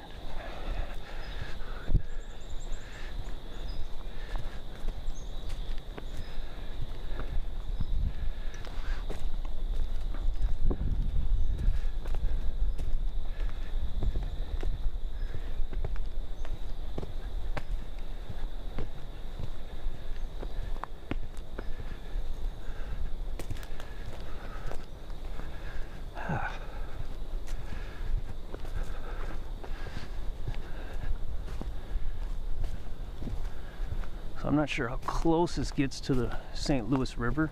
I think it kind of weaves close and far from it a little, but I do hear it in the distance. St. Louis River, good old St. Louis River.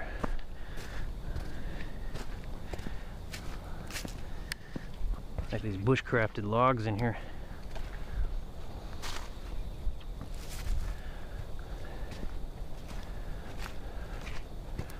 I like how you go right when you're heading this way, but when you're heading that way, you go left. Like how no matter what, we all kind of end up on the same path. It's kind of neat. No matter what stupid choices we go with in life, we all end up on the same happy path.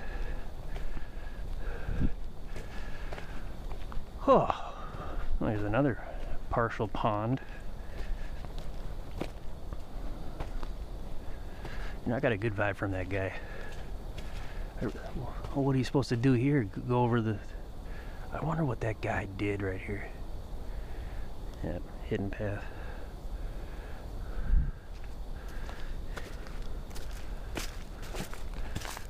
I don't think that guy's going to one of the backpack sites.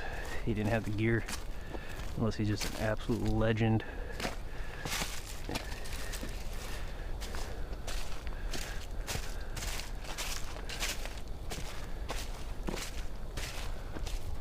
There's this one guy on YouTube I saw years ago. I think his name was Scooby something. He's just some like older white guy. Kind of like that guy we passed. If I were to, I think he was. But he just looked like some regular guy, some middle-aged guy, but when he took his shirt off, he was like super ripped. It was hilarious. It was absolutely hilarious. Like you wouldn't even believe it. You'd be like, whoa, like Batman or something. It was crazy. So maybe he's like that. When he takes his sweater off, he's just super ripped. He's just a total legend.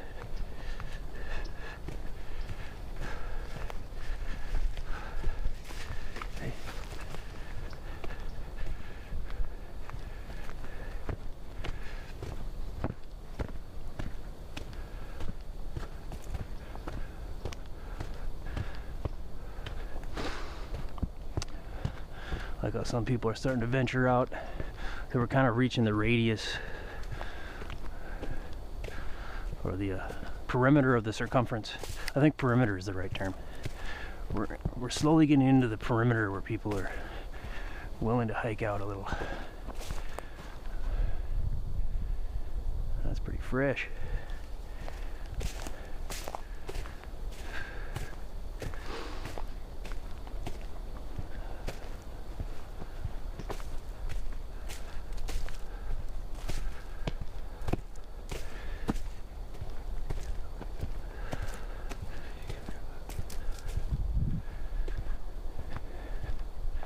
You know, there's this, I was at a coffee shop back in like 2011 on 42nd Avenue, right kitty corner from Riverview Theater.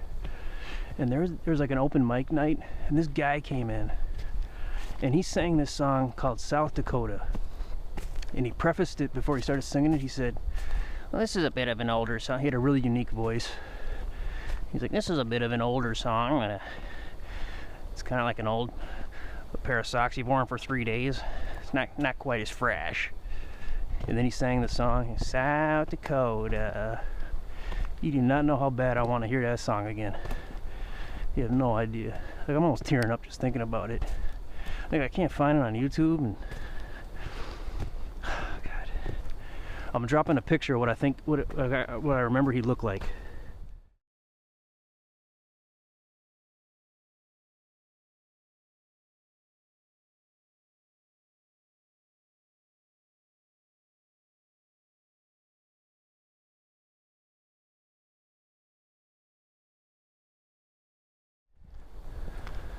So I think I'm going to I just might do a dedicated video where I just kind of put that out there and say, where is the South Dakota song? Where is this guy? He might not even be alive, you know what I mean? Like, God. But there's this guy in the band, there's this song called Elvira, and in the face he kind of looked like one of those guys in that band. And there's another guy, I think he was the drummer in Redbone. He kind of looked like him too. He's kind of like a hybrid of both those guys in the face a little. He might have been part native. He looked like he had some native in him. If I said that properly. So, but South Dakota, man, you don't know how bad I want to hear that song again. You know, I would cry if I heard that again. I would cry. God, that was a really rough, desperate, scary time of my life too, and I was just there, and God, man, he was there just, man, God bless that guy, man.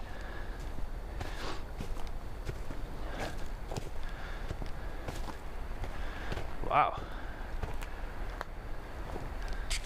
What once was.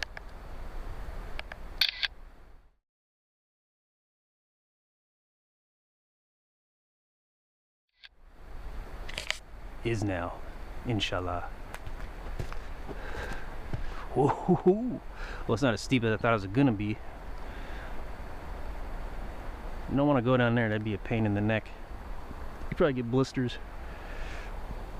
It's a little outlook point though. Let's take a look. Let's take a look. Oh wow. So the high landing backpack site is yonder. Wow, you can see the river just rushing down there. That river is insane right now. That St. Louis River is, man, it totally rocks, man. It is awesome. I'm probably gonna have to do a camp at that high landing backpack site one day, or the Ash Ridge, depending. Silver Creek and Lost Lake. They should almost call Lost Lake Lone Wolf, but Lost Lake, and all of them are jewels, man. You could do all of them. So this park has I have a future at this park if life allows it, because that campground up there, whew, it is rough with people. It might be rough tonight, but we'll see. I'm ready for it. I'm ready. It's a cool little spot. It's a cool little spot.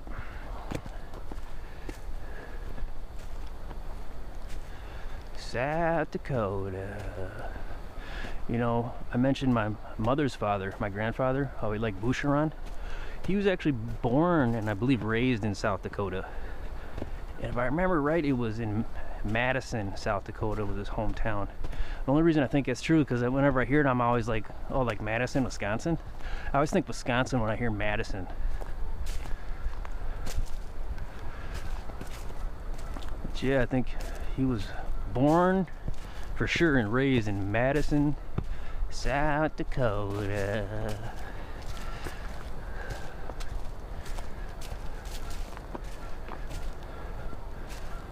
I was looking into, I usually just stay in Minnesota, but I was looking into, because I did visit there once with my family, South Dakota. We went to the Badlands.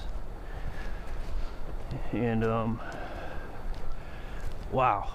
I mean, I was more of a kid, so I couldn't appreciate it as much as I could now. But it was pretty awesome.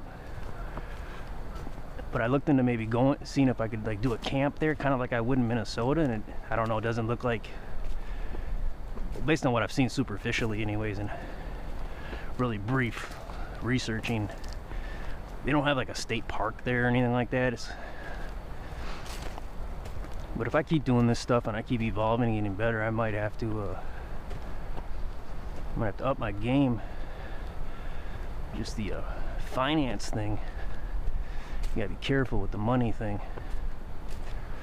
You gotta be careful. It's not just pouring in for me. I gave this I tip pretty good, but I gave this UPS driver like a $20 tip, and I get a pizza, I'll give him like a $10, $15, $20 tip, and I get a little more than $20 an hour. So that's like an hour's worth of work, physical work. I just, here you go, buddy.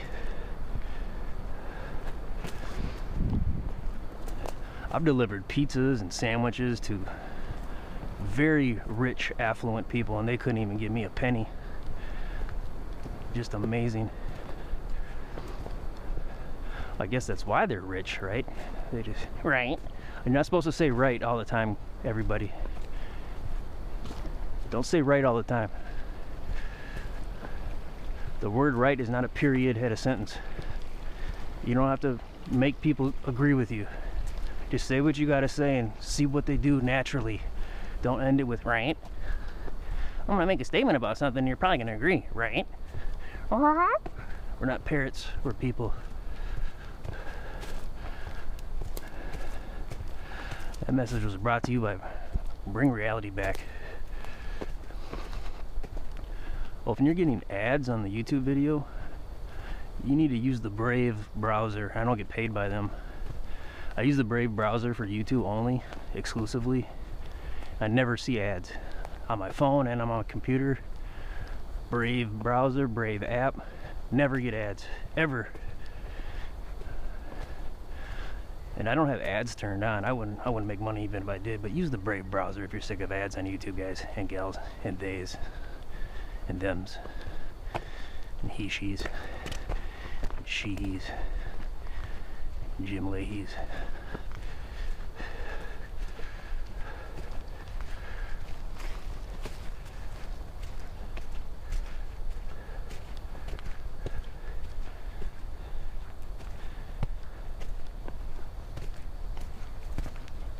Yeah, but I saw that eye doctor the other day, and he gave me a clean bill of health. He said my floaters are normal and they're actually gonna go away, which I've never heard that before. Everyone always said, "Oh man, they're always there, and you can't, and there's nothing you can do, nothing. They're normal, and they're nothing." But this guy was like really smart. It was one of them I got a vibe thing. I actually, in a way, I casted lots, which is kind of a spiritual way of choosing something to and I ended up with this guy, and everything just felt right. But he's literally the fourth professional opinion I've gotten for my eyes over the last 4 years. And he said, they might be taking a little longer with you, and they might be annoying, but your eye, the fluid will eventually turn to fluid eventually. Or trying to turn to fluid. Whew. Ah. Whew. It's gonna be really hard for my body to develop a fat gut after this hike. Thank God. Whew. Kayushian. Oh, look. Dog treats. Sorry, Dan. Sorry. Well, it's 4:10. It's 10 after 4, so I am late for my reservation. There better not be some butthead there in my spot. Whew.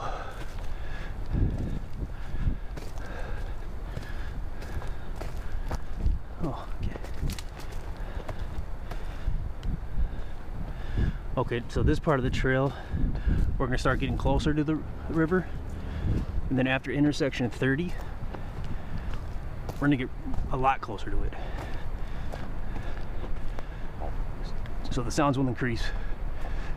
I'll probably shut my beak more.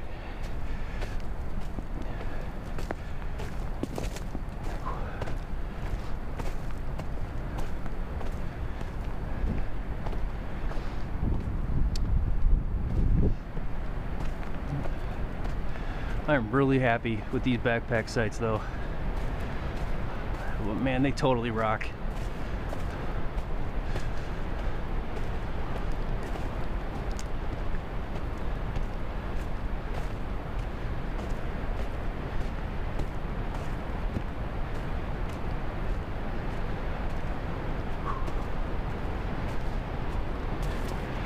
And that hot spot in my foot, pretty much gone. A little bit of break, a little bit of evaporation. It's that moisture you gotta watch out for. And if you can't move your feet around your toes and your feet in your boot, or whatever you're wearing, that'll just make them hunker in more, and it'll make it worse, it'll exacerbate it. So you have to move your feet, your toes specifically. So you need bigger footwear to do that usually than what you're told.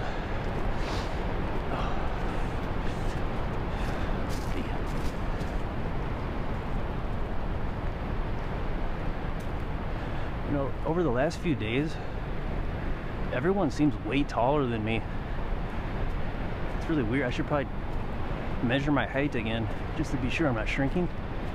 Even when I saw the eye doctor, like even all the women there, like I'm not a big guy, but I mean I'm not hyper little. I mean I am a little guy, but I'm like 5'8½", you know, so it's small, but it's to have women that are like 6 feet all the time, it's kind of weird. Wow. In the Grand Portage State Park vibe right here.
I haven't been looking back much, have I?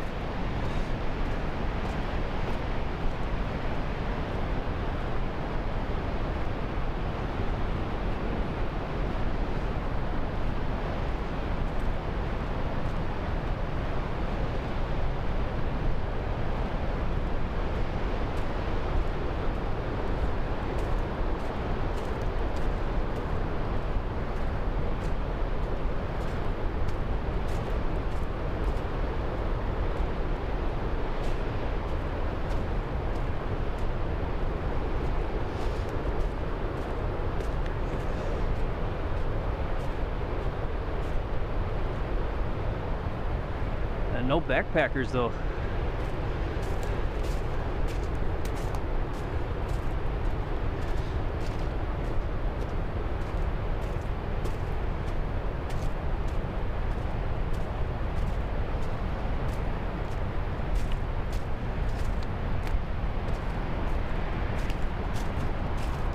So this trail's getting a little muddy, but so far it's been relatively easy as far as hiking would go to the backpack sites.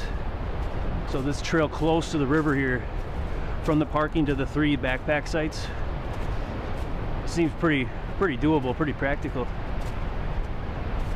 Probably put it at like a 5.5 with the mud considered. Some of the slopage, maybe touching on the 6 a little.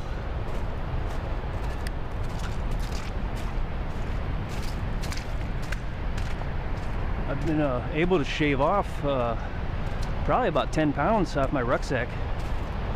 5 pounds for sure, but maybe 10 pounds off the rucksack this year, so it's already feeling lighter. So maybe I could shave a few more pounds off, and that'd be pretty awesome. Hey. So I'm gonna try to start doing more backpack sites. Whew. I do got one lined up at Savannah Portage State Park, backpack site number / letter K as in kilo. 2 weeks from today, and 3 weeks from today will be backpack site COW, C-O-W, at Maplewood State Park. So K at Savannah Portage State Park and COW at Maplewood State Park. And I did a scout of the one at Maplewood. That's what allowed me to choose it properly. I'm probably gonna do a camp video for that one. And I might show another option for parking for that site as well. And then a week before that, I'm gonna do the Savannah Portage one. And I'm gonna for sure do a scout of K, backpack site K as in kilo, exclusively. And I might do some camp footage, but I don't think I'm gonna make that a camp video. I don't do a lot of those. I think the one at Cow though at Maplewood is for sure gonna be a camp video. But I might do some at K as well. It's just I don't want to recycle any of the scout footage, so I'm not totally sure I'm gonna do that yet. And then the 4th of July, I'm gonna do I believe it's the elusive site, Carlton Site 12 at Blue Mounds State Park. That's the only site there I haven't been able to scout because it was always reserved when I was there. That's in the lower southwestern part of the state in Laverne, Minnesota, which is a nice little town. So I'm definitely going to do a final scout of just that site there. And then I'm also going to probably do a camp video there. And I might do a hike. We'll see what happens. We'll see. Last year when I was there, the area I was going to hike, they had it closed off for some stupid reason. But I kind of want to see the like that red rock area. I forget what they call it now when they go in and chisel out rocks. A quarry. It's like a red rock quarry there.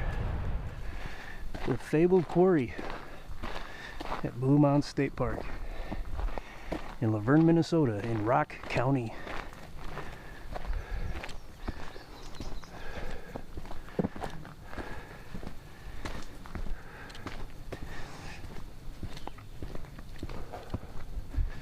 Oh, we're actually here. Wow. Oh, wow, that is so cool, man. This is definitely one of the highlight moments of the year for me. I kind of want to at least hike to that. I do have a hike video of that state park I did a couple years ago. It was a pretty good hike. Footage is more jiggly. That one was pretty rough on my body. Really beat myself up on that one. But I got through it. That was one of my windiest mornings also, taking down the tent. It almost flew away. It was so funny. One of the probably top 3 windiest tent takedowns over like 130 some camp trips. The number 1 windiest was probably at Cleary Lake Regional Park. forget the name of that campground now, but I think it was Site 6. That's in Prior Lake. That was kind of like one of my earlier stomping grounds when I first started doing this stuff. But I think I may just have officially retired from going to that park ever again, which is fine. I may have retired from a lot of regional parks for the most part. I don't know. I might touch on Lebanon Hills. I don't think so though. Those kind of feel like more of my early days. Kind of feel like I graduated from them. St. Croix Bluffs, Lake Elmo. I know some Washington County ones. Lake Auburn. The Three Rivers District. Lake Auburn, Cleary Lake. Lake Auburn and Cleary Lake are good ones, and you don't need a vehicle permit to go to them. So that's a pro tip. But Washington County though, St. Croix Bluffs, Lake Elmo, Pine Point Park, Square Lake, you need a vehicle permit for those. A Washington County vehicle permit.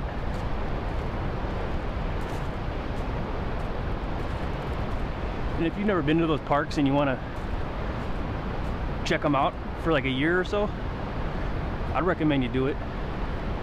Just make sure you get all the hikes in and you do the camps you want to do at them.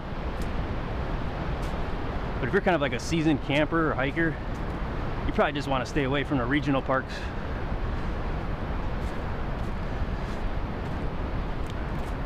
Depending on where you're at or your predicament. Although St. Croix Bluffs does have some interesting trails left that I haven't touched. But there's one trail that I hiked on there that I wasn't supposed to in like 2022, and it's still not finished. And there's no reason for it, because it's been 3 years. So it doesn't take 3 years to finish a trail. So that's kind of unfortunate. But if they had that finished, it would connect with a huge swath of trailage, and you could just go around this huge area, do a full day hike, several hours.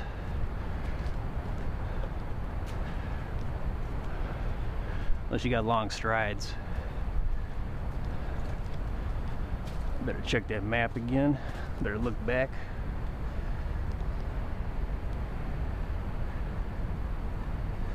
So we're almost to intersection 30. Just looking back here. Looking forward, we're almost intersection 30, straight ahead.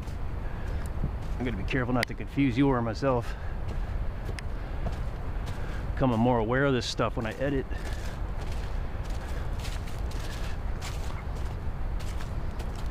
My shoulders are getting a little sore from the pack, pulling on it.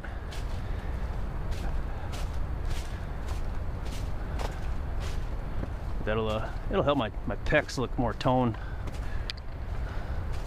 and I'll probably sleep better. I've been recovering really quick though from these hikes. Like, I'm not even sore sometimes now. After like almost 10 miles, I'm not even sore the next day. Just kind of a rip off. I guess it just means I can set the bar a little higher.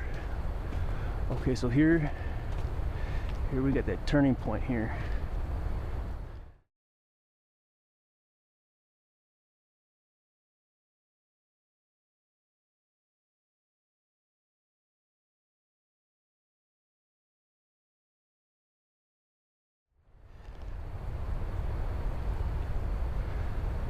So here you can go this way, which is where we're gonna go, or you can go this way. Either way, they're gonna connect up really soon here at 29, intersection 29. So that's where we're headed. But if you go a little straight here, at intersection 30, it's still coming up. You can take a left and go on the East Ridge Trail. And that's another little nook and cranny in here from the parking area that you can meander through if you want as well. So that's another option. You can meander through there and come up here. You can meander down here through the Silver Creek Trail like I called out earlier. So you got a little meandering options, essentially. The trails that we've taken are kind of the main ones you'd take, though, in my opinion. It's just kind of the standard for any of these sites.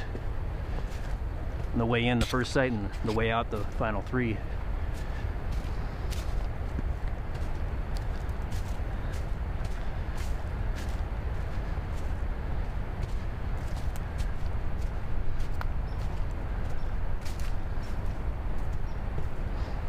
It's 4:24, so we probably won't get back to the vehicle till 4:45, which is fine.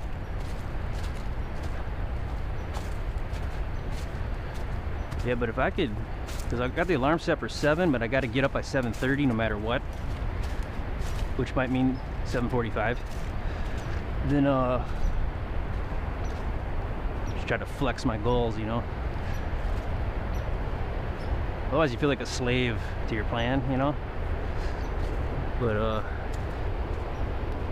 yeah, I want a lot of hours of sleep, though. Hopefully nobody noisy neighbors will be there.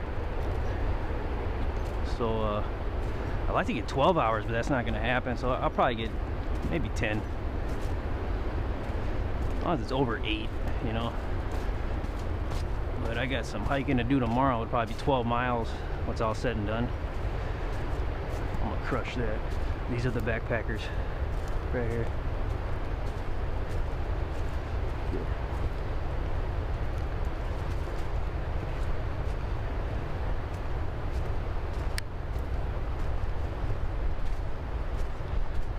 Are you guys going to one of the backpack sites? Yes.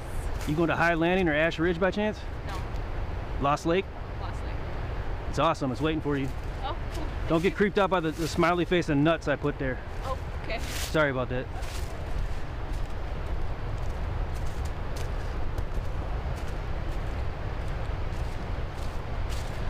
Oh, so they're going to Lost Lake.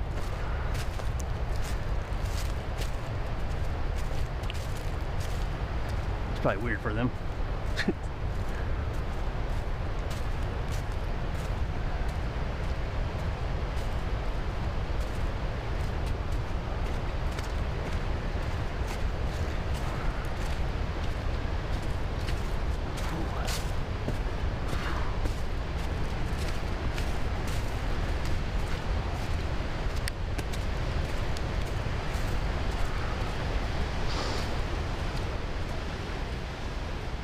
Woo!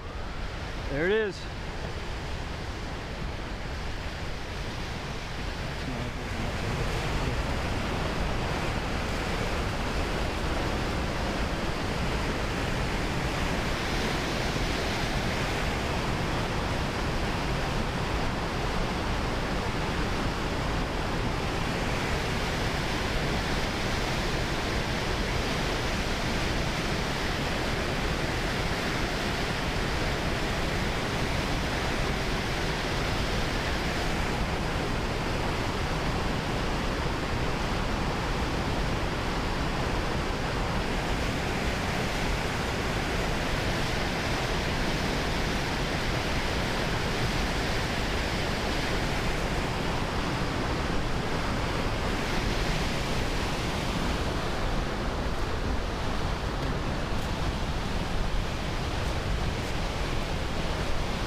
Yeah, so I was wrong about that. So we encountered the Lost Lakers.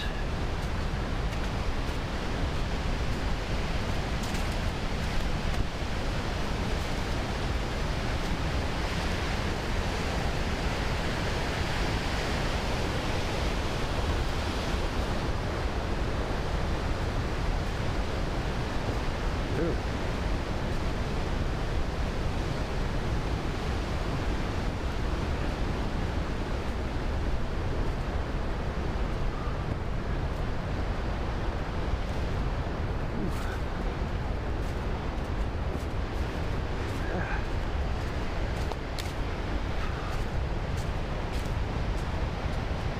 That is cool though. We did cross paths with some backpackers, as I predicted. It's really cool.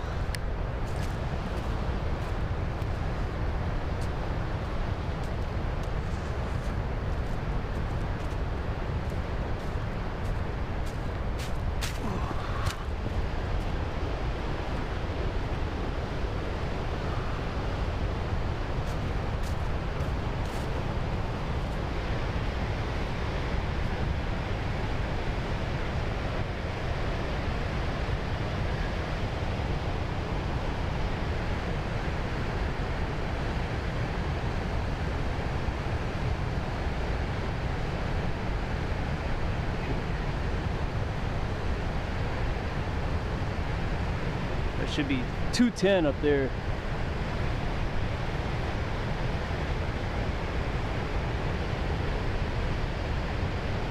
There's a white pine trail just on the other side of 210 as well. And a shelter. We're looking right towards it, the shelter. It's in that direction.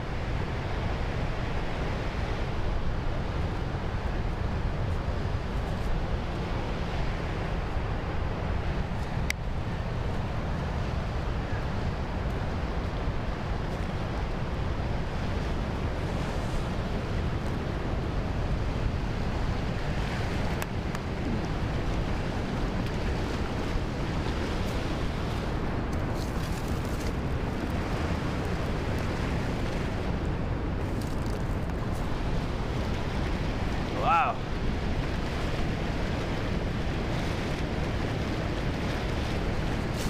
It's pretty awesome.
Whew.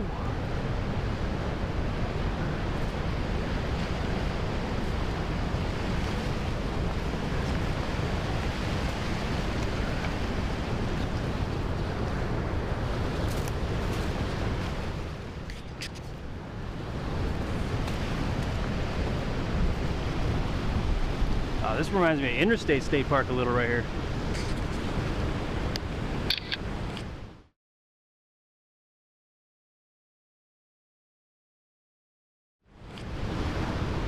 Wow, the tree goes right through the rocks. It kind of looks like, wow, like Vlad the Impaler.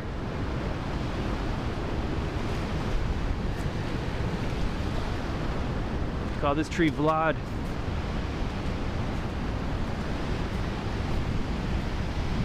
Wow.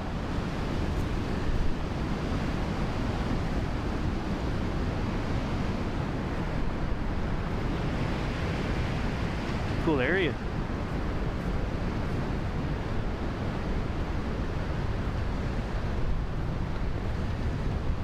Woo. So I put this trail at like a 6 around in here.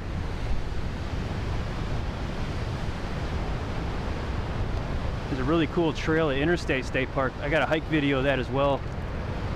This reminds me a lot of that one. That's along the St. Croix River, I do declare. This river is more epic though. The St. Louis River is more animated and you're closer to it.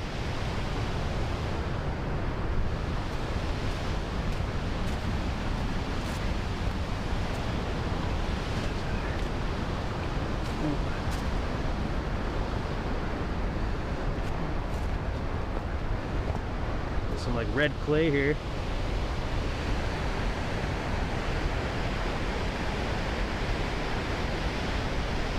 Wow.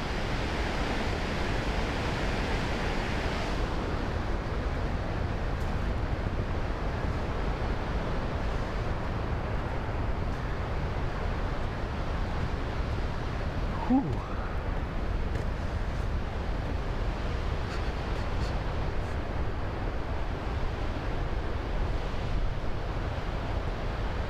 I'm just guessing, but I'm pretty sure I would say that this trail is a lot cooler than the other one that we chose to not go on. Just a guess. I'm sure the river plays a role. These really cool, the rocks and the roots and this trail here, this path. This is probably my favorite trail so far along this whole hike. It's really cool. And that hike at Interstate State Park, it really impressed me. I did not expect that to be as spectacular as it was. That's a nice little jewel. It's like kind of like right in the city though. It's like right off to the side of the city, but it's a nice little jewel. You can hike along the river, or you can hike in the back area towards the I think it's the sand bluffs or something like that, sandstone area. There's a dead falls. Oh god, that is so cool. That was probably my favorite part, was the dead falls. It literally looked like the Minnehaha Falls, like thousands of years in the future after it stops running. It was so cool.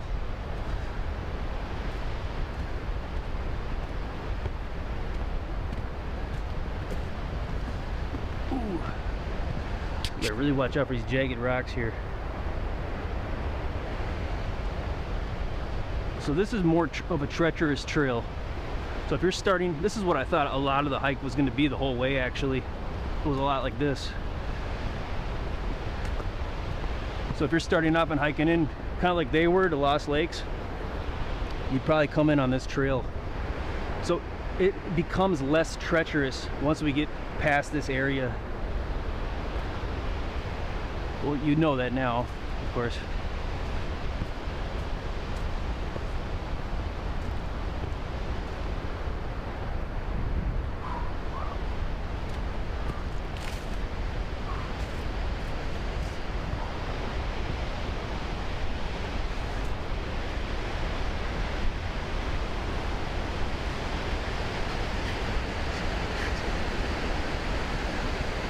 Wow. This is where like the jilted lover would push you off, so be careful here. You got like a gaslighting partner or something, be careful. This is really cool, man. Wow.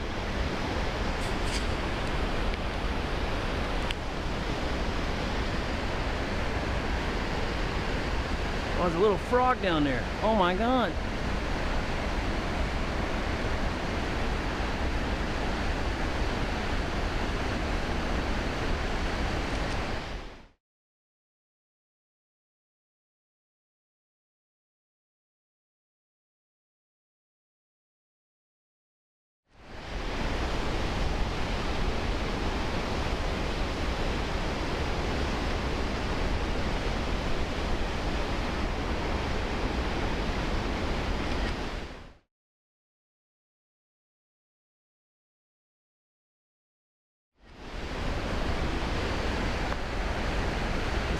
Frogs are funny, man.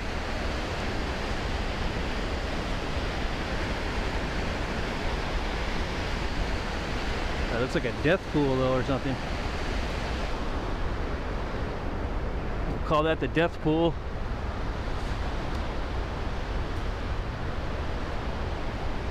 Yeah, I thought like the whole hike was gonna look like this.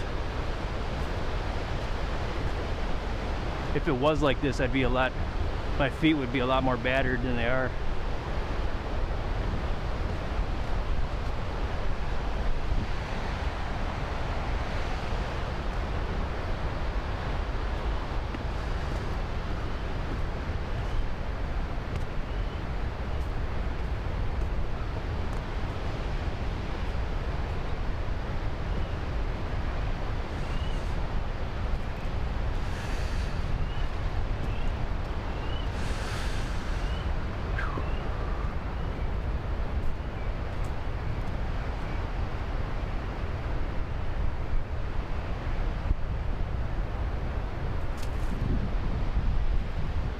Wow.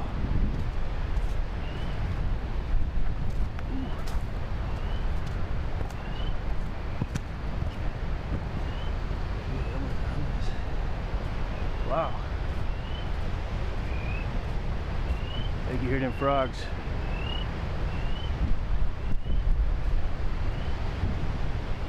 I'm dawdling a lot now.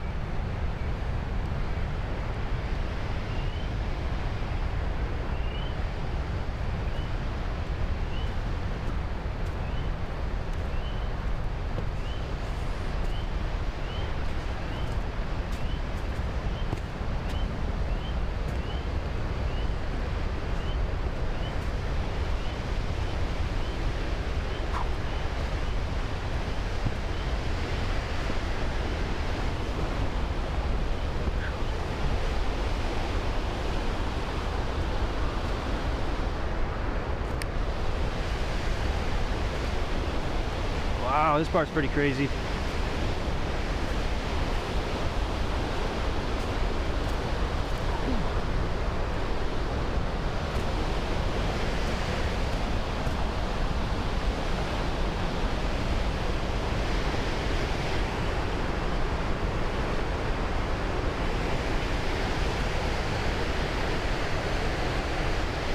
Wow.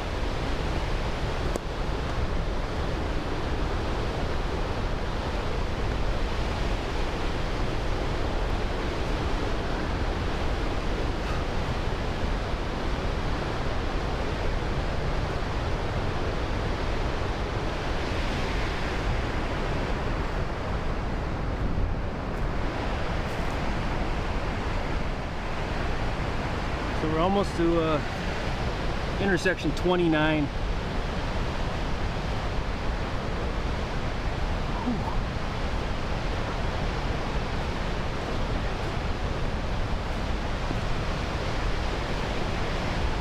Here we go.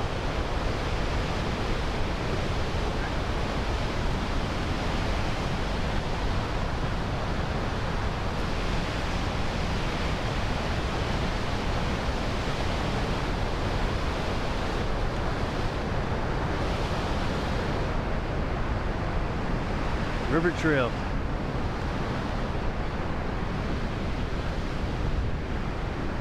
Silver Creek Trail is where we would have came in. You can come around here as well. 29, the mapless spot.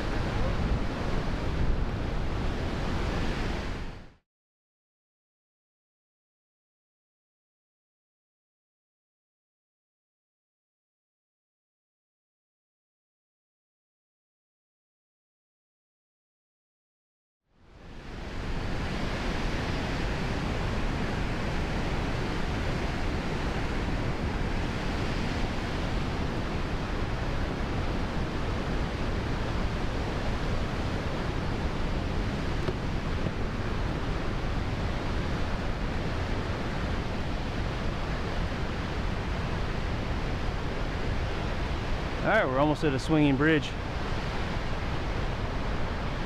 Yeah, we're going to wrap it up here soon. So thanks for taking a look. I appreciate your company. Hope this helped. If it did, let me know. I would really appreciate it. It would mean a lot to me.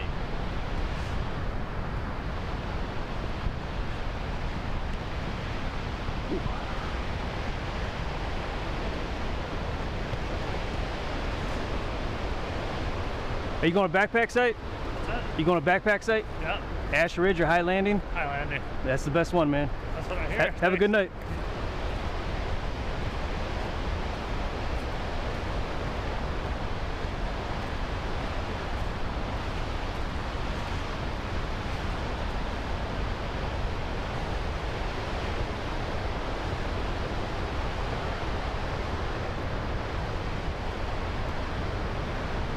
That guy's probably gonna have one of the best backpack sites he's ever been to. I don't know, he might have been to some pretty good ones. You never know. Man, that is a good one. Woo, that's a good one.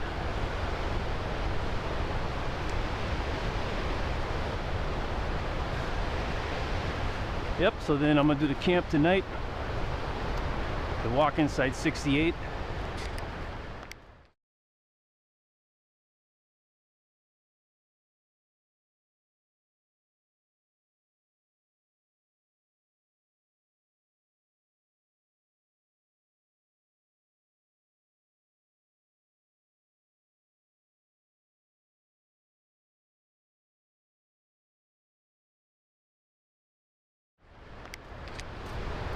And tomorrow, we're gonna try to finish up our scout of the backpack sites at St. Croix State Park. We'll do the Crooked Creek Camp tomorrow at St. Croix State Park. So we'll see how that goes. I should arrive there by about 10. And then I should get to that site by about noonish, maybe 1. So we'll see. It says reserved it from 4 o'clock and on. So I'll be back to the vehicle by then anyways, if it goes as planned.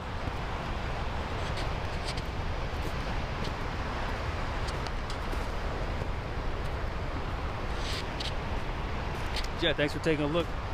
This helped, let me know. You got any experiences here? Let me know about it. Be kind of magical to hear about it, you know. Good times, bad times, anything really. Be interesting.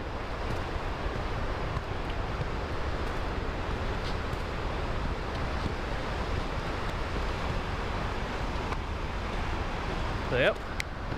Take care.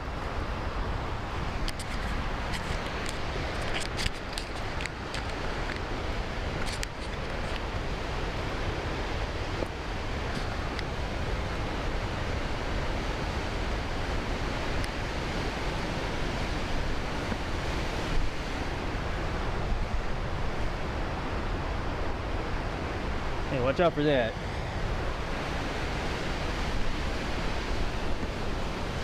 Whew.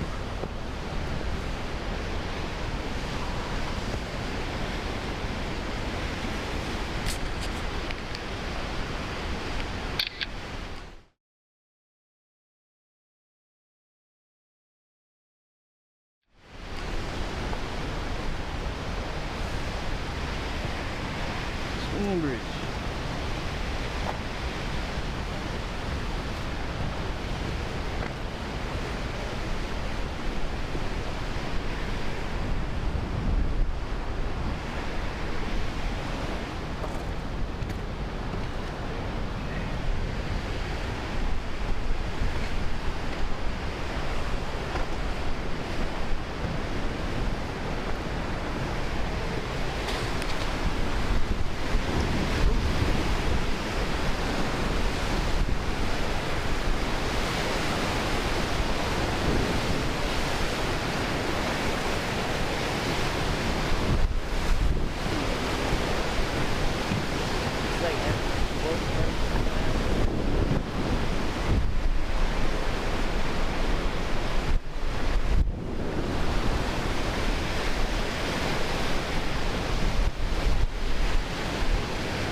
That sound of that water really makes me thirsty.